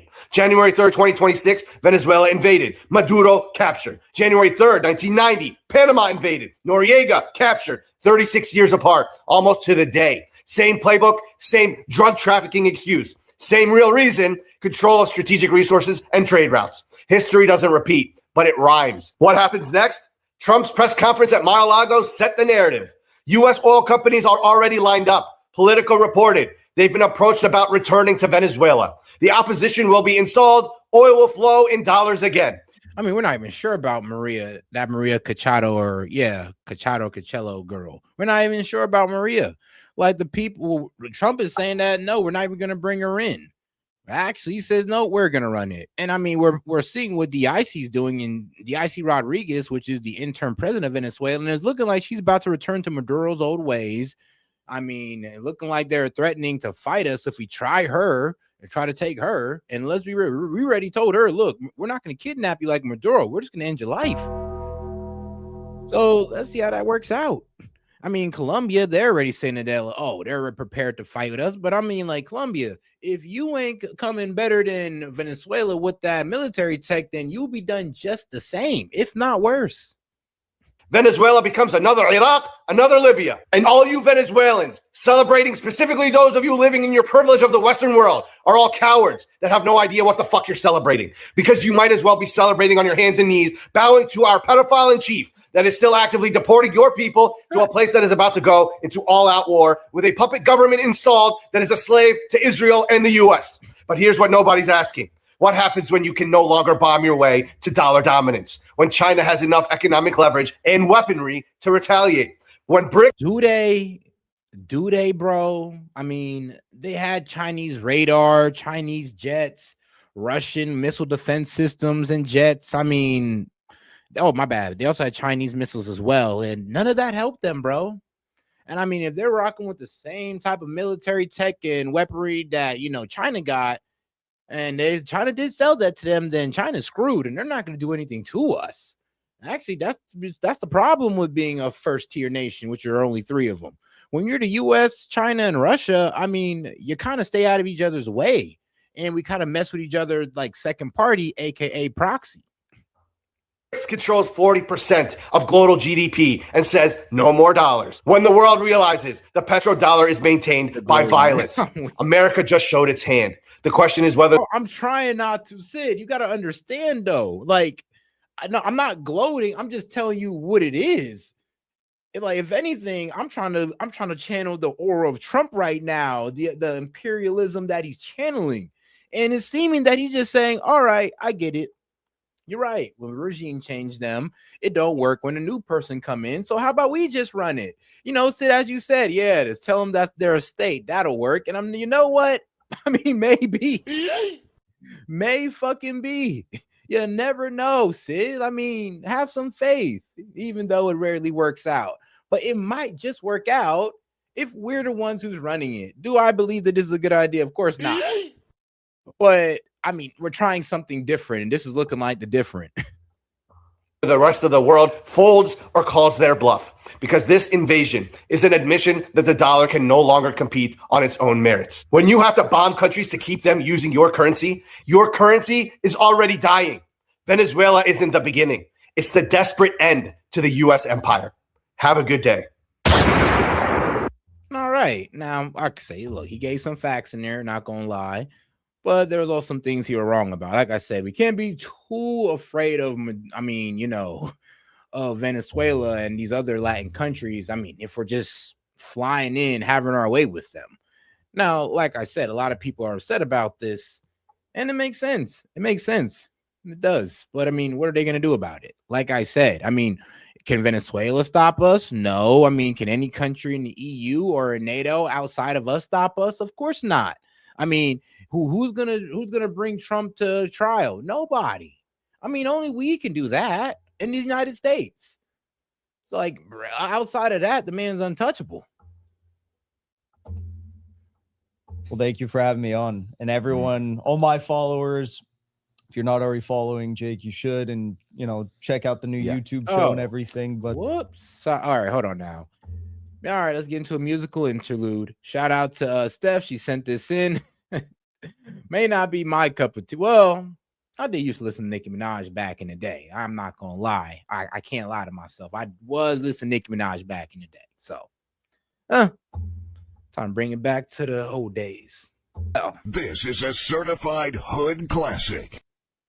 Man, I know. I bet you didn't think I had that one. It takes you back, don't it? Like, come on now. Don't just take it back. This is a certified hood classic.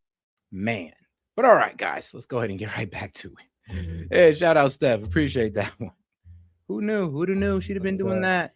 Jake, you should, and you know, check out the new YouTube show and everything. But it's listen, all right. This guy is Jackson Hinkle. I mean, he's a communist, socialist, Maduro lover. To be quite honest, hey, I have to listen to both sides here. Venezuela is crazy. I mean, Venezuela is a small country geographically, but it has the most oil out of any country in the world. Ah, bingo. more oil than Saudi Arabia. Wow. And the most gas on the entire continent of South America, the most gold on the entire continent, and like all the minerals that Elon Musk needs for his company, right? And people forget that, like, you know, Elon Musk is kind of viewed as this cultural dissident, right, when it comes to the woke issues. But like, anyone can do that. I don't give people any applause for saying Shapiro like, does that. Yeah. It's like, oh, you think transgenderism for 7-year-olds is bad. You want a medal? Like, what's so incredible about saying that? Nothing. Yeah. You know? Any sane person thinks that. Yeah. I did meet someone yesterday that was disagreeing with me, but those people are very rare.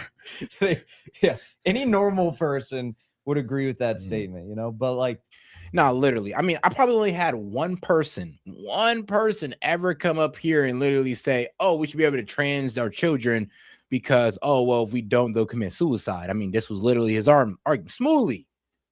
Smoothly, man. I like that Jewish guy. He was a cool Jew. But my guy Smoothly, he was out here giving the argument, going like, yeah, we should be able to trans them. Set, you don't understand. They'll commit suicide if they don't. I'm like, bro, that's the same lie they fed Elon Musk. That's how they got him to accept the transing of his kid. That's what they do. They scare you by saying that your child will commit suicide. Then they get you to trans your kid because they said, oh, well, who commits suicide if you don't? And they won't. They won't. That's just a lie. Elon, he gave the Starlink systems through the Pentagon to Ukraine. So all the Russian and Ukrainian blood, I mean, that's on his hands too. Even though he acts like this dissident, he's fully with the establishment there. Mm-hmm. And when it comes to Venezuela, I mean, he kind of lost his mind over the last week. I don't know what was going on with that, but he was posting crazy fake I saw stuff. his tweets, yeah, which I thought was a little crazy. He was posting stuff saying like the communists are stealing ballot boxes in Venezuela. And like, and shout out Jet. He says MAGA collecting dictators and apparently, well, wet ass P now too. I mean, apparently, man, we getting all the female rappers out here, and I mean, all we just need to really turn to, I would say, to actually influence the younger generation, you gotta take on, what was your name? Sexy Red, Cardi B, and actually, I don't know that much female rappers. What's another good female rapper? I would have to ask my sister. She knows. Of course she knows. But all right, now let's get into this young lady over here. Y'all, Trump did not start a war. He enforced the war. This man dropped bombs at 2 a.m. He captured the president and his wife at 3 a.m. He had a press conference at Mar-a-Lago at 11 a.m. and he was running Venezuela by 12 p.m. Now, I agree with you. That boy Jackson Hinkle is wild. I'll tell you that right now. So I feel you on that, Sid. Trust me. I agree with you. Yeah, that's what you call a boss, baby. Y'all can say what y'all captured the president and his wife at 3 a.m. He had a press conference at Mar-a-Lago at 11 a.m. and he was running Venezuela by 12 p.m. That's what you call a boss, baby. Y'all can say what y'all want, but Donald Trump is really him. If that man do not go down as the greatest president of all times, then something is fucking wrong. That man has officially been in office this month, a year. And what he has done in the last year is way more than all of the fucking presidents have done all together. Do you hear me? That man has been standing on business and he is putting America in a position where we is getting our fucking respect back and nobody is going to play with us. Now, let me just say this. When I'm wrong, I'm wrong. And I am going to admit it. A lot of stuff that Donald Trump do initially, I do not agree with it. Okay. His decisions make me nervous as hell. But once I sit back, take a deep breath, and I trust the process and I trust my president like I should, I promise y'all everything always turns out for the best. Venezuela is happy. American is happy. Some people feel like it's for the oil, but as long as the people is happy and the people are good, a win is a win, y'all. That man got so many W's under his belt right now, under this one presidency. He him. I mean, yeah, he got a decent amount of W's. Of course, I may disagree with his foreign policy, but I mean, with this Venezuela strike, like I said, we'll see what happens. Now let's get more extreme views, like my guy Stu Peters. I mean, that man Stu, man, I like him. He goes there. I don't know if you've seen this or not, and it may not be any of my business, but this regime change operation led by Zion Donnie Trumpenstein, in which the United States military just went into that sovereign nation in the Western Hemisphere and kidnapped its president, it might not be what the media is telling you that it is. And Alex Jones publishing propaganda videos talking about millions of Venezuelans in the streets celebrating. Turns out, whoops, Like that Sid, was fake. It was for 18 months. I ain't gonna lie, though, that was funny as hell. No, that's actually funny. I thought liberals love black women. I'm black, so I mean I gotta love black women. I'm just attracted to them. It is what it is, even if they are annoying. But I mean, I thought liberals, I thought y'all automatically had to like black women. Y'all was just bound to by, I don't know, morality or ethic or whatever you guys say to love every ethnicity in the world. Months ago. And now we're hearing from inside of Venezuela, where that country's vice president is saying that what the world just witnessed was a Zionist-led coup, but it's probably none of my business. I don't know if you've seen this or not, and it may not be any of my business, but this regime change operation led by Zion Donnie Trumpenstein, in which the United States military just went into that sovereign nation in the Western Hemisphere and kidnapped its president, it might not be what the media is telling you that it is. And I mean, president, dictator, like I said, man, who only time will tell, because like MAGA, we're calling the guy a dictator. Shoot, actually, hold the F up. Biden was calling this man a dictator. Now all of a sudden, I ain't gonna lie.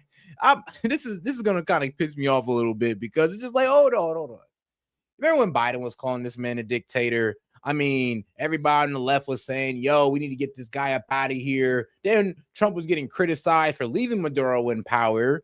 Well, I mean, until now. And then he was getting criticized, going like, oh, Trump must be in love with dictators since he's leaving Maduro in power. And it's just like, bro, now this man takes out a dictator. Now you want to call him a president. Why? Because Donald Trump kidnapped him. I'm sorry, but extracted him for his charges, his felonies. Like, come on, guys. And of course, innocent until proven guilty, but we'll see, guys. We'll see. Alex Jones publishing propaganda. I'm weak. But I know, Sid, I know. And it's not because she was black. You can tell she's unemployed. That's all. Oh, come on. Because she's in the robe. Great. Now I'm about to go wear a robe now. And you about to tell me I'm unemployed. That's not fair. Just because you're in the robe, which is very comfortable, don't mean you're unemployed. I'm crying, though. Oh, man, Sid, you're funnier than you know. Shout out to Asher Rose. Don't know if you watched the Biden. What was it? Oh, the video about Jamie Reed, the clinical psychologist doctor that is a whistleblower. Psychologist. No, I have not. Let's see, what's the name? Jamie Reed. Oh, the video. Sorry, don't know if you watched the video about Jamie Reed, the clinical psychologist doctor that is a whistleblower. I have not, actually. Should mark it down now.